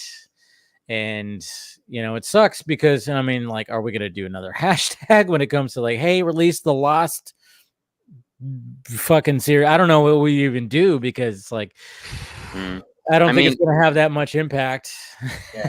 Yeah. No, I mean, like, again, I have to watch the Rebel Moon director's cuts and stuff, but I wasn't that into the PG-13 cuts. I liked Army of the Dead. I'm amazed that we even got the. It wasn't something he directed, but the prequel, the prequel Army of Thieves, yeah. We I were mean, that was talking fun. about that before you came on here. I mean, it's a good little, but it's a good.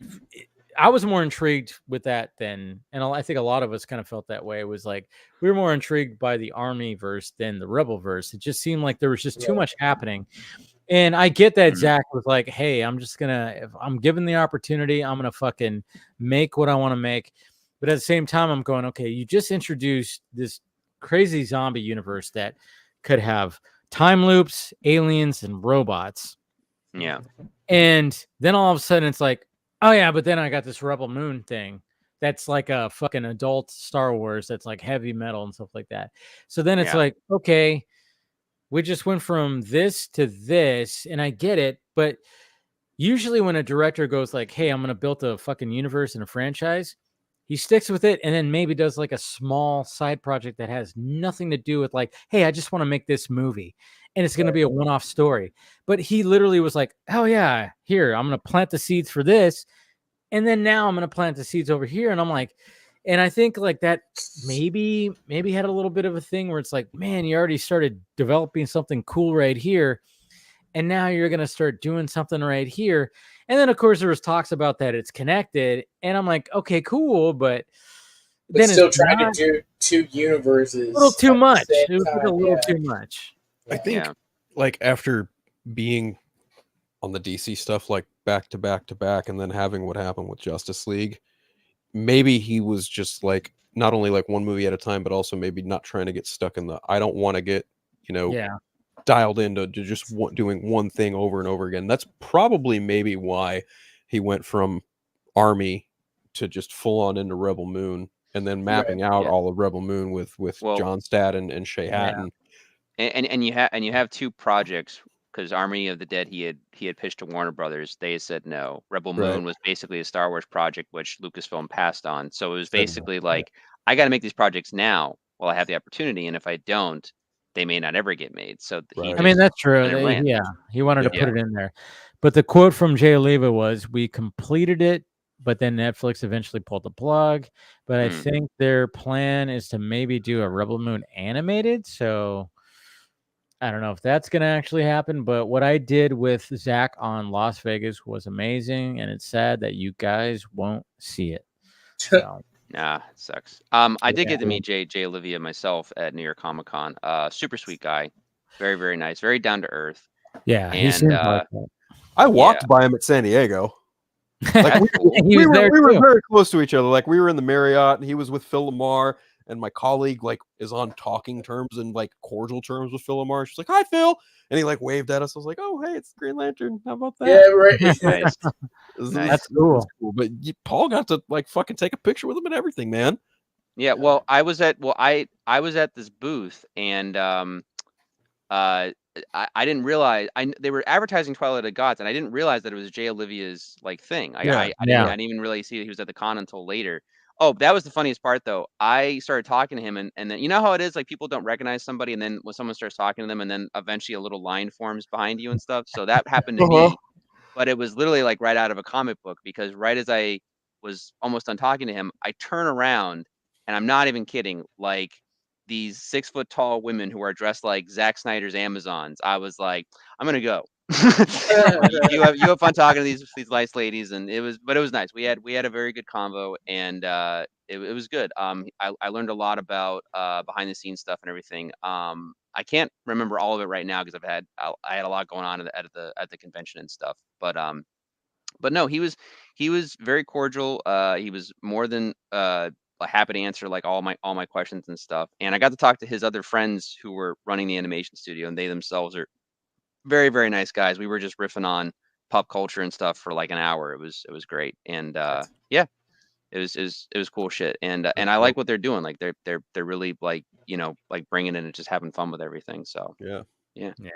No, it's just unfortunate, but we'll see what happens. I mean, like what I keep on saying is like, you know, there's no way that Zach's just gonna fucking fall off and be like, Zach's a creative person, always been a creative person, and he's built up his name. I mean, his name is literally kind of like almost like a brand, you know. I mean, there's not many directors that when you see the name, you instantly go, oh shit, I already know what's going to be in that movie. Slow motion, explosions, and you know, it's like when you build that. Not a lot of some directors. I mean, like, but it's up there with like a lot of like different directors when you hear like about your Christopher Nolans, your Scorsese's, your Spielbergs, what you're in store for, but then of course you have like directors that just does John Watts really have a style? It's like you have certain directors who have been in the comic book space who don't really feel like they have a style. But Zach has always, to the point where James Cameron has said that he created a signature for himself when it came to 300, and people have tried to emulate that. That's why I'm like, you know what? Whatever happens with Zach, he's going to move on to the next thing and do what he wants to do. And he's going to take the opportunities he wants to. When it came to Netflix, he got the opportunity to tell a couple of, a few stories. He got to tell 2 Army stories. He got to tell a Norse god story. And then, of course, 2 giant Rebel Moon stories. So even if the whole thing when it comes to Netflix is now not going to be happening, he got to tell a lot of stories when it came to Netflix. And maybe they want still a little bit more of something. Who knows? But it just seems like the fact that they haven't greenlit Rebel Moon Part 3 after the director's cuts came out, and we haven't heard anything with Army. It just seems like, okay, maybe there's not going to be something here anymore. So, but at the same time, maybe they want more of Twilight of the Gods. Hey, can you do something more like that? I don't know. I don't know what the logistics when it comes to his contract or whatever. Maybe he was only promised a certain amount. And then, of course, with the regime change with the film department and all the stuff, that's got an effect. But at the same time, when you have like a billionaire Saudi Arabian guy who loves UFC and you got Dana White going, yeah, we're going to do a fucking UFC movie. Yeah. Zack Snyder's the guy. That shows you something right there that the dude has made. He's cemented his name in stone where these guys want him to do that movie. That's got to be, that's an honor because Zack loves, fighting. He's always been a fan of that. It's in his movies and everything like that. So the fact that if he's going to do when this UFC movie, which has not been fully officially announced, it just kind of shows you right there. It's like when people start throwing hate, like, fuck yeah, nobody liked it's like literally like, look what's happening over here. You got one of the biggest the biggest things that is UFC, and you got a billionaire from Saudi Arabia, and you got the billionaire who runs the whole fucking thing going, yeah, we're going to make a movie and he's our guy that's going to direct it. That shows you that it's like, yeah, the haters can suck my goddamn ball sack, All right. hey. No, I mean, the way I look at it, I'm just, I don't have any, like, I don't even respond to any of it because like Zack's thing speaks for itself. I'm not worried about him. If he's not working at Netflix, he'll find another thing somewhere else. And even then, even if he doesn't do that, like, I know he could probably collaborate with one of his, friends and whatnot in the business. And dude, Christopher Nolan could just be like, hey, you want to come over to Universal again? I have a feeling that UFC movie will be Universal. It might be. That feels about right, honestly. I have a feeling. Yeah, I mean, Universal with Dawn of the Dead. So, oh, dude, can you imagine that? Yeah, going back to your roots, and then of course you got Nolan there to give you. Yeah, that's what I'm saying. I'm like, can you imagine produced by Christopher Nolan? Oh, that'd be cool. Yeah. So funny. No, because and we all know that Nolan is just like, he's got a soft spot for Zack. I mean, that's when they wanted him to do the Superman movie. He's like, I'm not going to do it, but I know a guy, and then the whole thing when Nolan actually went with Debbie to watch the Justice League, and he literally was like, do not ever show this to Zack. And he knew 100% that this was like, do not.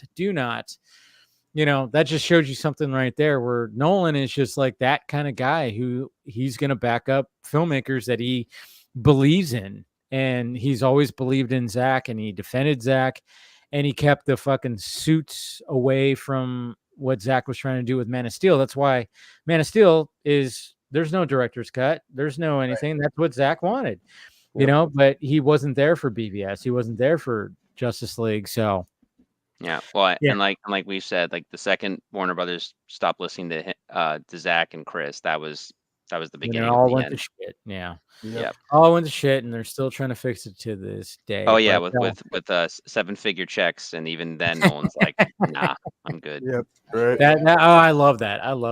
And do you guys see there's a process? So like when it comes to Christopher Nolan, too, like what came about today was like, because there was the rumor that he might jump into horror and do a vampire movie with Tom Holland and Matt Damon. But now there was a little snippet. I posted it on Twitter where it might be a helicopter action movie.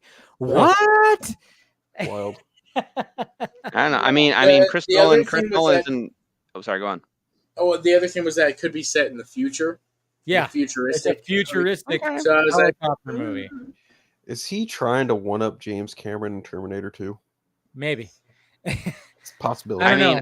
I was just watching Terminator 2 like the other night and looking at that. I don't know if you guys remember, but like the very scene like where they're going to the steel mill. Yeah. And the helicopter alone going under the bridges and shit. Like, I mean, Nolan would definitely. Yeah. But this is it right here. It says Untitled Universal Project, blah, blah, blah. Then it talks about all this. And then it says about a pair of aerial helicopter cops with an older mentor and a younger lead. Interesting. So that's... Huh? So Matt Damon, Tom Holland. Damon. Yeah. Pretty much. Yeah. Matt Damon. But you know what? I mean, whatever Christopher Nolan does, I'm there. I mean, I think a lot of us are like that.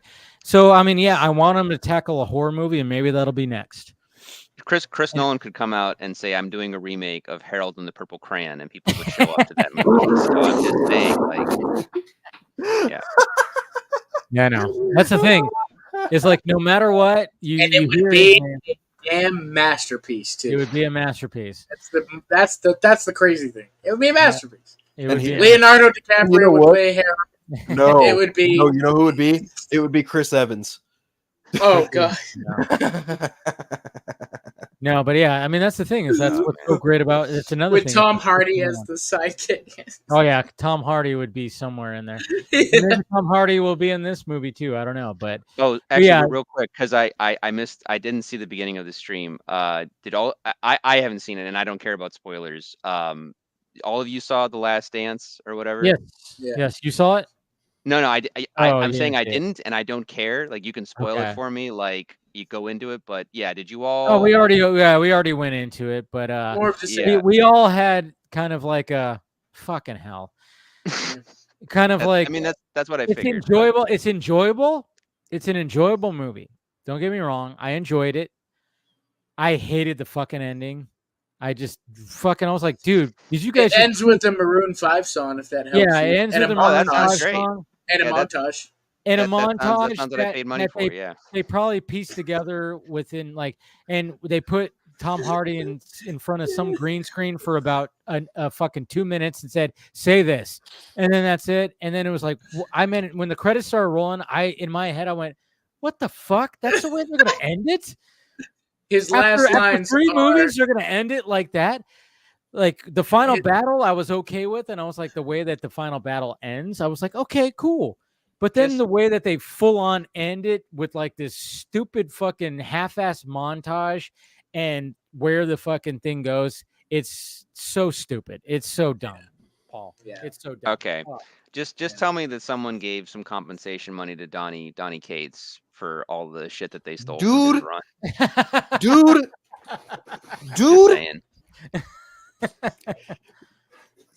Yes, Sony hyped Noel up so much in this movie, only for him to appear in a grand total of 3 sequences. Yeah, none of which barely anything. None of which include any kind of face-off or meeting with Venom at all.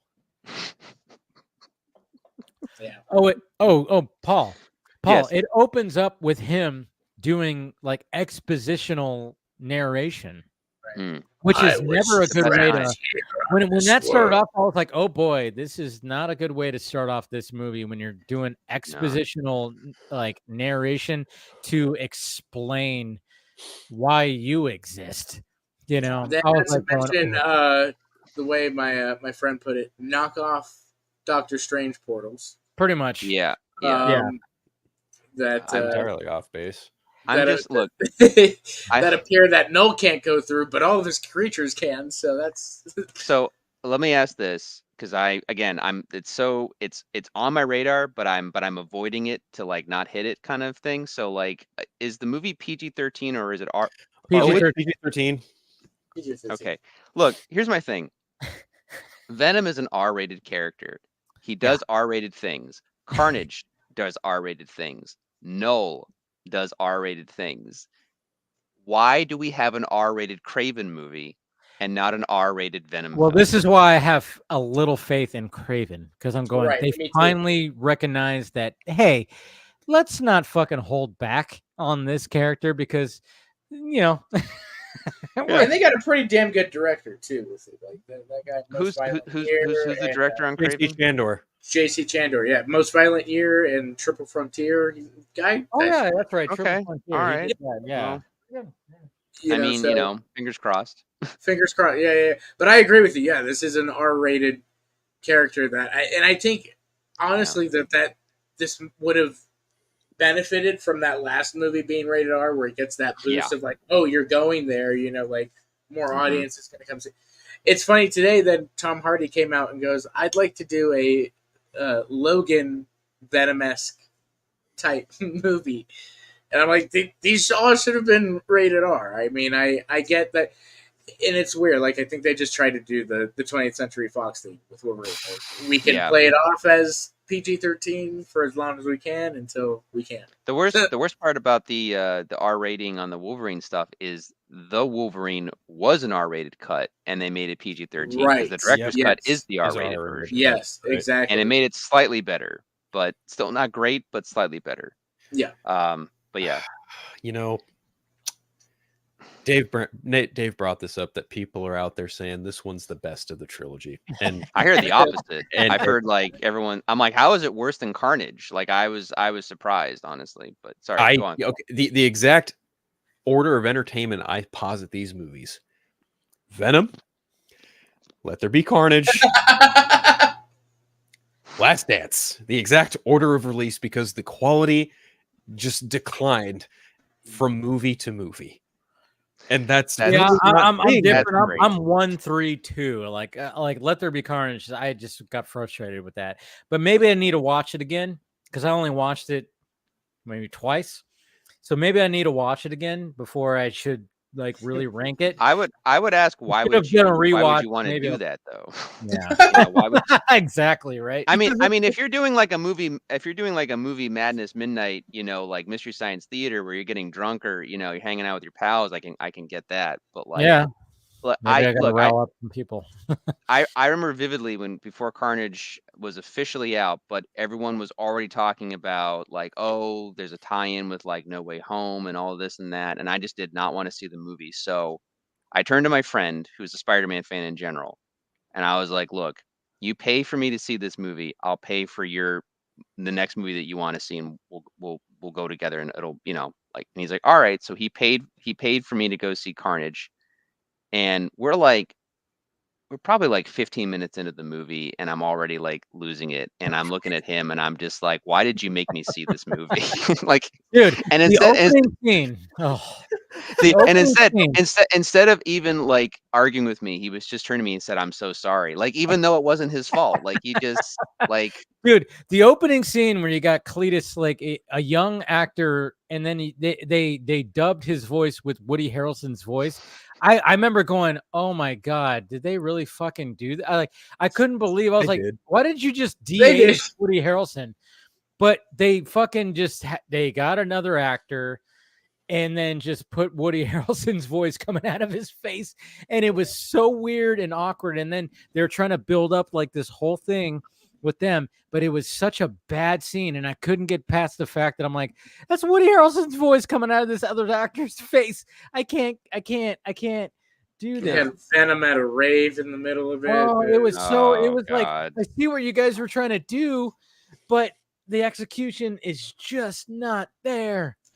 Yeah, but, the first one had potential. I think the first one had potential where it kind of like, it leaned a little too much on the. They all have enjoyable aspects. In my opinion, there's enjoyable things. Because like I said, the first one was all about Venom and Eddie coming together and that whole, like, how are they going to work together and blah, blah, blah. And that's what really, you know, that works. Second one was about them like breaking up kind of thing and them just like parting ways and doing that whole thing. And then, of course, coming back together. The third one is about, you know, it's just there's a bigger concept. The movie. It's the movie where it's like there's a big threat that is happening. But Paul, there is so much exposition when it comes to other symbiotes. There's one in particular with the what's his name that Peter Mulligan. Who shows up again, and then when his symbiote takes over, he literally just tells the people who are part of area not 51 but 55 down below. 55, eh? Oh yeah, it's area 51 on the surface, area 55 down below. Which I don't mind that. That's a cool concept, fine.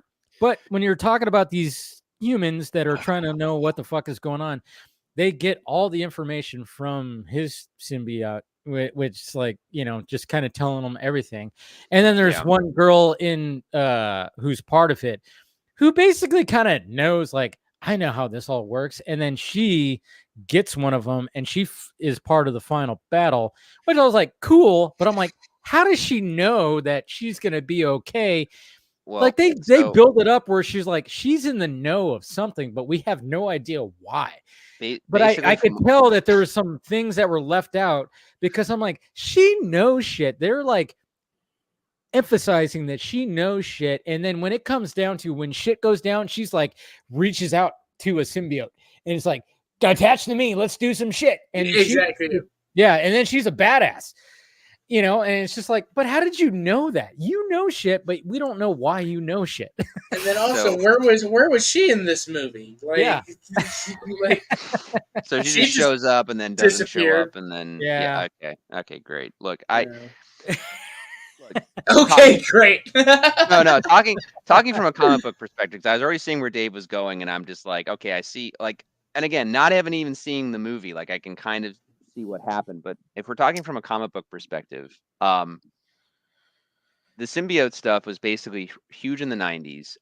You had some general idea of like kind of what was going on, but it was all just kind of random and just like, you know, you had different. These movies belong in the late 90s and 2000s. That's exactly they belong. Pretty much do. The original one or the first one, yeah, definitely. But yeah, it's that badly executed. But like I'm talking, so you've got that. Then Venom kind of drifts for a bit because the popularity kind of dwindles out. And so, but he's still popular enough where he pops up in things. And then you have finally like Donny Cates come in, who is he grew up with it. So he was like, all right, I'm going to add all this lore, and over like, you know, a 50+ issue run. That was like 200 Venom. issues he did. Was it 200 issues? I think he did like 200 issues on Venom. I'm talking about I'm talking like the omnibus, which I thought was like 50 issues or something like that. It might be, but his overall run on Venom, I think, was like a total of 200, because he ended his run with like issue 200. It might have been on issue 200, but like he was on Venom from 2018 to 2021. Yeah, but how many issues? I mean, that's what I'm trying to find. Okay. I'm pretty sure it's 200, but let me just double check that. So but whether 50 or 200, the same thing applies, whereas that a legit amount of the lore is expanded over a number of years and issues and all these other things. And now these executives and writers that clearly are not getting all this stuff are just like, well, we didn't talk about any of this in the last two movies, so let's comprise it into these exposition characters while doing whatever over here. And then this is already happening over here, and it's like just the management on these movies are just so. And we'll pull the comic people in by saying, "Oh, Noel's in this, and he's the one doing the exposition." And you know, like, I guess, you know, gradually, you know, as a comic book fan, it you know, you get Venom, then you get Carnage. How do you get Noel? Like you build up, but even when I saw Noel in the trailers, I was like, they still haven't earned it. They still haven't. It hasn't. It's not earned at all. It doesn't make sense. Like when those two movies were so lackluster, and like you said, you're building. Like, yeah, you did the, like, I guess technical work, you know, of building up to it. But when those movies were so lackluster, it was like, you know, okay, what are we doing here? What are we doing here? Yeah. But sorry. No, I was going to say I was tired. Yeah. No. Yeah. I mean, whenever you want to watch it and have a laugh and have a kind of a good time, have a drink. Yeah. I'll probably be drinking something. Yeah. You drinking something, make fun of it. I mean, it was just, you know, even my dad, who's not like a big thing, he was just like, yeah, that was, you know, we had some laugh. It's funny. It's funny. But again, just the way that it ends, I was like, what the fuck? I mean, I literally was like, just fucking. And I even told him, I was like, I didn't like this is the stupid way to end it. He's like, yeah, it was dumb. I was like, the way that they ended, it was just like, I'm not gonna forget you, pal. They showed all this, and then it's just like one of those where Eddie's just like looking at the Statue of Liberty. I'll never forget you, and then it just rolls credits. Like, what? That was the way you're gonna end this? Yeah, it's really bad. Oh it's my really God. bad. So I got my info mixed up. It was Legacy number 200 was his final issue. Yes. Yeah, I was like, I know that it was like how many issues Venom's had in general, but I was like, I don't feel it was 200. So like, I know he did a good run though. Yeah, he had 35 issues total. He had like 3 years, 3 years, 3 years on the book. Well, which, you know, that adds up because 12 issues once a month. Yeah, depending unless the book becomes like bi-weekly or something. But yeah, I mean, so the thing too that people don't really understand about comic books if you don't know the industry too well is like, back in the day, if a person had a good run on a character, they could do the character for like, more than 5 years, like maybe even 10 sometimes, and even further. But that's just not the case anymore because one, DC Marvel don't pay the bills like they really I mean, and on top of that, pretty much the standard way to go about it in the industry is if you do get a legacy character and you do hit it off with that character, more often than not, you're going to do anywhere between 20 to 50 issues on that character. And then you're either going to move on to a different character or you're going to take your name that's now been established in the comic book circles and you're going to try to go to independent and do your thing. That's why do you think DC Vertigo got reimbursed back recently? Because DC knows that all the talent's going to the independent stuff, whether it be, Image or Vault or whatever, but they're not sticking with the main stuff because the main companies don't pay as well unless it's like an independent, like owned type of deal. Makes sense. But no, Donnie did so much good work with Venom.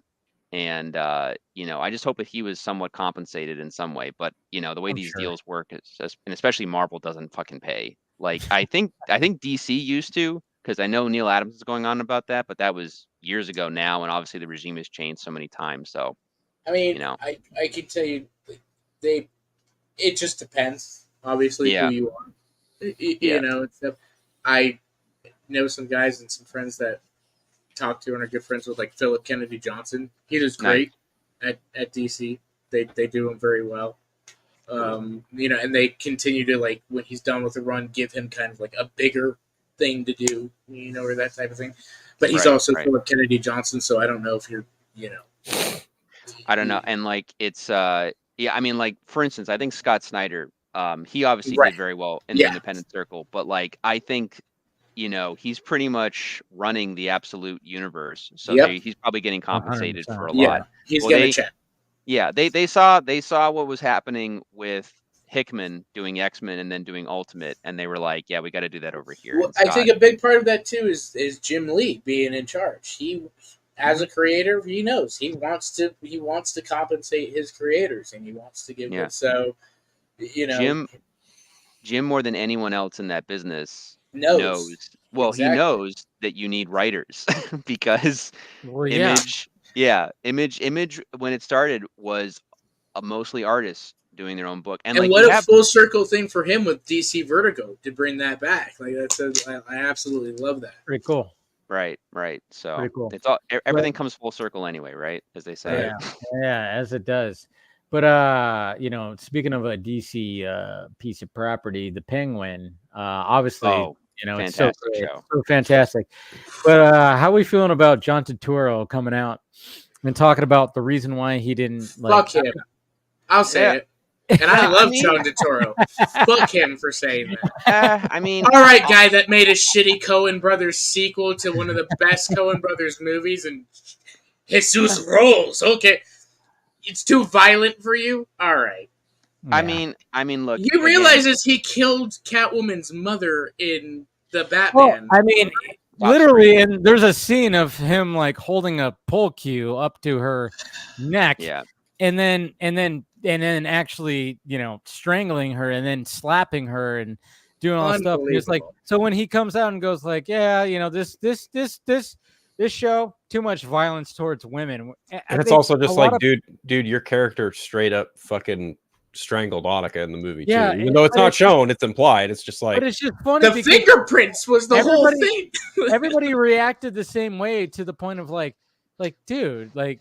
I mean, so far, your character right now that we've seen, I mean, he's supposed to probably show up in another one, in another flashback. But when Mark Strong showed up in the episode 4, where we see why Sophia went into Arkham, there was no violence. And then it's like her redemption story. She's the hero now. First off, John Turturro, the violence towards men is ungodly.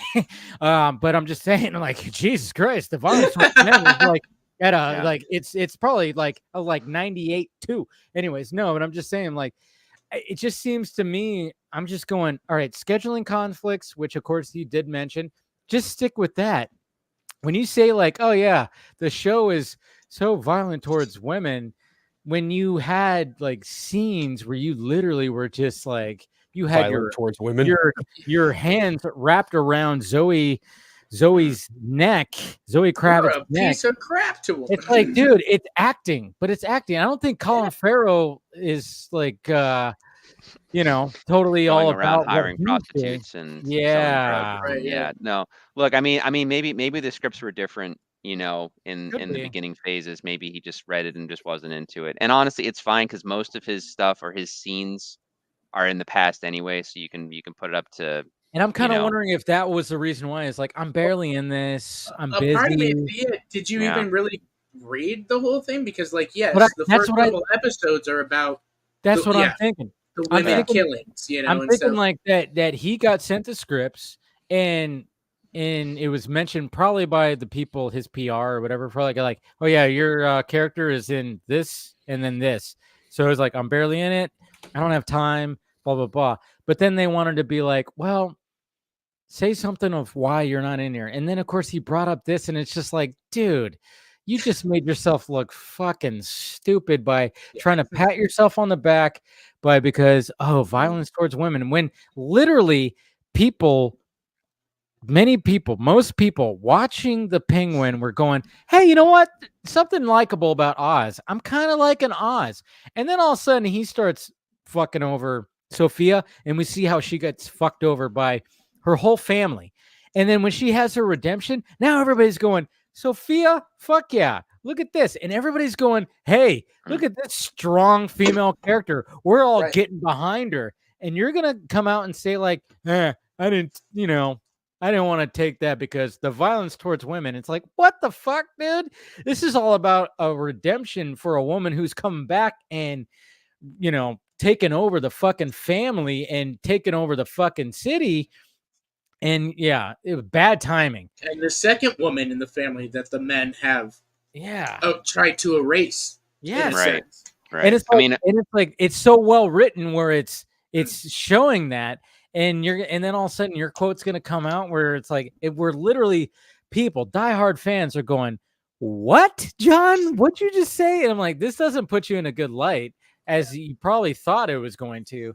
But yeah, I don't know. Yeah, I mean, I'll be honest. I was shocked when he said that. I was like, "Really?" Yeah, I was surprised. I was like, "All right." I mean, again, we still have 3 episodes left. Maybe there's some stuff we haven't seen yet. I don't know. I mean, my hopes are that Sophia Gigante makes it, to the end of the show and maybe gets incorporated into Batman 2. I'd like to see that. That'd be really cool. I'm kind of thinking too. Yeah. Yeah. I'm kind of thinking that too.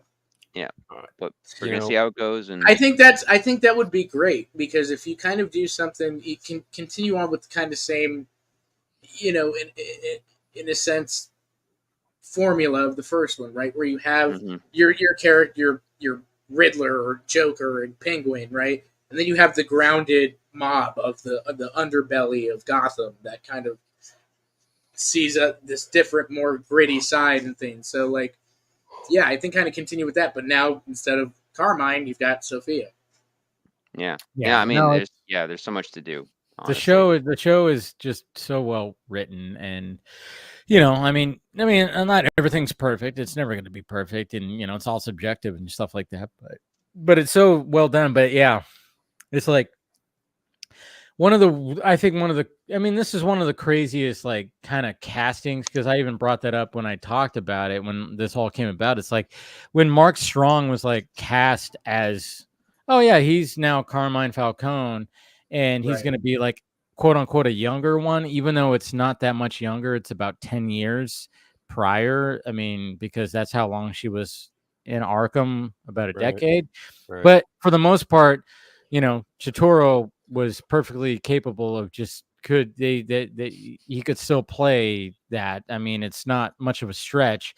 You make his hair a little, not as much gray and put some makeup on, you're perfectly fine. I mean, but it's just kind of funny when you think about like, okay, two actors who are playing the same character, it doesn't get as separate as like Mark Strong and John Turturro, because it was so random when that was announced that Mark Strong was going to play Carmine Falcone.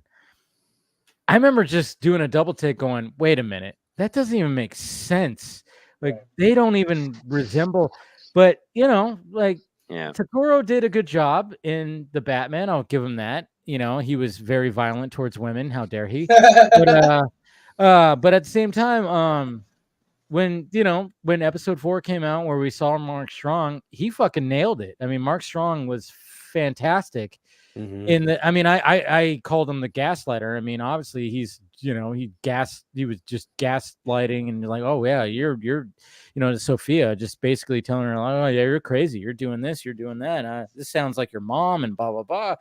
You're sick. You're sick, and he did a fantastic job, and I'm sure we're gonna see him one more time if I think, but at the same time, yeah, it was just the series is phenomenal. And I think John Turturro should have just said scheduling conflicts and just stuck with that. But the fact that he brought up this, I mean, I saw so many people post the image of him, or even like the clip of him, just like holding a pole cue up to Salinas. It was just like, dude, was that your breaking point? And that's what I even questioned. I was like, I mean, I guess he could have had like a Jim Carrey type thing with Kick-Ass 2, but like, at least Jim Carrey was like upfront about it and was like, and he said, "Look, I don't hate the movie. I just things have happened. I don't want to promote the violence and do all that and stuff and all that." But like, he was at least more honest about it than this of just like, it's too much violence against women, like. What? Fictional characters. You killed a woman in the Batman. You damn near almost killed Catwoman. Yeah. I was like, is that just like a breaking point? But yeah, I should have just stuck with the whole scheduling thing. But you know what? Like I said, it doesn't ruin the Penguin. It's a laughable thing. We had fun talking about it, but man, the Penguin. I'm just curious to see how. I mean, we got 3 episodes left? Correct. Yeah. 3 more. Man. God damn. Yeah. I'm just kind of wondering, how is this thing going to lead into this last episode almost had me like cheering. I was just like, I liked I was really happy that him and his buddy the Penguin and his little pal were able to find the hideout from Vic. I know. They were able to find the hideout from Secret of the Ooze, and I love that. I love at one point in the episode. Secret of the Ooze, yes. Like nothing is going right for Oz in this entire episode. Yeah, and like the guy he paid to kill Maroni gets fucking murdered, right? And then Maroni calls Oz. Oh, thanks for the keys. I'm out. You're so cooked. And at that point, Oz goes, I'm cooked. Maybe you should call your wife. See if she fucking answers. Like, Jesus. And then what's his next phone call? Dude, when he said that, everybody away. When he said that, and Maroni was like, he was just like, went, it shook him. It was like, oh shit. It shook him, but then I love that, like, Oz, it's just so Oz. Like, he had the balls to say it. And then he immediately calls everybody, Vic, get my mom out of town. We need to get the fuck out of here. He knows he's fucked. He's like, shit. He's all, I just poked the bear right now. No. He didn't poke the bear. He fucking woke the bear. He woke the bear up. He set the bear's wife and child on fire, and then ran out of the cave. Bro, is this the sequel to Midsommar? Dude, when he said that line, he goes, "Yeah, call your wife." Call your wife. I was like, "Shit!" He just said that.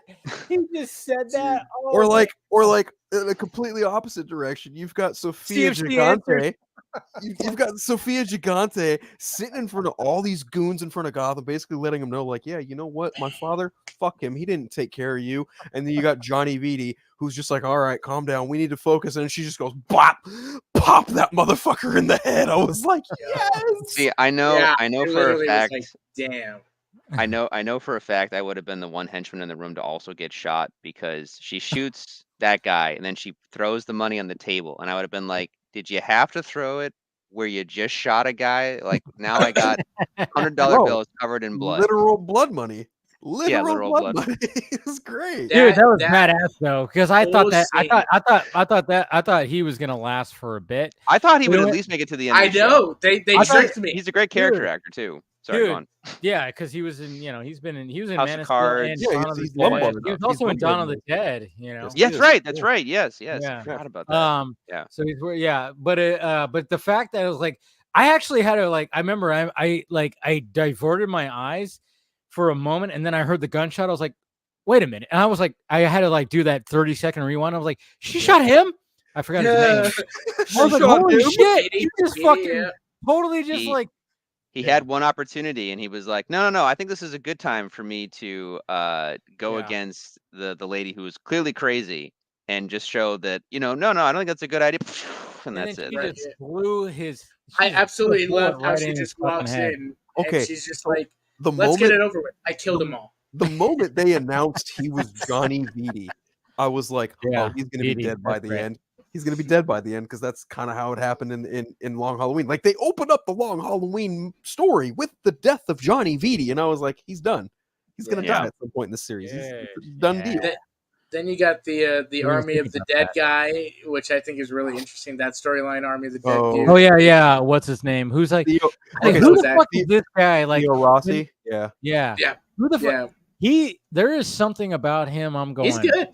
Yeah, he's good. Like when it came to episode 4 and her and Arkham, and you could tell that he did not like what was all happening, but at the same time, I got a nickname for him. Dr. Simp. Dr. Simp. Oh yeah, he's totally simping her. He's totally simping her, but I want to be here for what you do. But I love the fact that she called him out. She called him out for that shit. She was like, "Oh yeah, you like the power. You like the power and stuff like that." But then when he came back in this episode, he was like, "No, it's not the power. It's just the fact that you had the power." And yeah, he's totally simping. But at the same time, I'm like, there's something else going on in that brain of yours. There's something you are thinking about. Like, yeah, you might have a boner for fucking Sophia, sure. A lot of us do. Oh yeah. But at the same time, it's just like, but there's something. I'm going, what in the next 3 episodes is going to happen with that guy? Yeah. There is something there, and is he going to be a character that shows up in the Batman? Is he a mystery Batman character? Some people are going like, maybe he's Hugo Strange, maybe he's this, maybe he's that, and it's just like an alias that he's playing right now. And I'm like, hey, I like that. There could be something here because there is something going on with this motherfucker. He's not just like he always plays a shady son of a bitch. He does. He does. His character's name in Luke Cage was literally Shades. Yeah. True. He's always playing a shady dickhead. So yeah, I think there's something there, and maybe he is like a Batman character, and he's just going by an alias. There could be something. Maybe his real name is Hugo or something, and maybe there's something there, and maybe he's fascinated by Sophia because of how, after being in Arkham for 10 years and the way that she's like taken power, he's so fascinated by that psychology, and I don't know. Right. Maybe he's so. I'm also he's so turned on. Homie is the embodiment. Homie is the embodiment of I can fix her. Mm-hmm. Yeah. Oh, without a doubt. My thing though is. I do want to say that the CW verse soured my my taste on trying to make every character who's interacting with the main characters has to now be a thing from the comic books. Like I just got really tired of that really quick. So if he's just a guy, I'm okay with that too. I don't need him to be Hugo Strange in disguise. He could literally just be Dr. Simp, and that's just his character. Like whatever. Simp, Dr. Simp, man. Bro, if Oz Cobb ends up putting a fucking bullet in his head by the end of the season, I won't be mad at all. If it's just like one big final fuck you to Sophia, if he's just like, oh yeah, you got a new boyfriend, pow, not anymore. Yeah, right. Fucking bam, right to the kisser. I'm here for it. But you can just tell that Colin's so happy playing this character and just having a fucking blast. Like Yeah, but according to him, he was struggling at the end. Oh no, I don't mean dude. physically. I mean in the Yeah, sense of but he's being able to, Okay, you know. so he embodies the character. Yeah, he totally. Yeah, the darkest this character has ever been thus far is when he watches Maroney's wife and kid just fucking burn. And he's just sitting there just like, and he's watching, and he's got a little his little smirk. yeah, little smirk and stuff like that. Yep. And then all of a sudden, and then even in this episode where he talks to his, his hooker girlfriend, whatever the fuck she is, and then he starts freaking out, like, because he's like, we got to get out of here. He's like, and she's just going, Oz, this is your thing. I'm going to stay here, and then he starts freaking out. He throws like a lamp or something like that. And he just starts like freaking out. It's like, dude, I mean, Oz is getting to like a breaking point. He's getting to a breaking point, and all he wants to do is make sure his mom is safe. And I'm just kind of going, God, is his mom gonna survive this? She's gonna go. I think that's gonna be the tipping point. That's good. That's gonna be the breaking point, and then he said it. I think he actually said it in the last episode where he goes, "She's the only thing that keeps me good." So here's the thing, like. Even Maroney was just like, "Yo, family and kids are off limits." That's gonna come and bite Oz in the ass. Totally. If either Maroney or the fact that if either one of them find out his mom's still alive, it's done. Done. And that's kind of what you need to push him to that point of the Oz that we know from the comics, just ruthless of like, there's nothing to hold him to that morality. Absolutely. Like, that was even shown in Cape Crusader with the Penguin episode. Yeah. Just the fact that it was like when it came to family, it was like fucking that penguin didn't give a shit. That's right. Yeah, because the sons and everything. That was wild. Yeah. Just don't do a montage at the end of the end of this show and have him just standing like in a dressing room, and then he just puts on a monocle and then puts on a top hat and then puts on like or whatever. Like don't do that. Yeah, don't do that, and I'll be satisfied. It's funny because like one of the episodes is titled that's Top gonna Hat. happen. Wait. I don't think. I think one of the episodes is titled Top Hat. Oh, well, there you go. So he's gonna be putting on. Listen, I can forgive them not doing the monocle and stuff, but I'm fine with the top hat and give him a fucking umbrella. Yeah, no, the umbrella gun would be hysterical, but like that they could make it cool. I think if they tried, Yeah. And I think they are gonna, because they've hinted at some things. I think they are gonna lead to something here where his limp is gonna get worse, and he might need a cane or something, or Yeah, I can see that. If he had like a penguin, like I think he embraces it, and he has like a penguin head like cane or something like that. Yeah, that'd be hilarious. Yeah, damn, dude. I mean, I just think about that when I watch the series, and when you see him walking, and I'm kind of going like, God damn, Colin Farrell, this dude, who is a good-looking dude, fit, everything like that, puts on this fat suit, puts on the makeup, and then he has to do this fucking waddle thing. I'm like, God damn. I mean, it's just, give him all the fucking awards for sure. Like when people like hate on the fact it's like they could have just got an actual. It's like no, there's something more. Yeah. This is like somebody who it's a performance. Who doesn't need to do that is doing that. It's just there's something more. I think that's what the appeal. I think that's what Matt Reeves really kind of like when he approached Colin Farrell to do it. I mean, remember there was one point where Jonah Hill was supposed to be. Yeah. Remember that Jonah I think would have done a good job too. If you've seen him, he would have had his own version. Yeah. He would have had his own version. For sure. Everyone thought for a while that Colin was going to be. They thought essentially he was going to be like the version that's in like the Telltale Gotham. game, which is the more or even Gotham, where he's more like thin and it's got the suit and he's more of a pretty boy sort of, or that and then got that and then he wears like a penguin mask. But no, they completely did the opposite, and I'm so happy for it because he's an Alex Ross painting. It's fantastic, dude. It's totally 100% what Alex Ross made the penguin like. And I think like I mean that's the thing, is like I think actors, somebody like Colin Farrell just kind of needed that. I mean, even though like he was miserable in some senses, like he even said like towards the end he was like he actually looked at his assistants and like, am I being an asshole? Because it got to the point where it was like, you're 12 hours, 16 hours on a set and you're wearing all this fucking shit.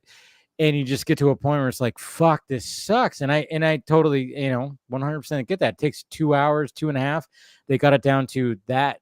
He said, at first it took 4 hours to do it, but then they're like, all right, we got it down to about 2 hours. They cut it in half, which is good. But still, can you imagine sitting in a chair and putting all that shit on every day?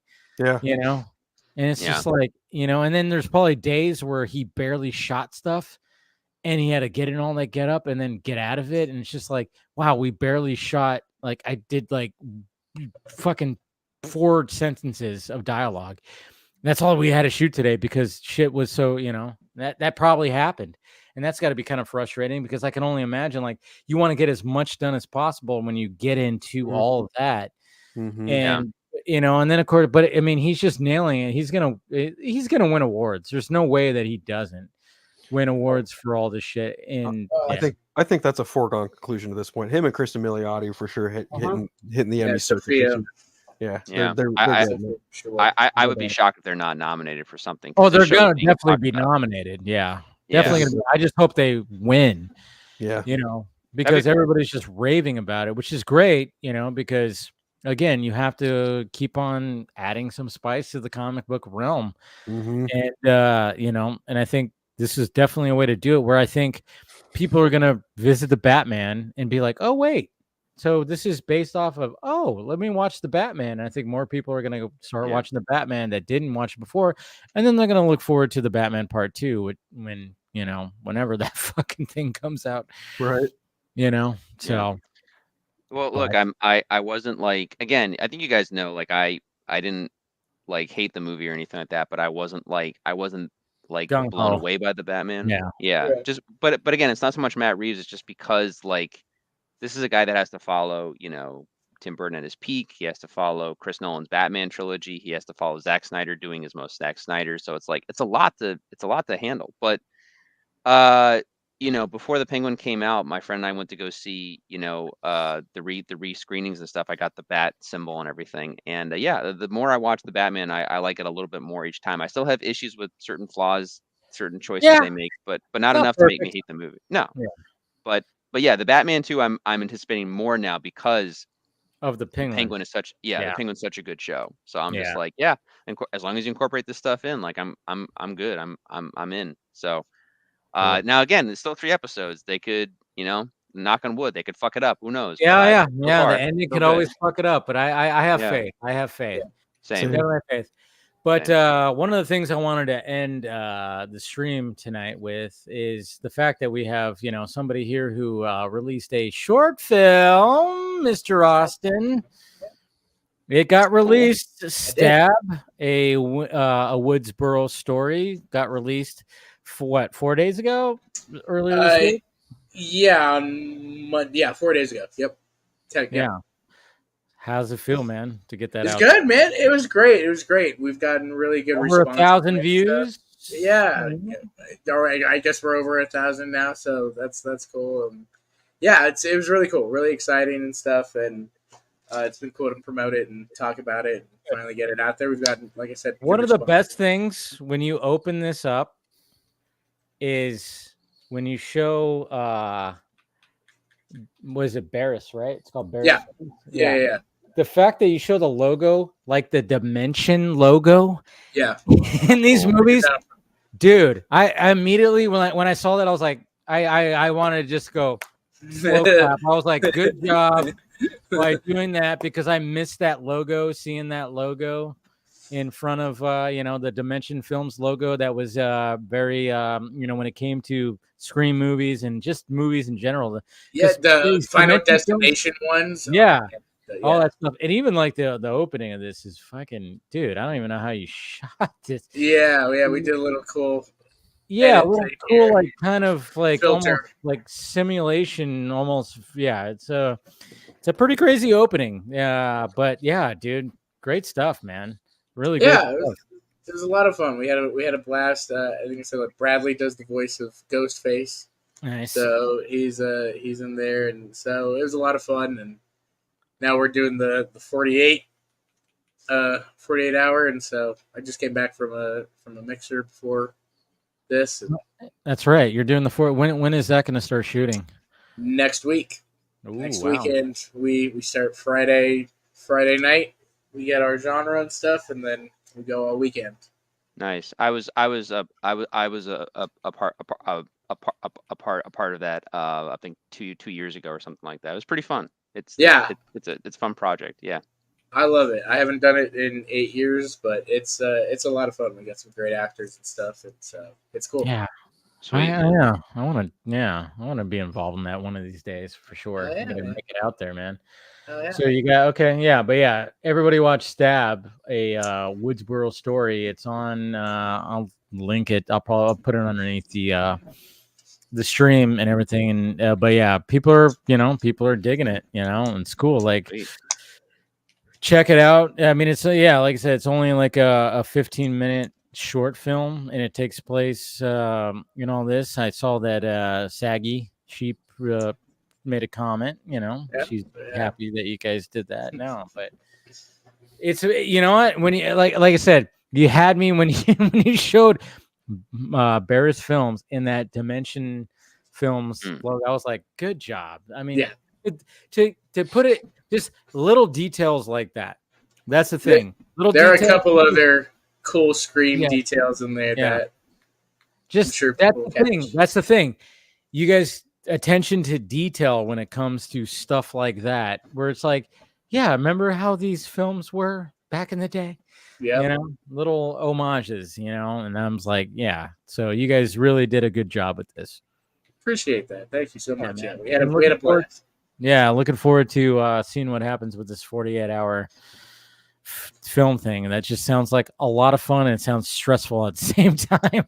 It is incredibly stressful. Yeah, it's all we can do is there's 40 people competing, and all of them have a lot of different things. There's one guy that posted like, we got a drone operator and all this, and we're just like, we got our actors, and we're kind of writing around our actors. We got like some really, really crazy. I saw you post that you had like a little like reader. I don't know what you had. You were meeting with other acters and all. They did an audition thing for us. For like a bunch of local actors. I think it was like 30 or 40 of them auditioned, and only like 5 of them were good, but we got all 5 of them on our team, so it worked out. So now that's cool. Nice, I don't know. I'm just curious to see like the outcome of that. So it's gonna be cool. It's gonna be cool. We'll have. I know after next weekend we'll be able to like put a trailer together and things like that, and then and you already have your genre. You can't reveal what that is. We don't know what our genre is until Friday night. We go. I go and I pick it out of a hat. We get.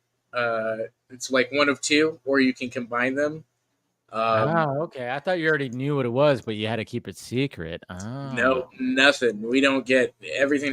We got to write it in the 48 hours. We got to do everything. Wow. Okay, I didn't know it was like that. That's how it works. Yeah, it's a test, man.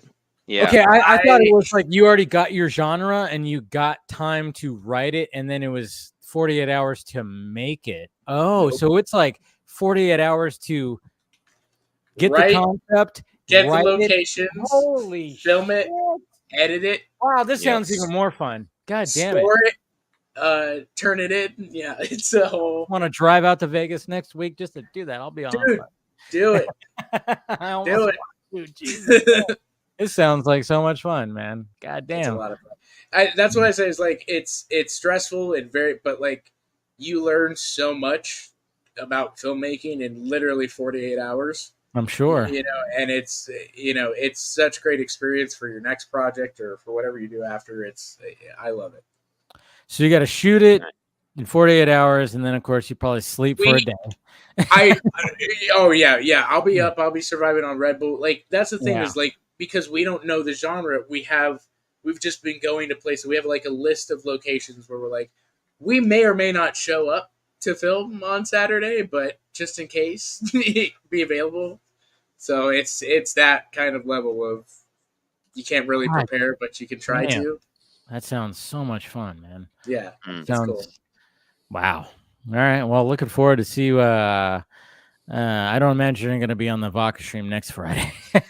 Next Friday, I'll be off. Yeah, you're going to be well into it. But curious to see what you guys are going to be doing.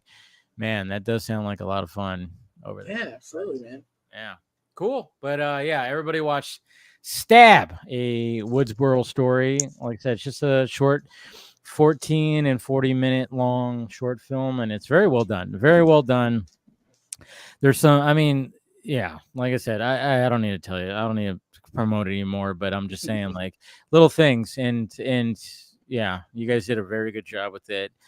And, you know, obviously with the Halloween season upon us, it's a good one to watch. Fit it in with all the Scream watching, because there's what, 6 Scream movies? 7? 6. Yeah, six of them now. Yeah. So yeah, fit it in somewhere in between there. Yeah. Watch it on YouTube, on Barris Films. Type that in and you could find it. But yeah, let's go ahead and wrap this up. This has been a lot of fun, of course, as always, when it comes to the Vodka stream. Thank you to Chris, who was here, and thank you, of course. Let's go around the horn. Thank you guys for joining in and talking some Venom for sure. And of course, we spoiled the shit out of it for Paul, but you know, we had to let him know what he was in store for. And I think, you know, now he knows. It's like, all right, I better be about 5 beers in before you watch it. Yeah, all right. Maybe right. Maybe 6. At this point, just go for the hard liquor. It's just or maybe just hard liquor 6. I think I'll be dead. So I mean, that might be the best way to watch it. I don't know. I mean, like I said, there's great moments. It's enjoyable, but goddamn, fuck that ending. It's schlocky. I hate that ending so much. Yeah, it's schlocky. Fun, but it's just meaningless. Yeah. It would be so great if YouTube wouldn't copyright us, and you could just end it with the Maroon 5. Oh, you end this stream with the Maroon 5 song. Dude, I was so unhappy with the visual. I didn't even realize that it was a Maroon 5 song that was playing, because I was just kind of going like, what? You're going to just fucking end it like this? This is so fucking tacked on. This was so last minute. Like, you just put poor Tom Hardy in front of a green screen and So are we talking like Henry Cavill being shoved into Black Adam last minute bad, or is it like look even Oh no, it's worse than that. Yeah, it's worse. At least when Cavill showed up, that looked pretty good, and his dialogue was pretty cool. There's nothing good about the fucking final thing when it comes to Tom Hardy. It looks awful, and it's so bad. I hate it. I just hate it. I was like, I loathe it. It was like, that's the way you're gonna do that. That's the way you're gonna end this whole franchise like that. Wow. It just felt like it was like, you just kick. It's just like you're throwing dirt in the eyes of like people. Ugh. It's just so bad. It's so bad. That's just my opinion, though. Maybe it's not as bad, but I couldn't believe it. Like I couldn't believe that that's how they were going to end it after a pretty cool final battle. After a decent final battle where, shit goes down, and, I was like, okay, cool. Venom's going to sacrifice himself. And he does. And I'm like, cool. And I was like, oh yeah, it's a little sad. Cool. But then when they do when they just wrap it up, it's like, it's almost like they tried to pull a Deadpool and Wolverine and credits thing, and then they were like, that it did not work. It did not work at all. It just seemed like they put it together in like fucking 5 minutes. They're like, oh shit, we got to get this done. The premiere is happening right now. Get it done. And then there you go. Yeah, it was just like, anyway. Sorry. I feel bad for Tom Hardy because I know he's a comic book fan too. But anyway, Yeah, but it's fine. I mean, I think Tom Hardy's like, he probably recognizes it, but it's Tom Hardy. He got to meet Todd McFarlane for the first time, which I thought was cool at New York. I'm surprised he didn't meet him earlier, but yeah. I know, but that whole thing got that was cool. It was cool that they got to do that. Yeah. So, there's some good that comes out of it, even if you just like, this fucking shit. Anyways, let's go around the horn, promote things. Starting off with you, Phil. What do you got? Well, as always, my friend, thanks for the invite. It's always fun chatting with you guys about shit, especially when we're all pretty much on the same page about a movie. If anyone wants to see some more in-depth thoughts of what I have to say about Venom Last Dance, it's on my YouTube channel. I did a review for it. And it's also all across all my socials too. Just search Unfiltered, YouTube, Vero, Instagram, Threads, Blue Sky. You'll probably find me.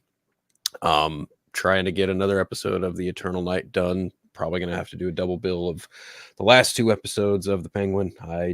I'm also currently reviewing Superman and Lois for Multiverse of Color. I'm doing each episode as they come out. Nice. And God, is there anything else I've got going on at the moment? No, not really. That's about it, man. That's about all I got. All right, man. Always great talking to you, man. Absolutely. Austin, what do you got? Yeah, it's been kind of quiet over on the channel just because I've been busy with Stab and 48 thing. But we will have a couple episodes of State of the Election up this week, and possibly some reviews of like The Substance and Terrifier 3 and things like that. So we're going to try to put some content out, and then we'll probably take another little weekend break with the 48, and then I'll be back after that. So, but there's plenty of content to check out there in the first place. So catch up on all that fun stuff. Borderlands Studios. There you go. Watch Stab, guys. Watch it. Nice. Paul, what do you got? Nothing. Dude, Paul, you know what, Paul is like. Last week when we did our reactions to Crypto and Superman, I don't know if you saw it on my channel. I clipped out our reactions going through, and for like the opening zinger, I have your reaction as the zinger because of just how you do it. Watch it. Because and I meant to post it. I meant to tell you about it. And I'm sorry I didn't do that. But I when I was editing it, because I was like, okay, this would be a cool video to have like a panel reaction to Crypto and Superman, get all reactions. But yours was the funniest one, so I was like, all right, I'm gonna use that as an opening zinger because of the fact that he's like, I didn't care. Right. You're like in a hotel room, kind of laying in bed. You're like, I didn't care. It was like a cool little opening zinger. So check that out if you haven't already. But yeah. I got a little kick out of that when I was editing it. So, well, yeah, I'm always glad to help bring some laughs. Exactly. There you go. I don't know. Like my friends have said for years that, I mean, I think I was more optimistic, like 10, probably like 12 years ago now, but like, everything was starting with the MCU and everything. And, DC was on the horizon, but yeah, I'm not jaded about everything. I just try to, people have told me that I'm pretty level-headed as like a fan. I just try to look at it like logistically or just, oh, is this for me? Is it not for me? That type of thing. But yeah, I mean, it is what it is. And I try to give the best impression on everything. But as far as what I have going on myself or whatever I got to promote, basically my life's falling apart. I'm I'm okay. But like I'm gonna be moving back to Cape Cod, I think, this next month. So you'll see me back with like a recognizable background from before. Okay. Yeah, it is what it is. But quitting my job this next week, and don't worry, I'm okay and everything. Yeah, but in the meantime, I'm going to be working on some stuff. I think over this next year, my goal is to try and become a comic book writer and try to work on some books and try to submit some stuff and see what happens, basically. So, and I feel if I don't do that, I think then I really will be going kind of crazy. So, but other than that, I'm doing okay. I'll keep you guys updated about how that stuff goes, or and worst case scenario, if not, I can post stuff online and just see what people like and what they don't like and kind of go from there. But if you guys want to follow me, I'm at pmickey1988 on Instagram and at paulpanhook on Vero. And Dave, thanks again for always inviting me on, man. I always appreciate it, and just shooting the shit. Yeah, always thanks for having me, man. I appreciate it. Yeah. I always love talking to you guys. Thank you, Phil. Thank you, Austin. Thank you, Paul. And of course, thank you to Chris. And thank you, everybody who has been watching this entire time or even watching right now. We love you, and we will talk to you later.